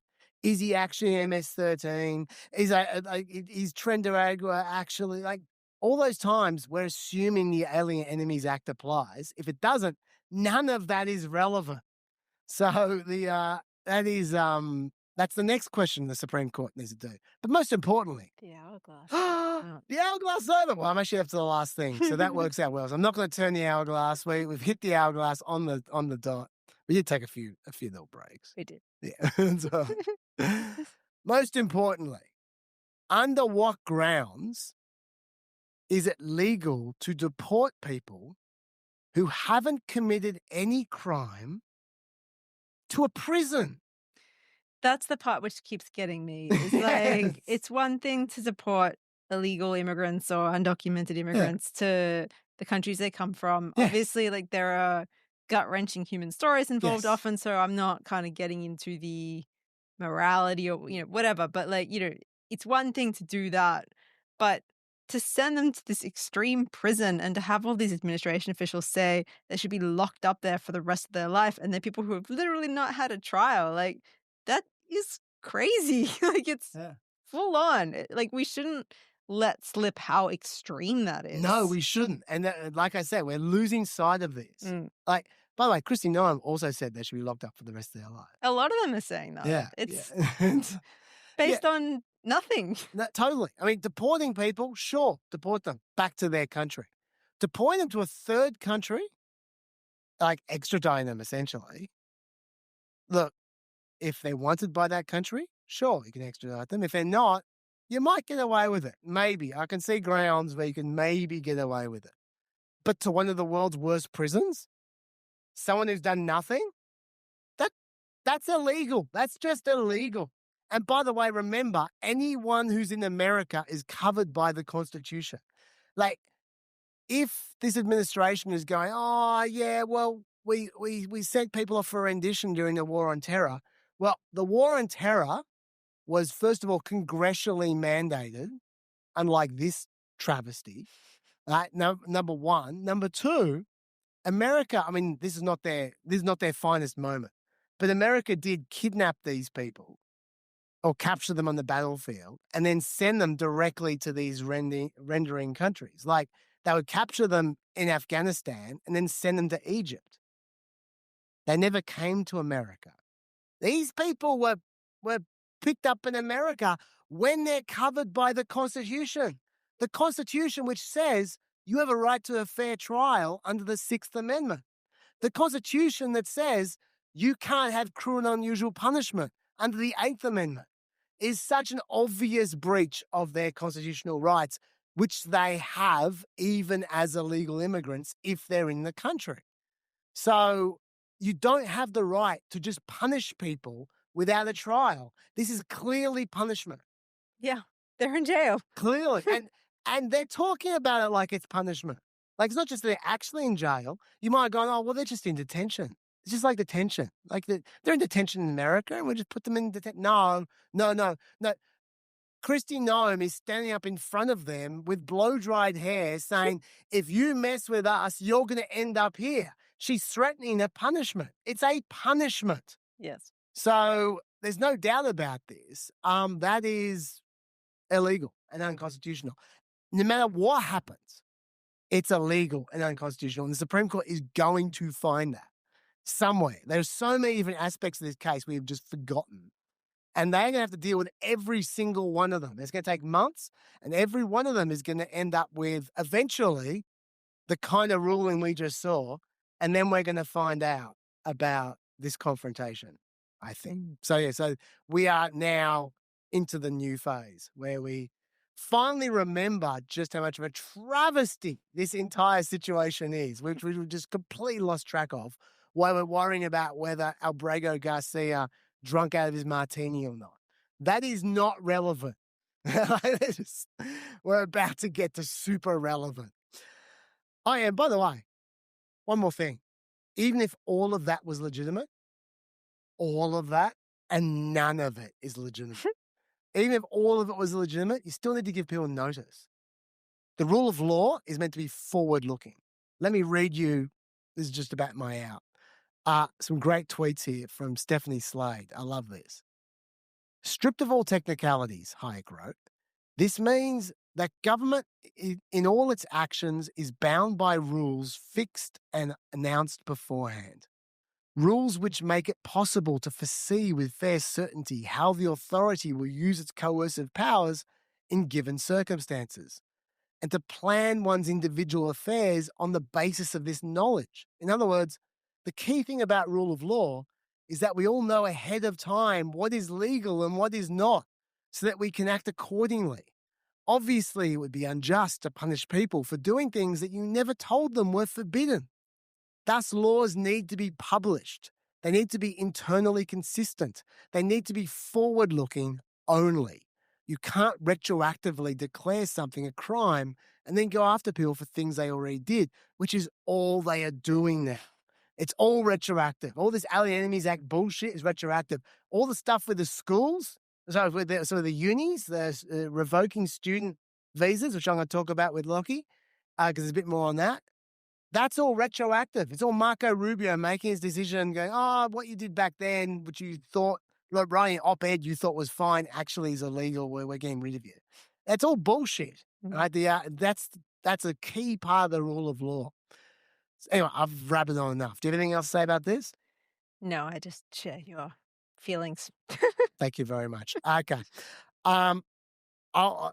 We'll say goodbye, then we'll go to the white flash. We'll continue on with Lockie with a little bit on the uni stuff. I'll talk about North Carolina. We'll all find out what the hell I'm talking about when I say North Carolina. And I'll get some emails for you on the other side as well. Some correspondence. Melina, anything else you want to say before we get out of here? That's all from me. That's all from you. Well, that's all from me for the next 3 seconds. Until then, stay peppy.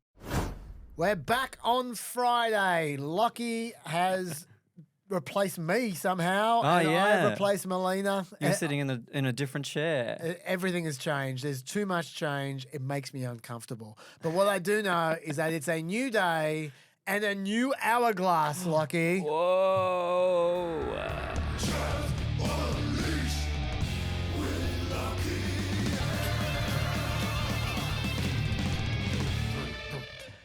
We're definitely not going to get close to the hourglass. Yeah, no, I was like, no hair whipping today. Definitely not. Definitely not. No, I reckon an hour and a half. Oh, you meant time. I meant physically. I wasn't dancing because I didn't want to whack the thing. Oh, no, that's fine. No, I meant we're not going to have the second half of this single podcast be 4 hours. That's what I'm saying. The fact that he clarified peppers is what concerns me. No. I've got 2 topics I want to cover, and then we'll rattle through, let's say, half an hour to 40 minutes of correspondence. Lovely. Got just a few emails.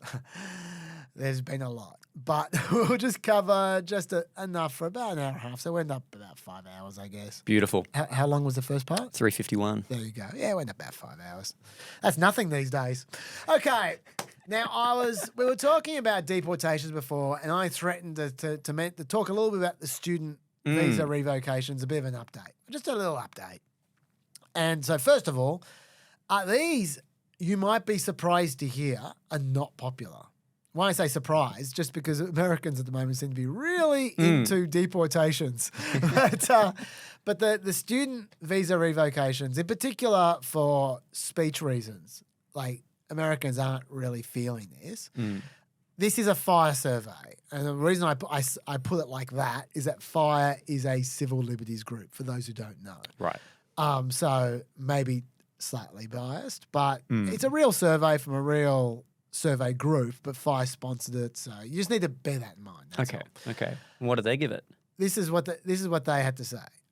There's a poll from April 4 to 11. 26% of Americans either support or strongly support a policy of deporting foreigners legally in the United States on a student visa for expressing pro-Palestine views, whereas 52% oppose or strongly oppose that policy. And if you say the same thing about those on a green card rather than those on a student visa, you get 23% supporting it, 53% opposing it. So it's the same numbers, basically. Yeah. Now, you need to just remember it's a FIRE survey. The wording is very particular. So in reality, it's probably not 23%. It's probably more like 35% or 40%. I'm just guessing. But still, not popular is the important bit. Yeah. Right? There's no way that 70% of people support this policy or 60% of people support this policy if you're getting 23% from that question, right? And I should say, to be fair, I'll just read you again what it was. The percentage of Americans who support or strongly support a policy of deporting foreigners legally in the United States on a student visa for expressing pro-Palestine views. That's literally as a literal description of the situation. Like, I know they're calling it for terrorism or for supporting terrorism, but the actual examples are that. And so when the news breaks of these people, that's what it is. Anyway, just thought I'd share that with you. I got an update on Khalil, who was the first one of these. Mahmoud Khalil, the guy from Colombia, who, if you recall, he was a spokesperson for one of these groups. I always was a little unsure about the exact evidence I had of him saying anything actively supportive of Hamas. Yeah. Not that I was... His names weren't on the flyers or anything. No. Not that I wasn't... Not that I was suspicious that he wasn't supportive of Hamas, but I just thought, you need evidence for this shit, guys. You can't just assert it. Anyway, we've seen his submission now, Rubio's full submission against Mahmoud Khalil in court. All right. It was revealed. This is the basis for stripping him of his green card. Keeping Khalil in the country would undermine US policy to combat anti-Semitism around the world and in the United States, in addition to efforts to protect Jewish students from harassment and violence in the United States. Now, Rubio said information provided by DHS indicates that Khalil participated in anti-Semitic protests and disruptive activities, which fosters a hostile environment for Jewish students in the United States. Condoning anti-Semitic conduct and disruptive protests in the United States would severely undermine that significant foreign policy objective. But he didn't supply any of that evidence. It was literally a one-pager. You said evidence, not information. Yeah.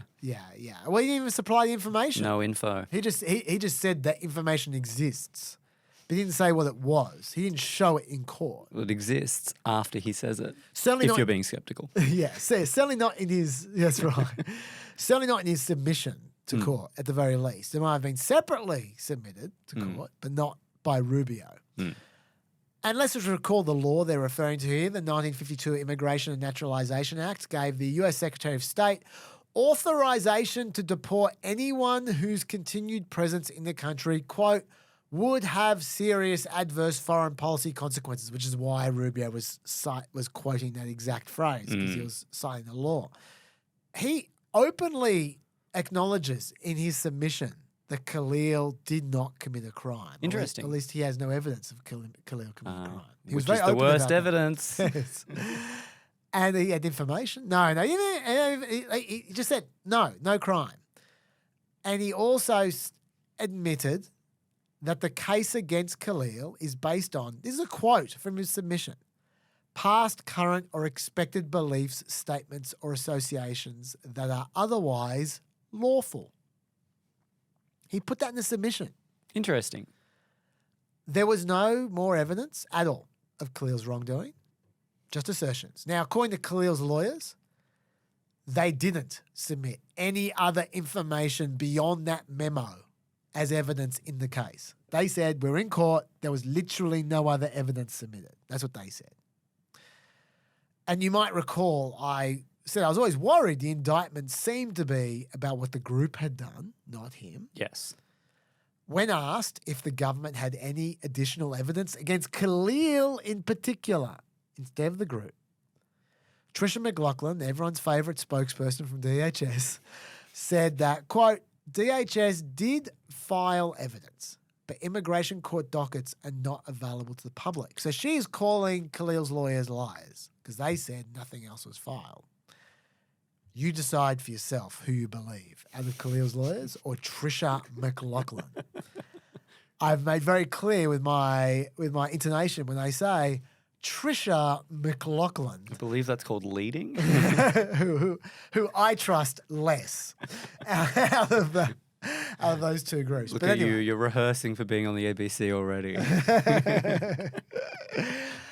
The fact is, though, they lost the case. Khalil lost the case. The Immigration Tribunal found in favour of the Secretary of State. Whatever they provided, it was enough. Judge Jamie Comins, I emphasise an immigration judge. That's different to a criminal judge. She ruled that Mahmoud Khalil can be, sorry, I'm still sniffing. I'm going to be sick for a few I'm also still coughing. Sorry, guys. I did say you had dysentery. You should have listened to me. And then I caught it. I didn't want to make you look like a liar.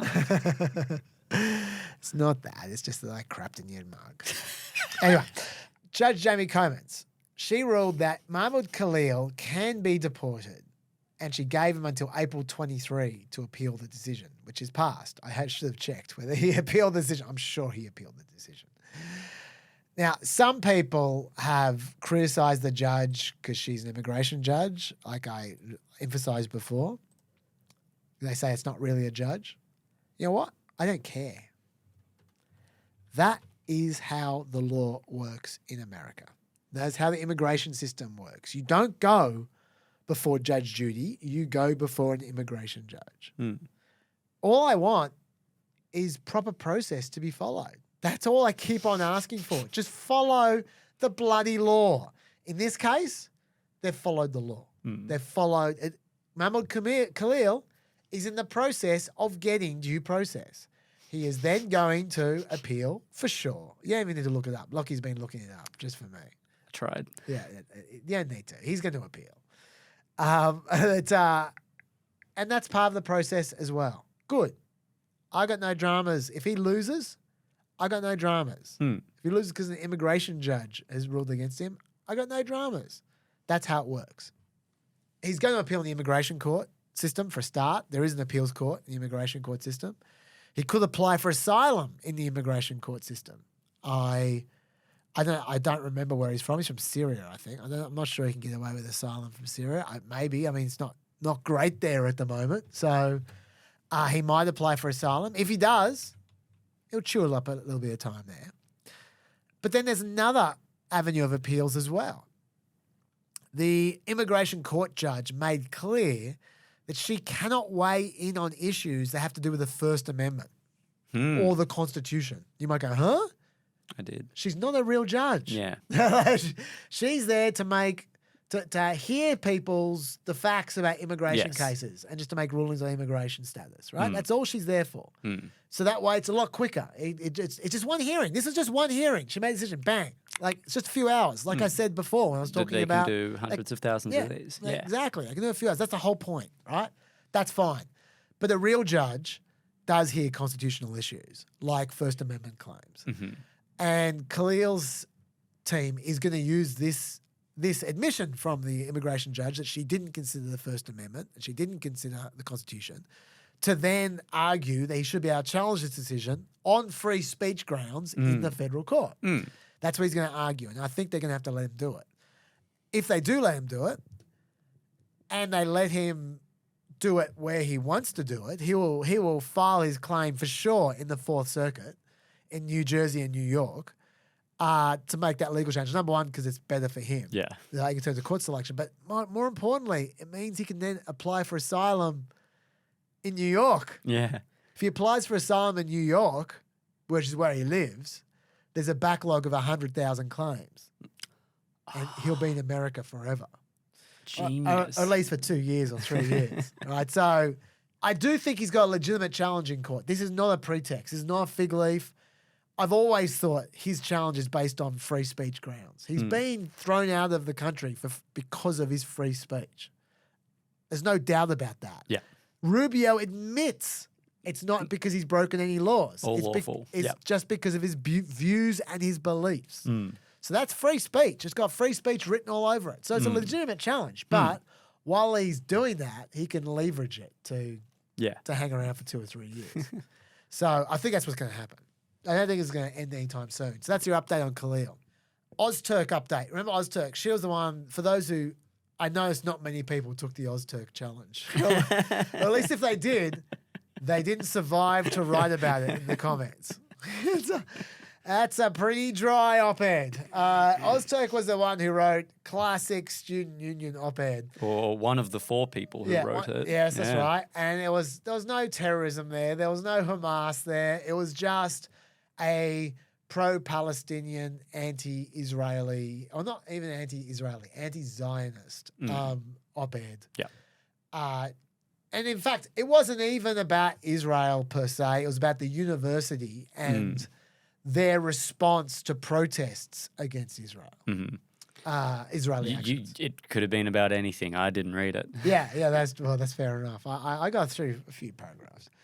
But yeah, it was just a classic uni op-ed. You could have found it in any university paper in the world.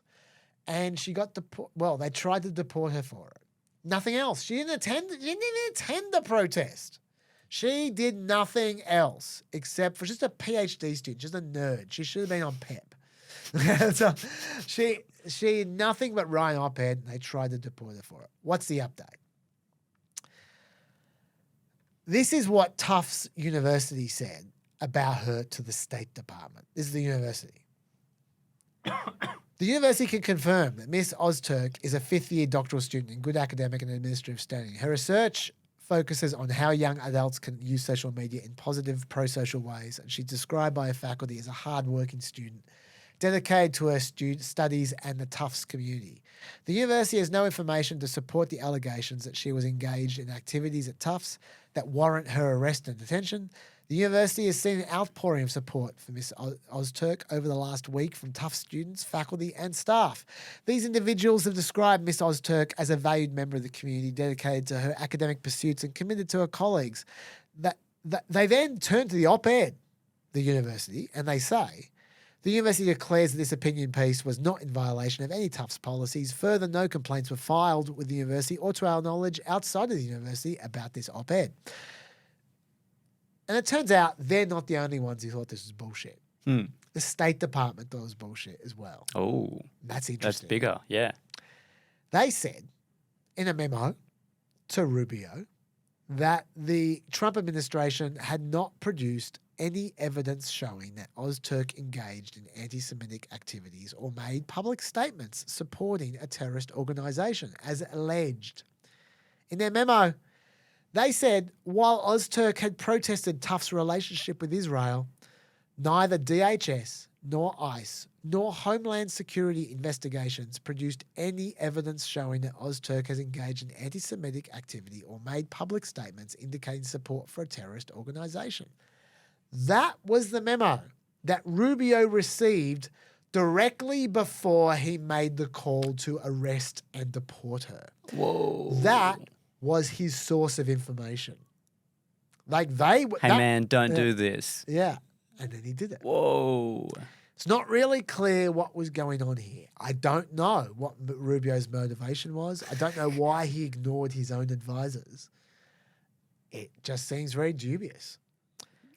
And get this, Ozturk's arrest was not only opposed by the university, it was opposed by Tufts Republicans, the Republicans group, and the Tufts Friends of Israel. they also opposed her arrest and deportation. Just Rubio's losing on all fronts. Yeah. So that is interesting. And she's going through the process. It's just going to take a while. And this evidence, I feel, is valuable evidence in her case. But, yeah, bit of an outrage. Like with El Salvador, there are more ridiculous examples of student revocations, student visa revocations every week. I'm only going to mention one or two. But honestly, every single week there are more ridiculous examples. One, the Russian scientist. I don't know if you've heard about the Russian scientist. There's a 30-year-old Harvard scientist. Oh, throw her out. Throw away the key. Lock her up. Harvard. Must be anti-Semite. I was going to say, this is how they're getting viewpoint diversity. It's just kicking out, deporting students one by one. Yeah. This Russian is a 30-year-old Harvard scientist involved in cutting-edge cancer and longevity research, which, by the way, the research isn't continuing since this happened because she's the only one who could do it. She was arrested at Boston Airport. The reason she was arrested was because she failed to declare, wait for it, samples of frog embryos that she was going to use in scientific research. I don't think she was trying to hide them. I just think I just think they don't include that on the declarations card. Yeah, there's definitely not a frog embryos. Portions of frog embryos box to tick, that's for sure. Now, normally, should you choose not to declare your samples of frog embryos, that's a fine. Right, yeah, of course. I think it's like a maximum $500 fine, maybe $5,000. But I read that normally first offence would be a $50 fine. But not arrest, then detention for 2 months. Jeez. And then deportation. That's not what would normally happen. She's literally been in detention for 2 months. This happened. Frogs. This happened in February. They're trying to deport her back to Russia, where she rightly fears persecution and jail time because she's a Ukrainian protester. And we know how much Russia loves Ukrainian protesters. So she has a legitimate fear of persecution. And they're still trying to deport her anyway. And it's fucking up the research. So this is, that's a bad example. Got another one. A Japanese PhD candidate, Sugura Onda, at Brigham Young University, that's the Mormon University, had his visa revoked. Now, no one is 100% sure why, because part of the beauty of these cases is they never tell you why. No. They just say things like, he was identified in a criminal records check. There was information. And you just go, yeah. And you say, so what? I've never been arrested. What are you talking about? A criminal records check? And then looking around going, what was it? People think this is it because it can't be anything else. Back in 2019, 6 years ago, his church group went on a fishing trip, right? He's in a church group. Oh, I think I can tell where this is going. Yeah, they should have used Jesus. Oh, they caught too many fish. Well, they weren't being fishers of man; they were being fishers of fish. That's right. What they should have done is, they should have got a loaf of bread, and they should have got Jesus out, and they would have been fine. But no, they caught too many fish, as you say. They were fishers of fish. They caught more fish than their fishing license allowed. Okay. I was going to say that they caught something that was too small, and then it was like half a millimeter too small, and they kept it. That's next week, Lockie. I'm sure that's it is. coming. Yeah. No, they violated their license. They caught too many fish. And Onda, this fellow didn't actually catch any fish himself, but he was overseeing the group, so he was held responsible for the violation. Okay. So when the press charges against the group, they wrote his name down. The charge was dismissed, unsurprisingly. Yeah, but his visa 6 years ago was still revoked because his name was written down associated with criminal charges. He did get lucky. When that made the news, they reversed their decision because obviously they put no thought into this shit whatsoever. But that's their standard. That's the kind of stuff that's getting picked up. and then they get their visa revoked and they get deported. There have been over 1,000 students who have had their visa revoked in the last couple of months. Wow. And we're talking about things like expired license plates on cars being the cause, speeding tickets being the cause, parking fines being the cause. These are all car related because they're always the most pathetic offences. The question though is, all these people, speeding offences and parking fines and too many fish, what's the principle under which these revocations are occurring? Because you recall the Khalil principle was about foreign National policy. security, It's about foreign policy. It was about I'll get the quote. I'll get the quote again. It was anyone whose continued presence in the country would have serious adverse foreign policy consequences. Now I'm pretty sure catching too many fish is not going to have serious adverse foreign policy consequences unless he's really catching too many fish. So what's the logic here? When asked whether the visa revocations were all related to pro-Palestinian protests, Rubio said, well, there might be a few that are related to other groups, as well as many that are unrelated to any protests and are just having to do with potential criminal activity. Notice that. Potential criminal activity. Yeah. He said, I think about it this way. If we knew this information, my standard, if we knew this information about them before we gave them a visa, would we have allowed them in?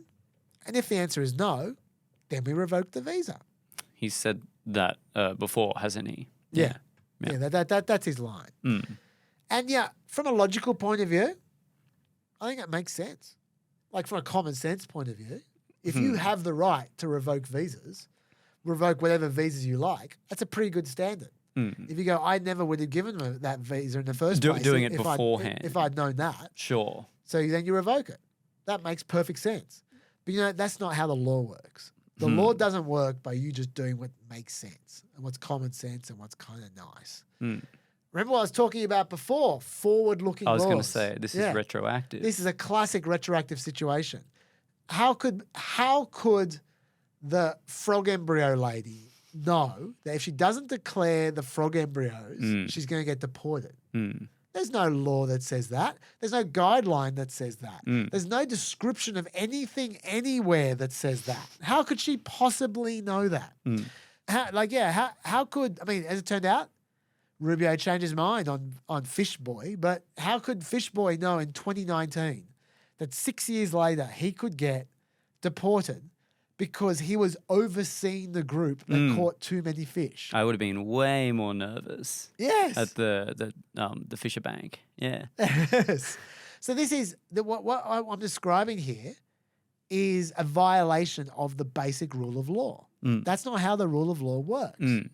Okay, so as it turns out, you might go, well, that's lovely, Chaz. That's good. You write a book. You write a book and I'll read that book. I'll read it real hard. And that's wonderful. But who gives a shit what you think? Fine. It's not just me and the tweeter. It's also me and the tweeter and the Supreme Court. Because in Fox TV, the case Fox TV, the FCC sanctioned Fox and ABC, not Fox News, the Fox channel. Yeah. ABC for content that they aired before the agency had fully clarified it's what they call their fleeting expletives policy, which I'm interested in, but I wasn't interested enough to look it up. But, this is back in 2004 they issued the guidelines back in 2001, but they were a bit vague and they didn't clarify until 2004. And they busted Fox and ABC before the clarification. In fact, the clarification came partly as a result of the busting. Here we are. A non-scripted swear word or profanity appears during a live broadcast. Okay, so if someone swears on live TV, that's fair enough. When it wasn't scripted. Yeah. Okay, so I don't know exactly what their policy on that was. I didn't actually see, but that's what the fleeting expletive is.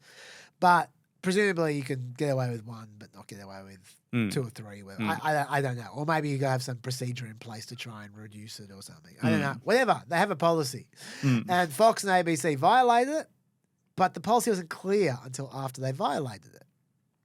They still sanctioned them anyway.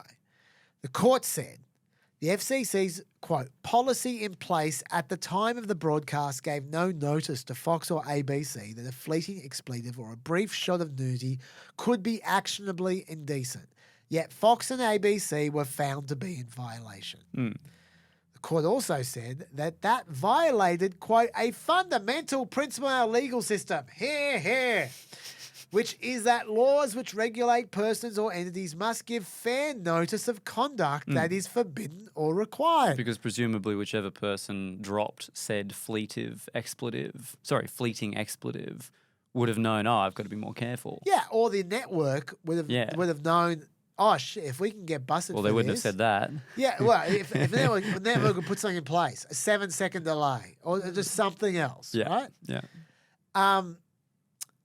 So they said, the court, that this fair notice requirement was required constitutionally under the due process clause, because that's part of due process, as I said before.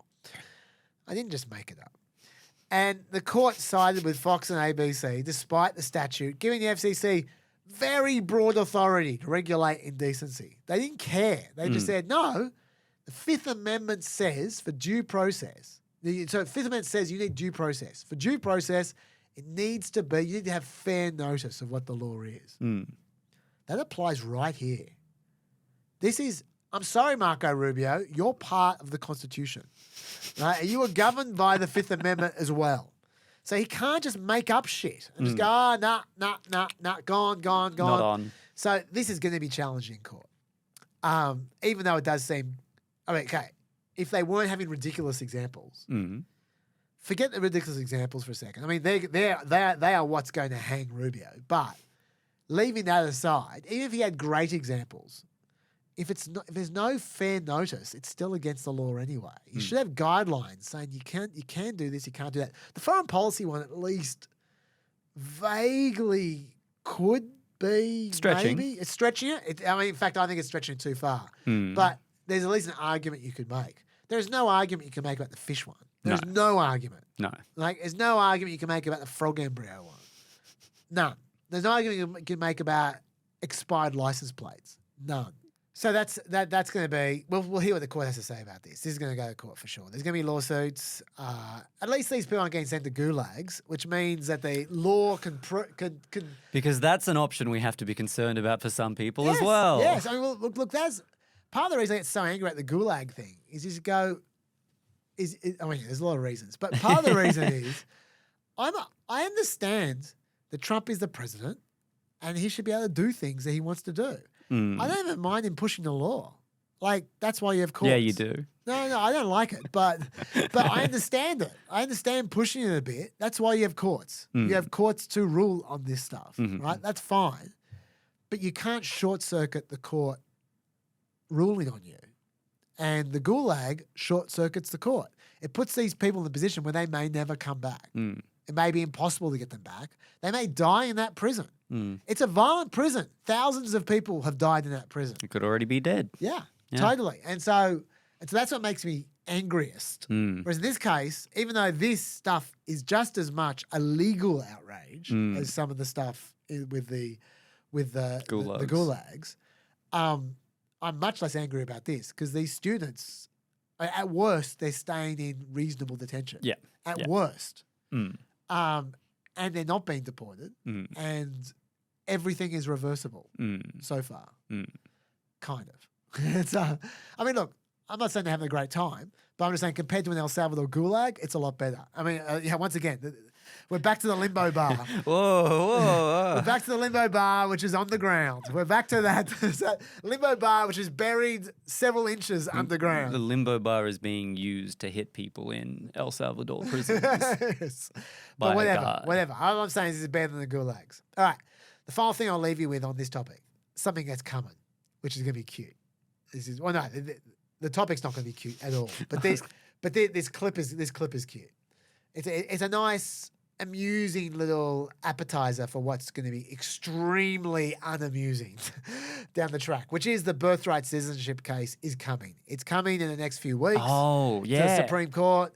we're going to be talking about a lot. There are going to be a lot of frustrating arguments being made. They're rehearsing their arguments right now. Oh, no. In the court of public opinion on Fox News. Oh, no. They're already rehearsing their arguments. Some of them are those kinds of common sense arguments I described before, that you understand them on one level, even though legally they're bullshit. But you go, okay, I can see where they're coming from. This is a superficially convincing argument.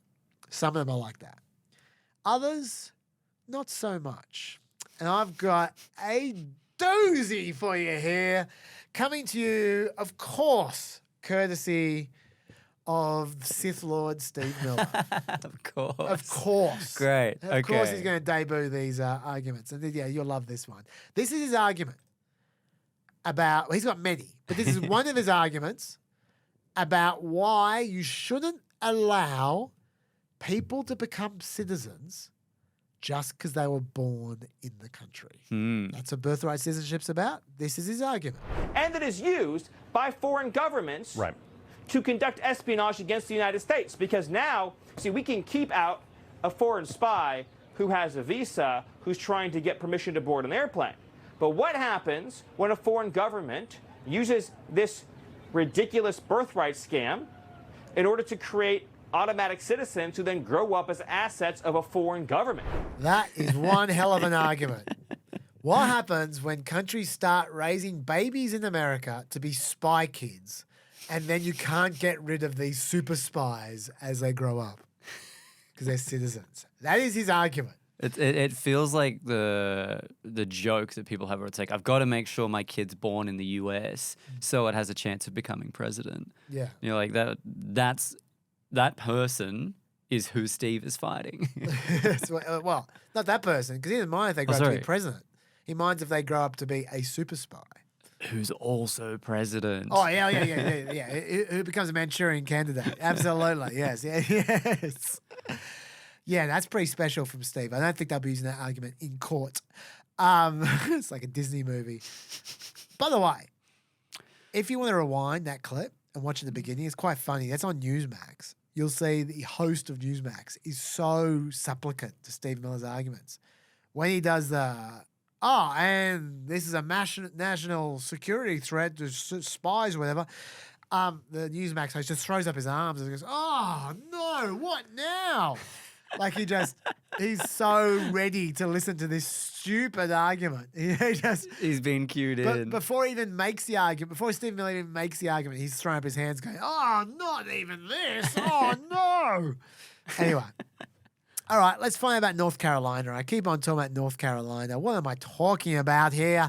I'm talking about a story. It's gotten a little bit of coverage, but we haven't mentioned it all on PEP, and I just think it's probably time we did. In November last year, Democrat Allison Riggs won a seat on the North Carolina Supreme Court because they elect their Supreme Court judges there, just like in Wisconsin. She won by 623 votes out of 5.5 million cast. Close. Wow. Close election. Her Republican opponent was a dude called Jefferson Griffin, who reasonably, I feel, requested a machine recount. It was quite close. That didn't work out for Jefferson.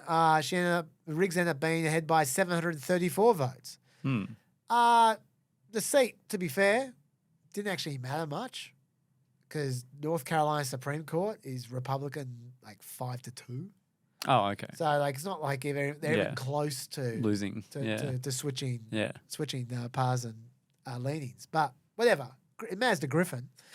So so Griffin then, I feel, also very reasonably requested a partial head count. And then that didn't work out for him either. Her lead grew a little bit more. And Stop asking for counts, man. And then he started to become a little less reasonable. Oh. He simply refused to concede, even though there was no evidence, and to this day, there is no evidence of any injustice in this election. There are no allegations of fraud at all. He can't point to a single vote of a person who 100% you can guarantee shouldn't have been voting in this election. And I'm going to just assume that hasn't stopped him. No. He maintains to this day that Riggs only won because of votes cast by ineligible voters. Riggs by name, Riggs by nature. Yes, that's a good one. He's saying, sure, it wasn't voter fraud. They didn't do it on purpose, but they should have been excluded for a number of reasons. Let's go through this. In particular, for the last 5 months, Griffin has been trying to get 60,000 ballots thrown out. He doesn't know if they're going to help him win those 60,000 ballots, but he's focusing on them the most because they all came from Democratic counties. He's just focusing on Democratic counties, just the 4 most Democratic counties. Yeah, cool. And so he's hoping that if he cancels those 60,000 ballots, they'll turn out to have been largely from Democrats. First, he challenged those ballots with the State Board of Elections. They have a Democratic majority. Guess what? They rejected his challenge. Then February, he challenged in court. The trial judge rejected his challenge. Then he appealed. And in early April, a panel of the North Carolina Court of Appeals ruled in his favor, 2-1. They were Republicans, deciding that the 60,000 odd ballots must be recounted and verified. Not thrown out. No. Recounted. Recounted and verified. Verified. Oh, dear. They said that all 60,000 people must be notified and given 15 business days to provide proof of identity and that to show that they were legitimate voters. Or their vote will be thrown out. Once again, remember I said they can't point to any one person and go, they definitely shouldn't have voted, but they don't have the evidence that they should have voted. Because I'm going to get into why in a second. Okay.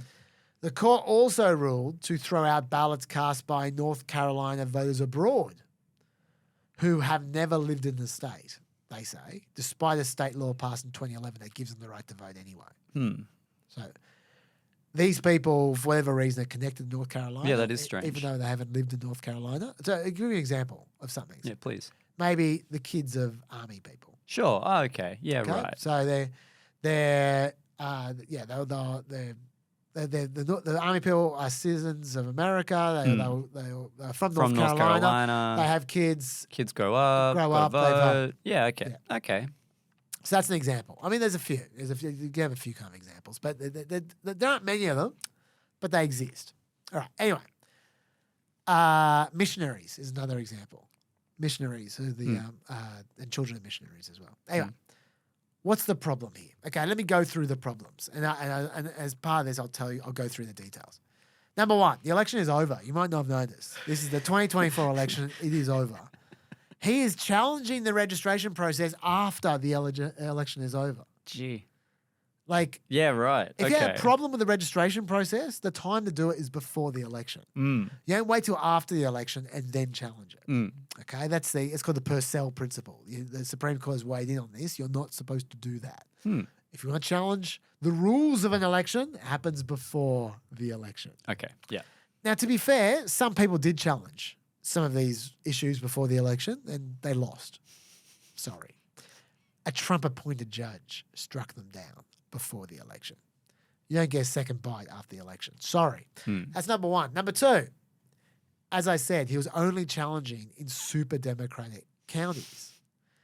For the 4 most Democratic counties, he challenged in and didn't challenge the same situations in any other counties. Which is extremely corrupt. And by the way, directly contradicts the Supreme Court's ruling in the Bush v. Gore case. In 2000, the Bush v. Gore case, there's a lot of rubbish in that. But the one thing you can take out of that is that a rule that applies in one county has to apply in every county. Okay. You can take that out. You can't just challenge in one county. Just the 4 that you want to. Yeah. They said applying different state election rules in different jurisdictions violates the constitutional equal protection clause in the 14th Amendment. That's true. Number 3, he only challenged in Supreme Court races.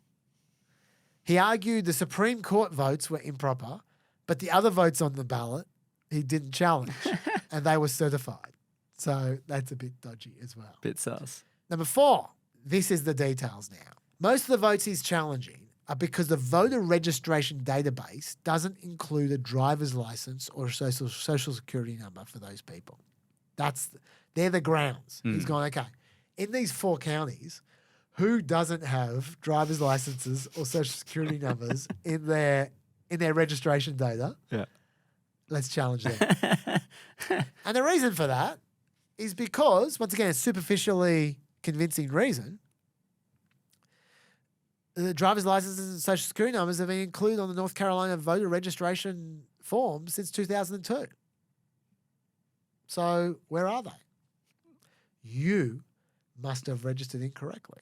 So you are not eligible to vote. And it's not vote for all on your behalf, but they shouldn't have allowed you to vote in the first place. That's his argument. Right. And these would have been people who maybe registered before 2002 or... That is rebuttal number cool. 1. Great. Well done. Yay. Well done. You are smarter than Griffin. Because that's the first point. If you registered before 2002, there was no reason for you to put your driver's license or social security information there, and it would not be in the database. So that's the first reason why that's a stupid argument from Griffin.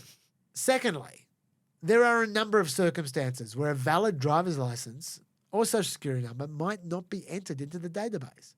If you're a woman who's married and your driver's license name doesn't match the name on, say, your birth certificate because you got married, then they might not use the driver's license information because it's confusing. Interesting. So they don't always enter your driver's license, social security forms, social security numbers, even if you have them and present them to them. So that's not necessarily their fault. The voter's fault, no. And it's not necessarily a faulty registration. They would have still seen the card and all the rest of it. Anyway, none of the voters were told there was anything missing from their voter registration form. They were told that they were registered. They received confirmation that they were registered. They were provided a ballot to vote, and then they voted. That was all legal. And then their votes were counted. Yeah. If a mistake has been made somewhere along the line in registration, in terms of entering their data into the database, that's not their fault, unless they were being fraudulent, which there's no suggestion of. Like Griffin doesn't suggest it either. So his problem is with the database, not with the voter. So that's the next problem. He's also challenging obviously legal votes because it wasn't just them. He also challenged military and overseas voters who didn't provide photo ID because he said absentee ballots require photo ID, which is true, they do. But overseas ballots aren't absentee ballots. They're different. They're governed by a different provision of the code. Overseas ballots do not require a photo ID. If you don't like it, change the law because that's the law. In fact, since 2023, the State Elections Board has implemented a rule that overseas voters would not need to provide photo ID, so they don't even provide a method by which you can provide photo ID. They had no choice. Even if they had photo ID, they were waving it in the camera. There was no place for them to send it. So these are clearly legal votes that he is trying to get rid of. And of course, as well, before the election, Griffin didn't take an issue with that rule anyway. Okay. Then we got the next thing is Griffin chose a very dodgy method of trying to cure the question ballots. When I say cure, I mean when there's a question mark over the ballot, you want to find out if they've got the right information. Okay. That's what curing is. Sure. You contact them and you go, do you have the information we need? Oh, okay. Yeah. That's what happens. This is what he did. He tried to get people to, quote, validate their vote after the election by sending them this postcard from the North Carolina Republican Party. Now, if you received that postcard, that single postcard from the North Carolina Republican Party, or how would you interpret that, Lockie? Like it says, it's got like notice at the top, and then it's got a boring language. It's got a QR code. It's got a QR code. What would you think? Junk mail. That's exactly what I would think. I would think that this is coming some kind of spam fundraising thing. That's what I would think. It's got a big QR code there. If you have no idea what a QR code is, or you're generally suspicious about this postcard, that will tell you nothing. The Court of Appeals judge, Tony Hampson, Democrat, noted this. Forcing voters to have the technological means, ability, or trust to not only scan the QR code sent anonymously through the mail, but to then be directed to a partisan website in order to sift through dozens of challenges and thousands of names, which were not even listed in alphabetical order, cannot be said to be reasonably calculated or certain to inform those affected voters. I didn't even know there'd be that alphabetical order. Oh, my God. So they then appealed to the North Carolina Supreme Court. The North Carolina Supreme Court ruled Riggs appealed to the North Carolina Supreme Court. The North Carolina Supreme Court ruled 4-2, 4 Republicans versus 1 Republican and 1 Democrat, because it's 5-1 without Riggs. Yeah, that they would reject all the 60,000 odd challenges from Griffin about license plates, about driver's licenses and social security numbers. They just said that's just bullshit. They just rejected that completely. All right. But for reasons I don't entirely understand, they agreed that overseas absentee voters in the challenged Democratic counties, but only those challenged Democratic counties, should have to provide photo identification, even though they had not been asked to do so. But he said the Supreme Court said they should cure those overseas voters in those 4 counties. Yeah. And then they completely discarded the 266 ballots from people who had supposedly never lived in North Carolina. Sure. Just discard them entirely. So now at most he's 500 behind. Yeah, at most. But we don't know. We don't know exactly who voted for who with those 266 ballots. Yes. Yeah. There was a spectacular dissent from Justice Anita Earls, the one Democrat, I think. The vote of an overseas or military voter who is registered in Wake County and who voted pursuant to the laws applicable at the time is counted. However, the vote of an overseas or military voter who is registered in Guilford County is presumed to be fraudulent and will not count unless that voter provides proof of their identity within 30 business days. Explaining how that is fair, just, or consistent with fundamental legal principles is impossible. So the majority does not try. Slam dunk. Nice. Yeah. That's funny. Now, there were immediate problems with this ruling from the North Carolina Supreme Court. Yeah. A Substack, not an investigator, a Substack, managed to prove in like 2 days that at least 29 of those 266 people whose ballots had just been thrown out for never having lived in North Carolina had actually lived in North Carolina. So immediately the court ordered, sorry, all those votes should be reevaluated. Let's just go over them again and just see who hasn't lived in North Carolina and who has. So those 266 are back in play. Okay. Secondly, while Griffin had asked for 5,509 overseas votes to be challenged in those 4 counties, and the Supreme Court had approved that challenge, saying those votes had 30 days to prove they had voter ID somehow, it turns out when he challenged the votes in 4 Democratic counties, he only completed the protest for 1 of those counties ahead of the deadline.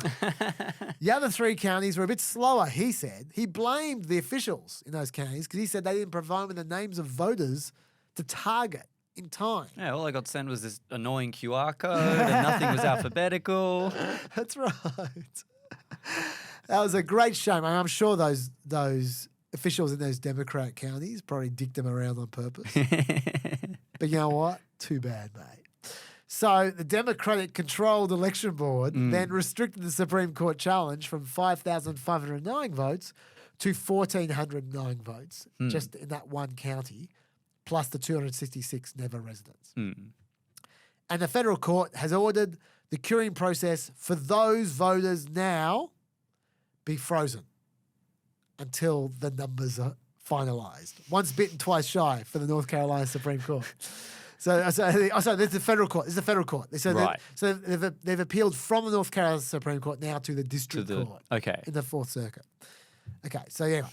So now they're just trying to work out what the hell is going on here. I think the appeals court has also heard this now and also said frozen until we know for sure how many people there are. If things stay as they are right now, Griffin will win if Riggs wins the challenge votes by a 72% to 28% margin or more. As in, if the votes that are rejected, if let's say they reject every vote that's in play right now. So the And 1,600 or so. Yeah. And Riggs had won 72% of those votes. Then she will lose the election because there'll be a lot of votes that she has lost. Right? Yeah. Okay. That is, of course, assuming none of the challenged people have photo ID. A lot of them, if not all of them, are going to have photo ID.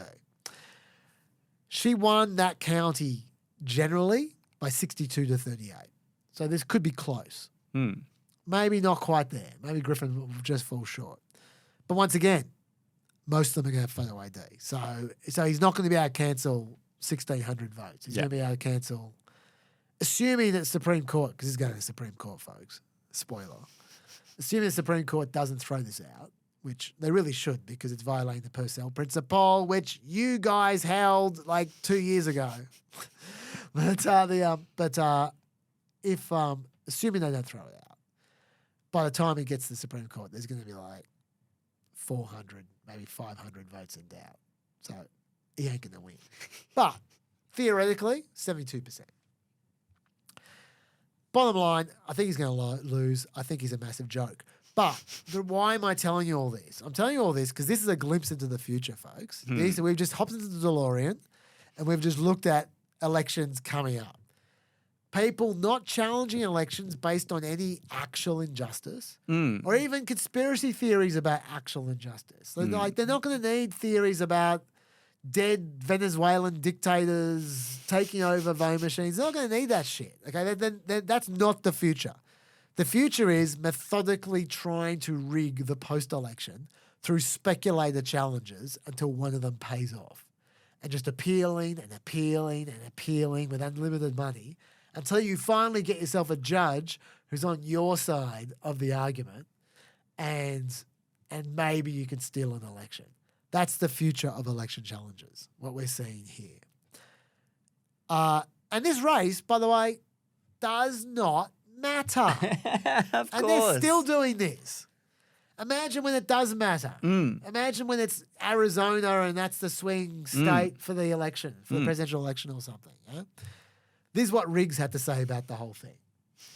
What's worrisome is this idea that people with power, if they don't like who wins, can decide whether or not to acknowledge the election outcome, whether or not to peacefully transfer power and concede. This kind of election denialism is a real attack at the fundamentals of democracy. It's like dropping a match in a dry forest. So I see the stakes as nationally very high. I agree. That's why I told you about this. Got any thoughts? Well wrapped. That's a good thought. I like that. And now it's time for...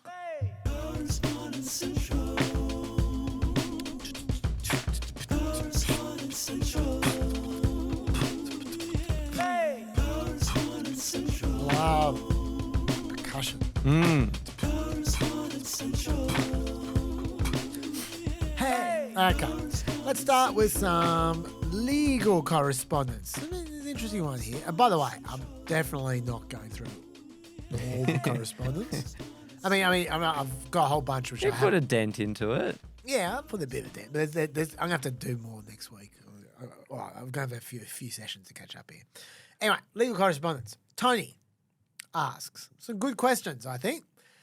So I answer them. Since the current Attorney General and Department of Justice refused to prosecute any of the crimes committed by the Trump administration, e.g. SignalGate, contempt of court, etc., could a future administration's DOJ come back and prosecute them later? Or would statute of limitations beat them? That's assuming Trump doesn't issue preemptive pardons before leaving office. That's a great addition there. It's Nice a good job, question, Tony. isn't it? Yeah. It is a good question. I don't think Trump can issue. I think it's going to be possible for him to issue preemptive pardons for everything that's been every crime that's been committed by his administration. I mean, there's only so many pardons he can issue. He'll be at it he'd have to start issuing them now to be finished by the time his term ends, I think. He can't just sort of issue anything that they like how he issued the anything that they did is now fine. I mean, it's possible. It's possible he could. I mean, Joe Biden did the all-encompassing pardons. I mean, he could just say anyone I know, anyone who likes me or votes for me is immune for anything they've done. I don't know. But look, sorry. Great question. The answer to your question though is the statute of limitations in America is usually 5 years, unless it's specified otherwise in the law, and when it's specified otherwise, it's usually specified up and not down. So most of these laws, 5 years, which means the answer to your question is yes, they can. The next administration can go back and prosecute anything that has happened in this administration. Will they, though? I would suggest not. There's going to be huge pressure on the next president to just move on. People are going to be so tired of this era by the time it's over. Think about the huge number of outrages they collect every single week. How people aren't going to remember SignalGate in 4 years' time. Come on, there are going to be 100 SignalGate equivalents between now and then. Like it's just there'll be one controversy after another. It's just if you break enough laws, people are just going to have to let some of them slip. Like let some slide. Sorry. Presumably, they could target whatever they could prosecute whatever the biggest crime is in 4 years. Look, there is going to be and they'll do that. There are definitely going to be some prosecutions. Yeah. My prediction is what the prosecutions are for has not happened yet. That is my prediction. If things play out like I expect, which is the midterms, the Democrats do well, they take Congress. And then the investigations start. And then we just have constant shutdowns for the last 2 years of Trump's presidency. I expect Trump is going to be limited in what he can do. And then his administration will reach. They haven't even begun to reach yet. And when they really start reaching, then the laws will break. And some of those will be the things they get prosecuted for, is my prediction. But also, look, they can only prosecute so much. The next president is going to want to get some stuff done. Like the first thing that they want to do is they're going to want to reverse a bunch of stuff that Trump did, but that involves doing things. And then they're going to want to do more. They will make promises in their election campaign that they will want to keep. They're not going to want to spend their entire election campaign fighting the battles of yesteryear. This happens every time, every single time. As people go, oh, yeah, try. What about that? What about that? They always want to move on. They always do. So that's my prediction. Also, Tony asks, I understand the president is immune from civil lawsuits for official acts, but do the law firms and other businesses that have faced punitive action from the Trump administration have grounds to sue the US government for restriction of trade, etc.? Similarly, could individuals sue the government for being unfairly targeted, spurious lawsuits, etc.? Another good question, I thought. On fire, Tony. Sovereign immunity applies, buddy. Sorry. It's the norm in America is the government has sovereign immunity from lawsuits. So just your standard lawsuit doesn't work. The lawsuits that they allow are the ones alleging unconstitutionality, illegality, that kind of stuff, but not torts. Like torts are the stuff that he's talking about here. They did something unfair to me and it damaged me, and they restrained trade. They were mean to me, and as a result, it caused damages. You can't do them against the government, so I don't think that's going to happen. Houthi Correspondence. Nick says, in fact, I should have called Nick Correspondence because I've got a few Nick ones in a row here. Nick who wrote the ultimate email about Greenland, which Dave and I keep promising to come back to. Nick says, just on the Suez Canal point, what he's referring to there is when I got wrong last week about when I was making the point about how much trade comes through. How much trade comes through the Suez Canal, and that China had more trade coming through than Europe did. But Vance was talking about the ingratitude of Europe. Now, Nick didn't want to talk about my mistake. He wanted to talk about the ingratitude of Europe point. Just on the Suez Canal point, I actually think the whole discussion about Europe being ungrateful is missing the point. Europe never asked for this. No European leader was out there begging the US to start a military campaign in the Middle East.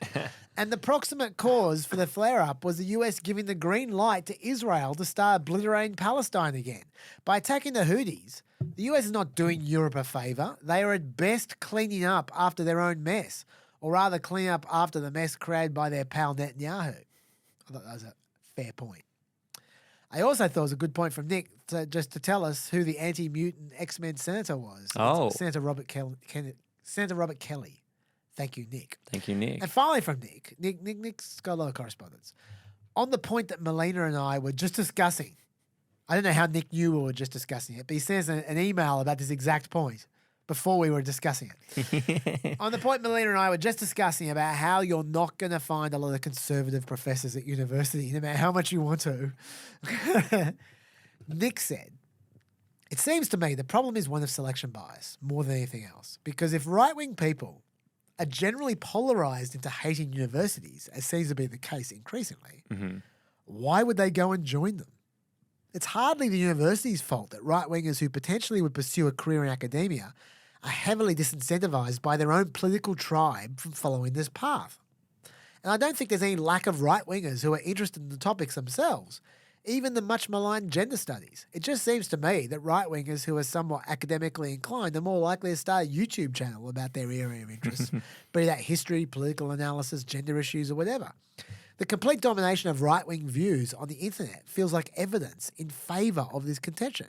Perhaps it's as simple as right-leaning people are more inclined towards podcasting, while left-leaning people are going to the academia.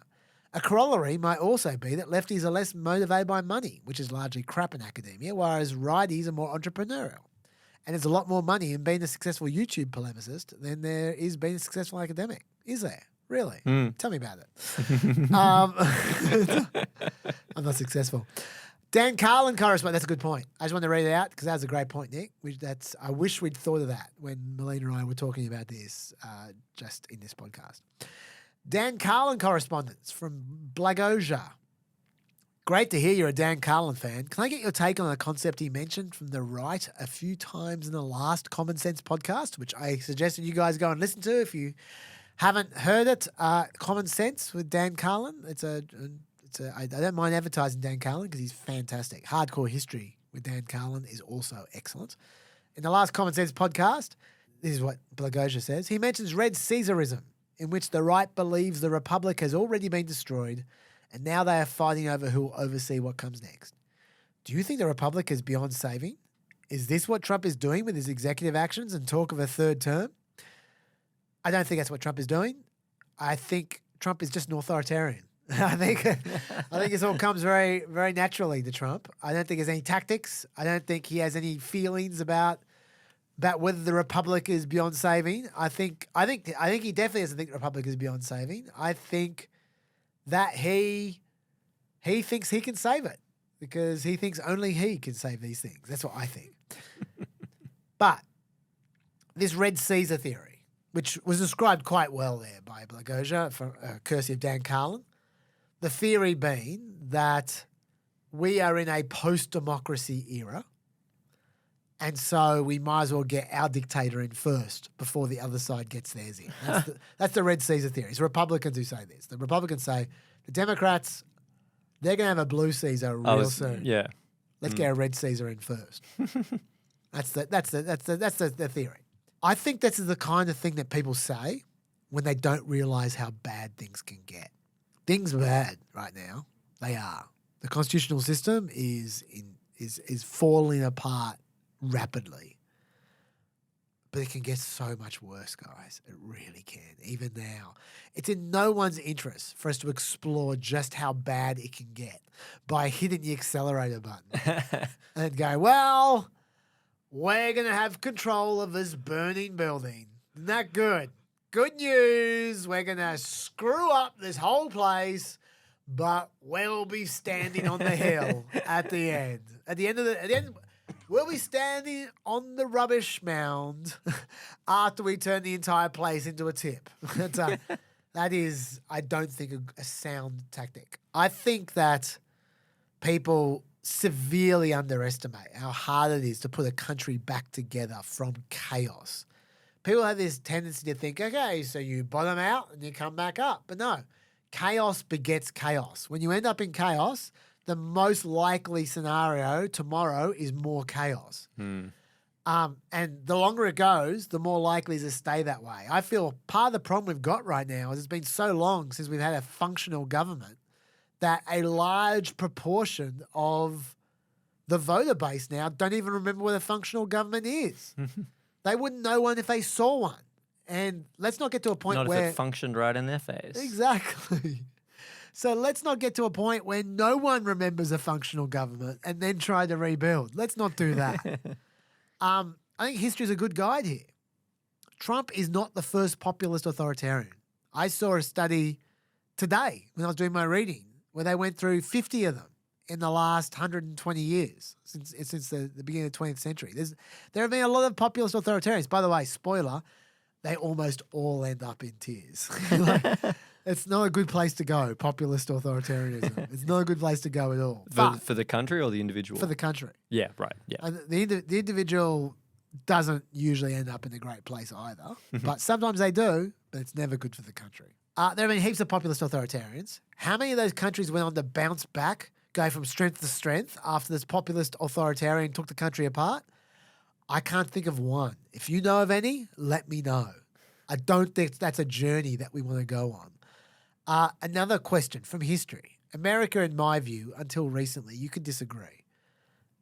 In my view, until recently, America was a pretty special country. How many of those special countries have we seen over the history of civilization? I would say not many.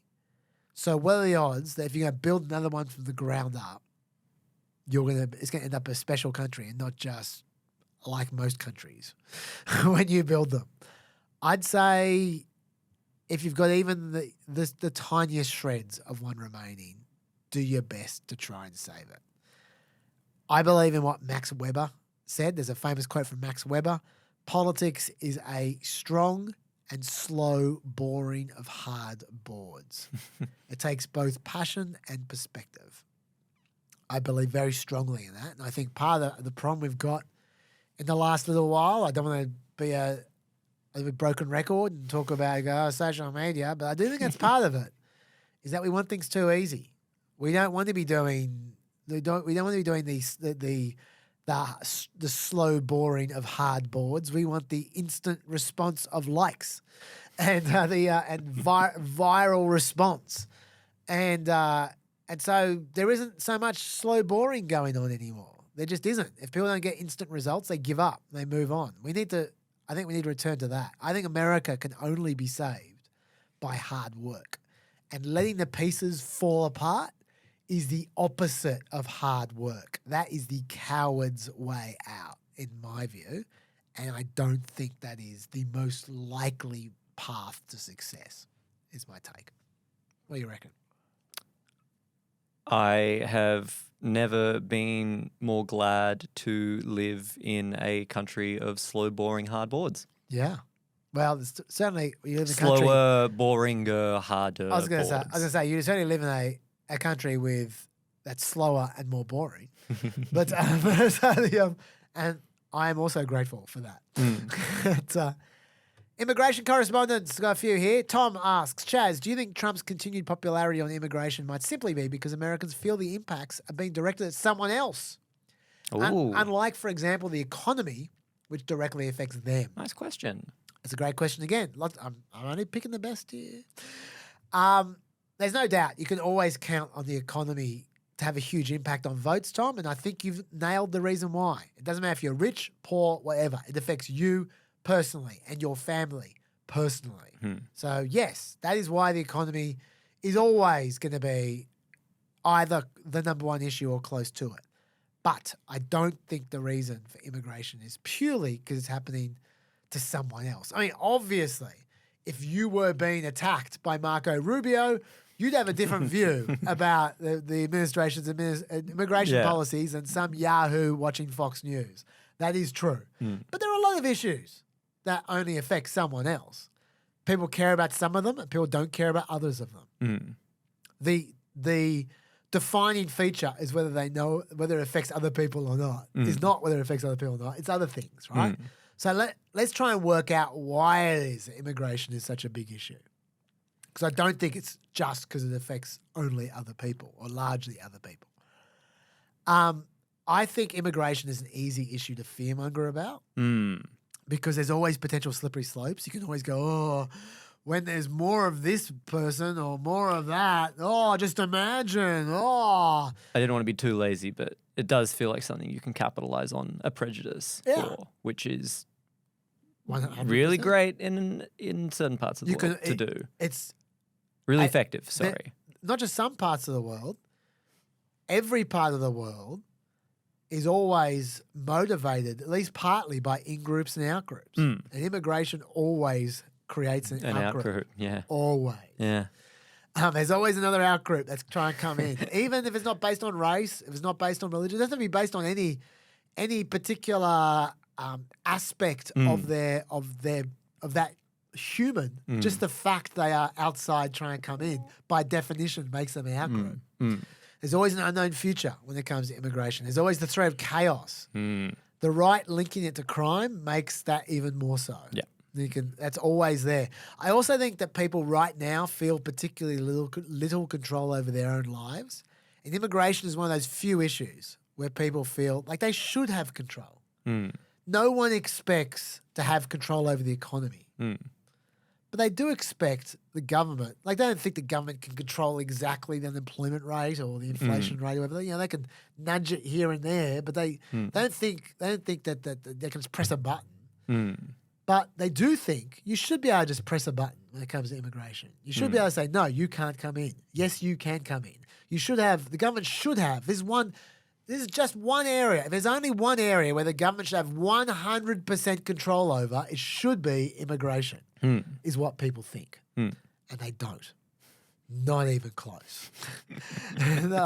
Especially during the Biden administration. Someone is slamming a button that says that it's that button now, and that button actually says straight to the Supreme Court. Exactly. And I think that gets people annoyed as well. I think that provides some emotional salience to them as well. I also think you can't ignore that conservatives have made this a headline story for 20 years. Which creates interest amongst conservatives, creates more stories, which creates more interest. It's a cycle. And why is it only immigration where this is the case? Because you could do that for anything.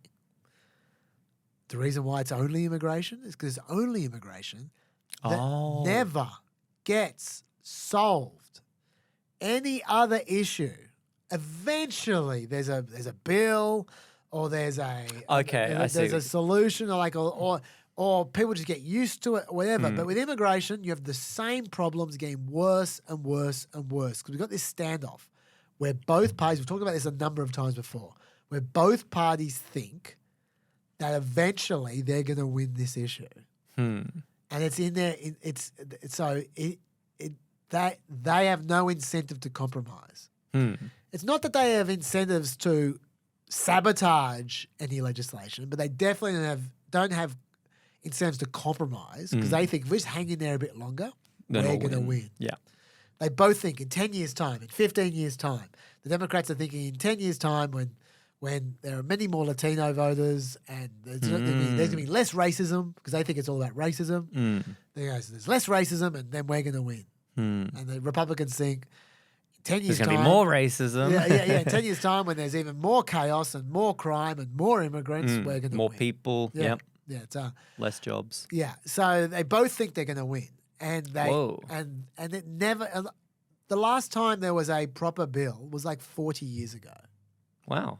There have been minor bills since then, but that do almost nothing. But really, the immigration laws have been broken for 40 years. And it just never get fixed. And so it's just this weeping sore. And that is part of the reason I think it just becomes a bigger and bigger issue on the right. And they drive it into the mainstream. Russo, man, on immigration says, Chaz, your Stats Nugget segment comparing Trump and Biden deportations totally misses the point. It was the unacceptable high numbers of illegal border encounters and crossings under Biden that caused outrage in the American electorate. Nearly all of these illegal immigrants, sorry, he's talking about my Stats Nugget. About the flights? Last week about the number of deportations. Deportations, How Trump and Biden had the same number of deportations in the first 2 months of their administration. Mm-hmm. Oh, sorry, first 2 months of the year in 2024 and 2025. It was the unacceptable high numbers of illegal border encounters and crossings under Biden that caused outrage in the American electorate. Nearly all of these illegal immigrants broke U.S. immigration laws, many trespassing on private lands coming into the country. This is where the rule of law was first violated, and Biden let it happen. It was this anarchy and lack of respect for U.S. law that damaged due process. What you're witnessing is the anger and backlash from that. That's the example I'm talking about. He doesn't like the lack of control. I agree that Biden's border policies were terrible for all kinds of reasons. Like I've said many times, Biden wasn't nearly as open borders as you think, though. You think he was open borders as well. I can tell, Russo, man. He wasn't as open borders as you think. The vast, vast majority of those hundreds of thousands of people coming per month were not crossing over people's lands and breaking immigration laws and doing all and trampling everywhere. They weren't doing that. They weren't causing chaos. You know what they were doing? They were turning up to the checkpoint and presenting themselves for asylum. That's what they were doing in a very orderly way. And increasingly as it went on, they were using apps and they were filling in forms and they were being paroled and they were following processes. And you can disagree with those processes. You can disagree with Biden's policies, but they weren't out of control and they weren't trampling people's gardens. The people you're thinking about there, they exist. I'm not saying they don't exist. They're called gotaways. They're the guys who cross the border and try and hide from ICE, and they're the ones who are hiding in gardens and running around and stuff. They're the ones you're talking about. They went down under Biden, and the reason they went down is because they didn't need to be gotaways because there are all these processes for them to come in legally. So actually there was less chaos, but I do agree with you that was the perception. There was the perception of chaos. I also agree with you that there was legitimate chaos in other areas. Like, for instance, Biden, the asylum system was just a mess. Anyone was claiming asylum without really much reason. Like, it's just basically anyone coming over was just declaring asylum immediately. Going, like they were clearly economic refugees. Clearly, they just wanted the job. I'm not knocking them, but I'm just saying they were clearly exploiting loopholes in the law. That's what they were doing. And that was chaotic because you then have these 100,000 people queues in New York for asylum. So yes, that was chaotic. And also there were criminals that weren't getting deported. That's true. That's true. Not murderers and rapists. They were getting deported. But there were lower level criminals that weren't getting deported. They were just getting released from jail and the Biden administration didn't really care. That's true. But yeah, there was definitely a perception of chaos, which we'll come back to in a sec. But Biden doesn't have 100% of the blame for the hundreds of thousands of people either, even though he does have a lot of blame. But also, we can't forget the dysfunctional legal immigration system in America, which hasn't been updated for 40 years as well, and is mostly just taking in family members. It's just such a terrible system.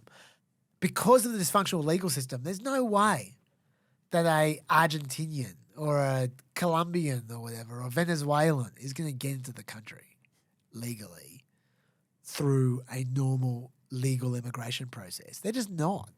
And so if they want to get a job, they're not going to apply for a work visa. They're going to try and get in and claim asylum. That's what they did. There was no other way.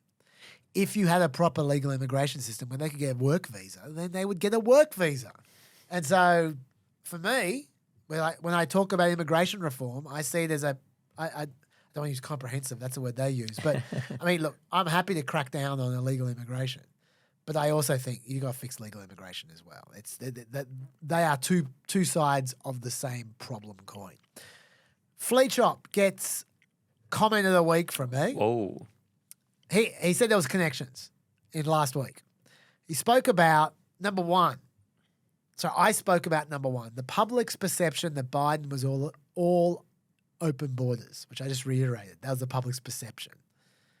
2, the people who are not living under the extreme conditions that normally give rise to dictators nevertheless believe that immigrants are an imminent threat and that fundamental rights aren't as important as dealing with the issue. I did say that. 3, people like Steve Miller just lie constantly. Yes, You said that. I did say that.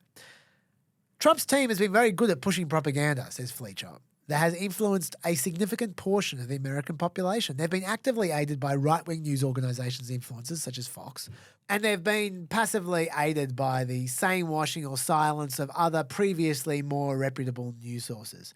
This has all been supported by a very deep vein of racism and misogyny. There's been bubbling below the surface of American culture and had been effectively tapped by both Trump and grifting evangelical leaders. A huge number of US citizens believe things that just aren't true. Now, the reason why I gave his comment of the week, I don't agree with everything in it, but I think he unearths a critical point, which I think is the most underobserved point in American politics over the last decade, including by me, and that is the MSM is no longer the MSM. The mainstream media is not the mainstream media anymore. It's the lamestream media. That's not my point. The people who I refer to as Fox and their friends, like the right wing sort of media monolith, is at least matching the mainstream media, and I believe they're outmatching them. People do say that every now and then. I say that every now and then as well, but it really is a central part of every political story. If we're assigning appropriate weight, it would be part of every political story because they are the dominant messaging group in America today, the right. They have won. They have won the communications battle. They just have. They get the meta-narratives out much faster than the left or the centrists do. Yeah. And they stick more. And to the point where, yeah, some of the more extreme stuff doesn't get out there, but the more moderate things from the right get mouthed by the left as well. They become the facts. I think it's true. They have won. What do you do about that? I don't know. It took 40 years for that to happen, for that to evolve with serious long-term investment from a bunch of billionaires. It's going to take at least a number of years to reverse, possibly decades as well. And I don't even know where to start. I honestly don't. My personal bias is to start with us becoming better. What I mean by us, I mean the people who aren't part of the right-wing machine. So not just the left, but people who have pretense to try to not be partisan. We've just got to be better. I'm not saying the right are better. They're not. But I'm saying if we had fewer flaws, then there would be less legitimate criticism. There'd be just as much illegitimate criticism. We just got to be better. We just got to not peddle crap. We've got to not be blatantly biased at times. And I'm not saying everyone on the mainstream media is blatantly biased, but sometimes they are. Sometimes they are. And we've got to not be that. We've got to be interesting. We've got to explain things well. We've got to not be lame. We've got to not be lazy. That's my personal bias to just improve. I don't know what the magic is, but I know that if you're better, it'll be easier. I know that. That's so I try and be better, and if we all try to be better, then that will help. That's noble. Probably wrong. But I have no suggestions. If you have suggestions, make them. I got no suggestions. I don't know. But it's just a fact that Flea Chop is right. They are winning. They are winning the narrative war. Okay, trade war correspondence. Whitey says, Chaz, you mentioned screw them regarding the likely demands the US will have. How likely do you think places like Canada, Mexico, Europe, and us in Australia will respond bugger off to idiotic US demands? Will the AUKUS deal force us to at least be cordial? How much damage will be done to US everyone else relations? Of course they're going to be cordial. I can't see Albo or Dutton telling Trump to rack off. Whoa. You didn't watch the ABC debate. Oh, what happened? Dutton said that he'll have negotiations. Whoa! Oh, big steady. calls. Big calls. Oh, let's get the fire hydrants out. Shirt fronting. Cool this place down. It's steamy. Yeah, no, look, they're going to be cordial, but yeah, look, how many deals have been done? These trade deals, these magic trade deals. We've heard, there are 12 that are almost done, and there are 15 who are talking, and we've heard lots of steps along the way. They're supposed to do 90 deals in 90 days. All right, it's been, 2 weeks, 3 weeks? How many have been done? Exactly. The reason 0. for that is because people aren't putting up with their shit. It's okay for Trump to wave the big one around when he's in an interview or on a press conference, but in reality, these are backroom people doing these deals, and countries aren't going to take shit. There's no way that Trump is going to be able to pressure them because Trump isn't going to know about it. This is just all stuff happening in the back room. So they're not going to accept this crap. There'll be some good deals. There will be. I mean, you've got to be some good deals. But there aren't going to be 90 of them, and they're not going to be on America's terms. I promise you that. John asks, when you were talking about tariffs affecting car production, I wondered if you'd thought about airline production. Boeing is in a precarious situation at the moment, and the loss of sales to China could mean hundreds, if not thousands, of jobs. Essentially, the tariffs have the potential to end Boeing.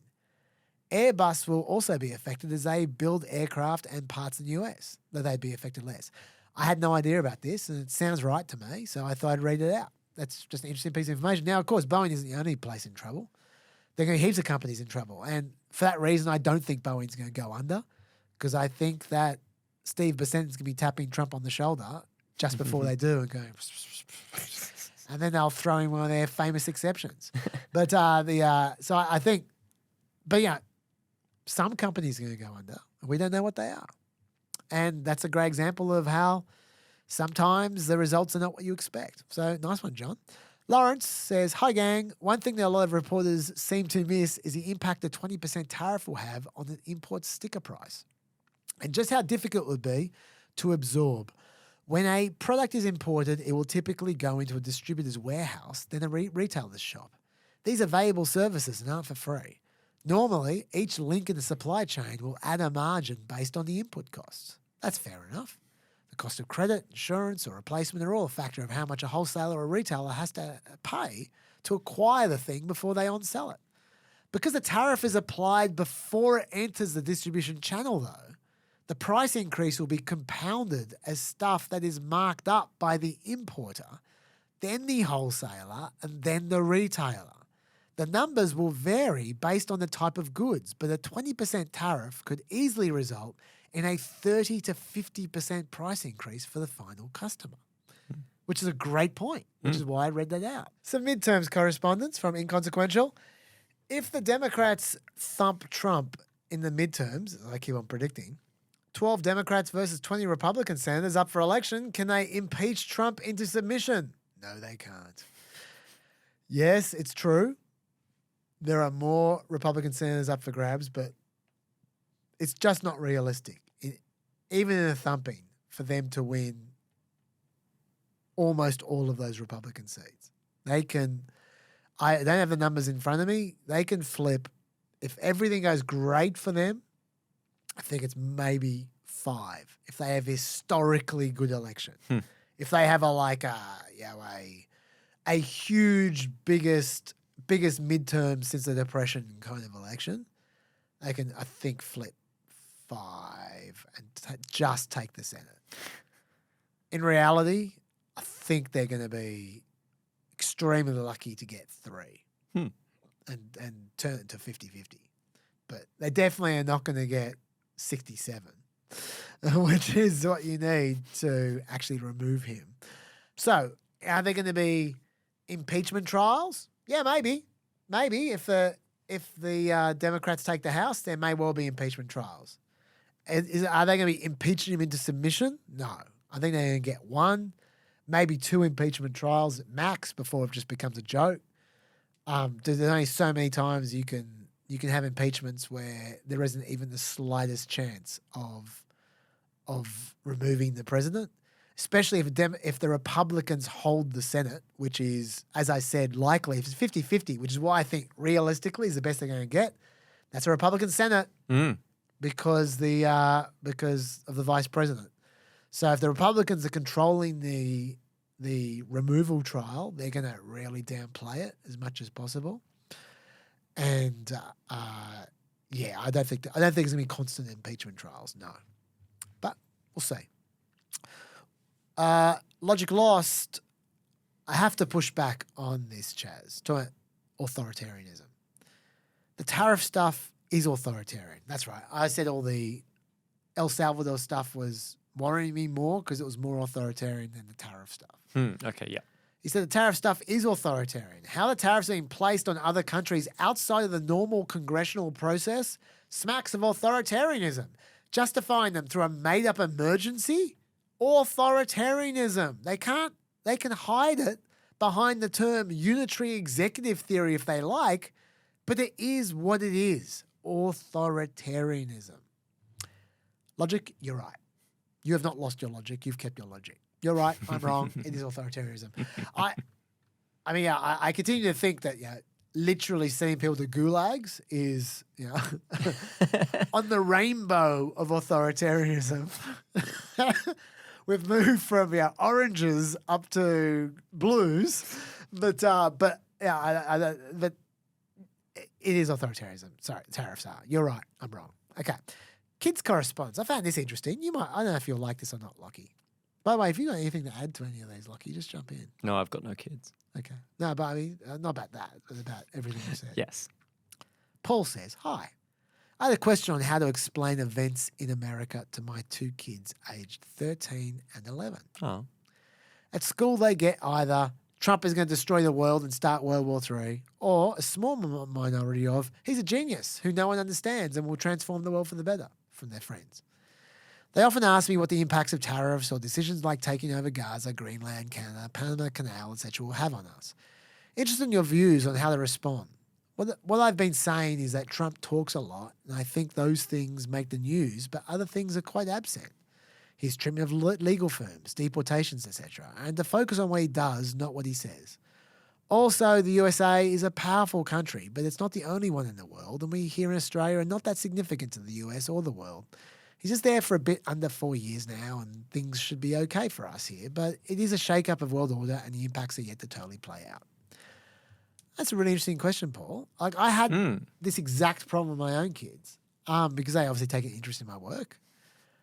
And especially in Trump's first term when they were a bit younger, they were really scared about America. Really? Yeah, Wow. really. Like, it made them cry. One of my daughters was genuinely scared shitless about nuclear war with North Korea in Trump's first term. She was Wow. like, because at the time, remember all the press coverage? I do. Yeah, and she totally was reading that and just going, we're all going to die. There's going to be a nuclear war. Oh, that's sad. And so I had this exact question. And I'm not telling you what to do, but I can tell you what I did. Seemed to work out okay. My kids aren't completely screwed up. I saw America back in 2017, 2018, and I think today is no different, as a great case study of critical thinking. And that's what I did with my kids. I used it as a case study for critical thinking. That's fun. I like this. So I'd say, okay, here's the problem that Trump is trying to solve. Whether they bring up something, whatever it is, Greenland or whatever. I go, okay, first thing I want you to think about is, why is he talking about Greenland? What problem is he trying to solve? And I'd get them to come up with it. And if they didn't come up with it, I'd come with it for them. I explain to them. I'd Fun. say, Cool. here is the problem he's trying to solve with Greenland. Okay, so now we've established that. What do you think of his solution? This is what his solution is. This is the problem he's trying to solve. This is how he's trying to solve it. And then you get the child to make a critical judgment. I go, cool. what do you think of his proposed solution? What's right with it? What's wrong with it? Tell me. Is it going to work? Nice. And I'll get them to Because they were interested in the topic because of the news and it's all kind of sexy because it's Trump stuff. So get them to just do some hardcore legal philosophy. Just go, okay, so let's break this down. Is this what's wrong with this solution? And then they'll tell me, and I go, okay, let me tell you what the critics are saying. The critics just said what you just said. They do say that. They get and I give an example. Go, but they also say this. So what do you think of what the critics have to say? Do you think that will work any better to solve the problem? Let's not forget the problem we're trying to solve. Do the critics have the answer? How do we solve the problem, given what you've said is right and wrong with Trump's solution and what is right and wrong with the Democrat solution? How do we get there? And I would just do it that way. I'd make it about the issues. I wouldn't make it about Trump at all because the more you talk about Trump, the more they cry. Things get scary. Things get emotional. Things become partisan, and they're just like, but when you're talking about issues, that's not partisan. That's just logic. And that's valuable. It's actually valuable to them. And teaching and history and great. Yeah, and so that's what I was doing with my kids. You can choose to do that or something else, but it worked for me. And they really enjoyed it, and we did that a lot. And and honestly, just our little sort of thinking sessions on the issues were a lot more in depth than the news coverage that they were getting otherwise. You'll probably be unsurprised to hear that. And talking about issues takes all the emotion out of the explanation as well, which is what you want to do if you've got kids who are upset. Like maybe you want them to be upset. Like maybe there's an issue that you feel very strongly about, and you think like when you're talking like gulags in El Salvador or something, you want them to be upset about it. Maybe you do. Me personally, I don't want my kids to be upset about that. I want my kids to be intelligent about it, and there'll be time. There'll be time for them to get upset about things when they're older. Doesn't have to be now. Okay. Polling correspondence from Heather. I wonder how much you can trust poll numbers on favourability in the current polarised political landscape. I remember seeing on these late night shows, you're talking about Jimmy Kimmel there, Heather, where they'd interview people who said they hated Obamacare and it sucked, but the Affordable Care Act sounded great. Yes, you're definitely talking about Jimmy Kimmel. He loves doing that. It's funny. They're my favourite segments on late night shows. There have always been idiots, Heather. They're not new. They've always been around and they've always voted. Firstly, as long as you're comparing apples with apples, then a change in opinion, I think, is still valuable to know. Because the idiots were there before and the idiots are there afterwards. A change in opinion is still a change in opinion. And that is valuable to know from a polling perspective. Even if that change in opinion is based on stupidity and ignorance, it's still a change in opinion. And it's relevant because, as me and my ex-colleagues in the Chaser used to always say, this person votes. I'm so glad you brought that up because that was exactly what I was thinking of. I didn't even see the note. That's fantastic. I loved that this person votes. Yeah. So I think you can trust it. I'm not saying that it's 100% accurate. Polling obviously isn't. But I'm saying when polling goes up, that's valuable information. When polling goes down, that's also valuable information. The change in polling, I think, is valuable. And look, we got heaps left, but let's do one more. Christianity correspondence from David. David says, I've come to the reckoning. Wow. Christianity is the problem, he says. Every one of the Trump cohorts are Christian, mostly from extreme evangelical groups. All of their recent press secretaries wore crosses around their neck. Huckabee, Spicer, McEnany, and now Levitt. Christians have an outrageous superiority complex and can lie to their wits' ends, do evil and irrational things, knowing they have forgiveness sewn up. Democrats almost as bad, but their churches are more reasonable. Okay, first of all, David, I got to point out, those Democrats' churches that are more reasonable, they're also Christian. Let's be clear. You're talking about a very particular kind of Christian here. There's a lot of different kinds of Christianity. So let's not just go, all Christians are X. Okay, I don't want to use, there's a word I'm trying to not use because I'm trying to be nice here. I'm trying to reach out to you. I'm not trying to cut you off, but it's a little bit stereotypy to, that's a kinder way of putting it than the word that's in my head, to just say all Christians are X. Let's not do that. But let's put that to one side.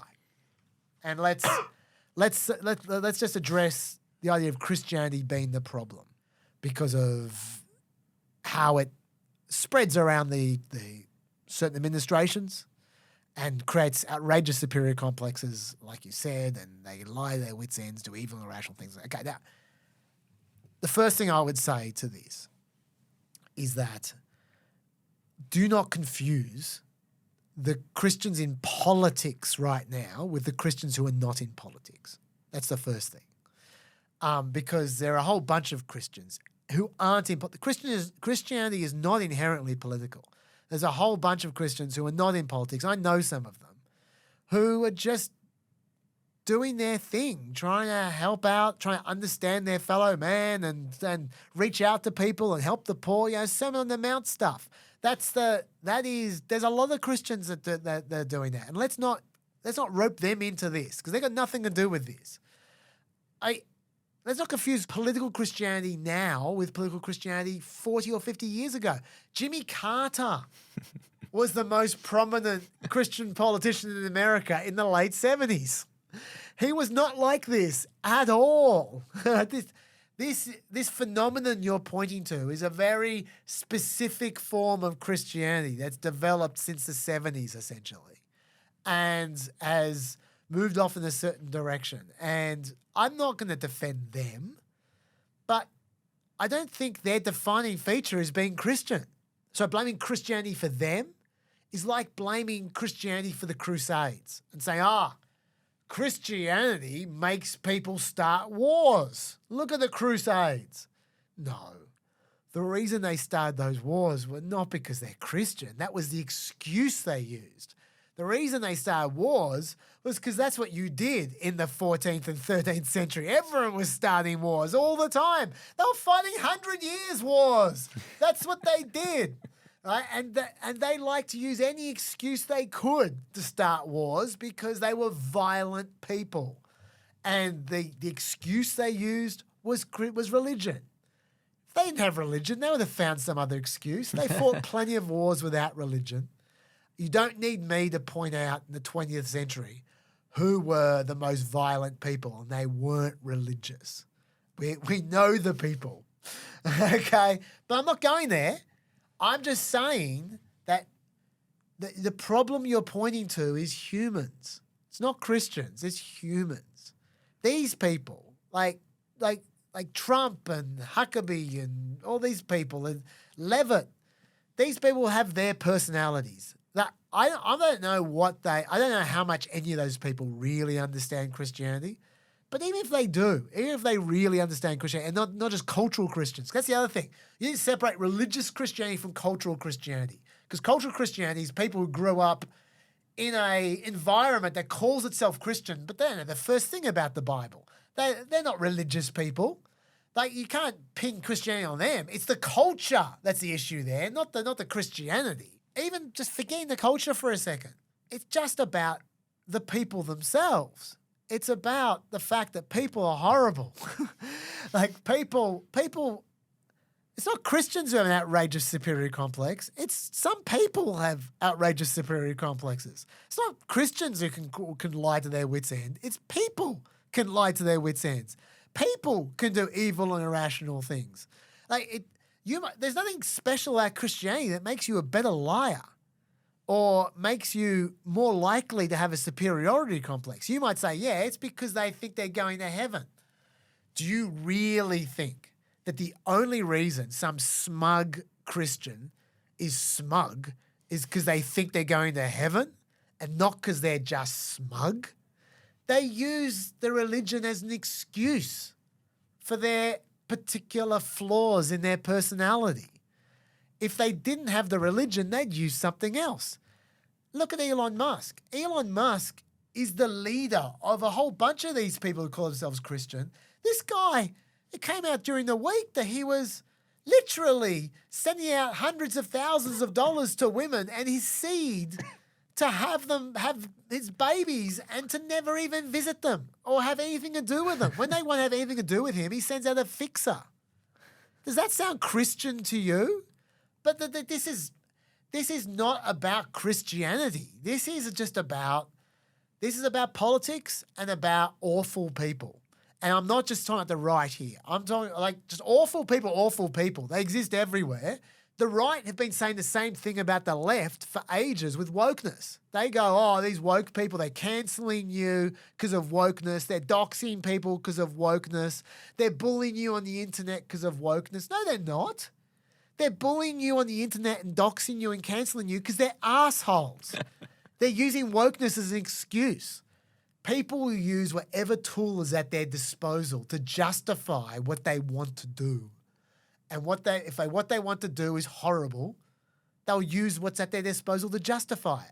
Christianity is a great thing to justify being horrible. It covers it perfectly. But if Christianity wasn't there, they'd use something else. It's not the Christianity's fault. Christianity can be part of the solution, buddy. It really can. If you hand Christianity to a good person, it's wonderful. But if you hand it to a dickhead, then they'll use that Christianity to be a dickhead. That's what's going on there. And as a little aside, as someone, I'm not Christian myself, but I know a few. As someone who knows a few Christians, decent Christians, good people who happen to be Christians, I can tell you, they're not wild about these guys either. In fact, no one hates these guys more than good people who are Christians because these people are giving them a bad name. These people have to pretend they're not Christian in public because of these people. Sorry, I've said these people twice. I'm saying the good people need to pretend they're not Christian in public because of the bad people. So as much as you are annoyed by these people, David, don't tar all Christians with that brush because the Christians are the ones who are suffering the most from these people. And yes, we all agree they suck. So let's focus on the problem. Probably not the most, but up there. Yeah, sure.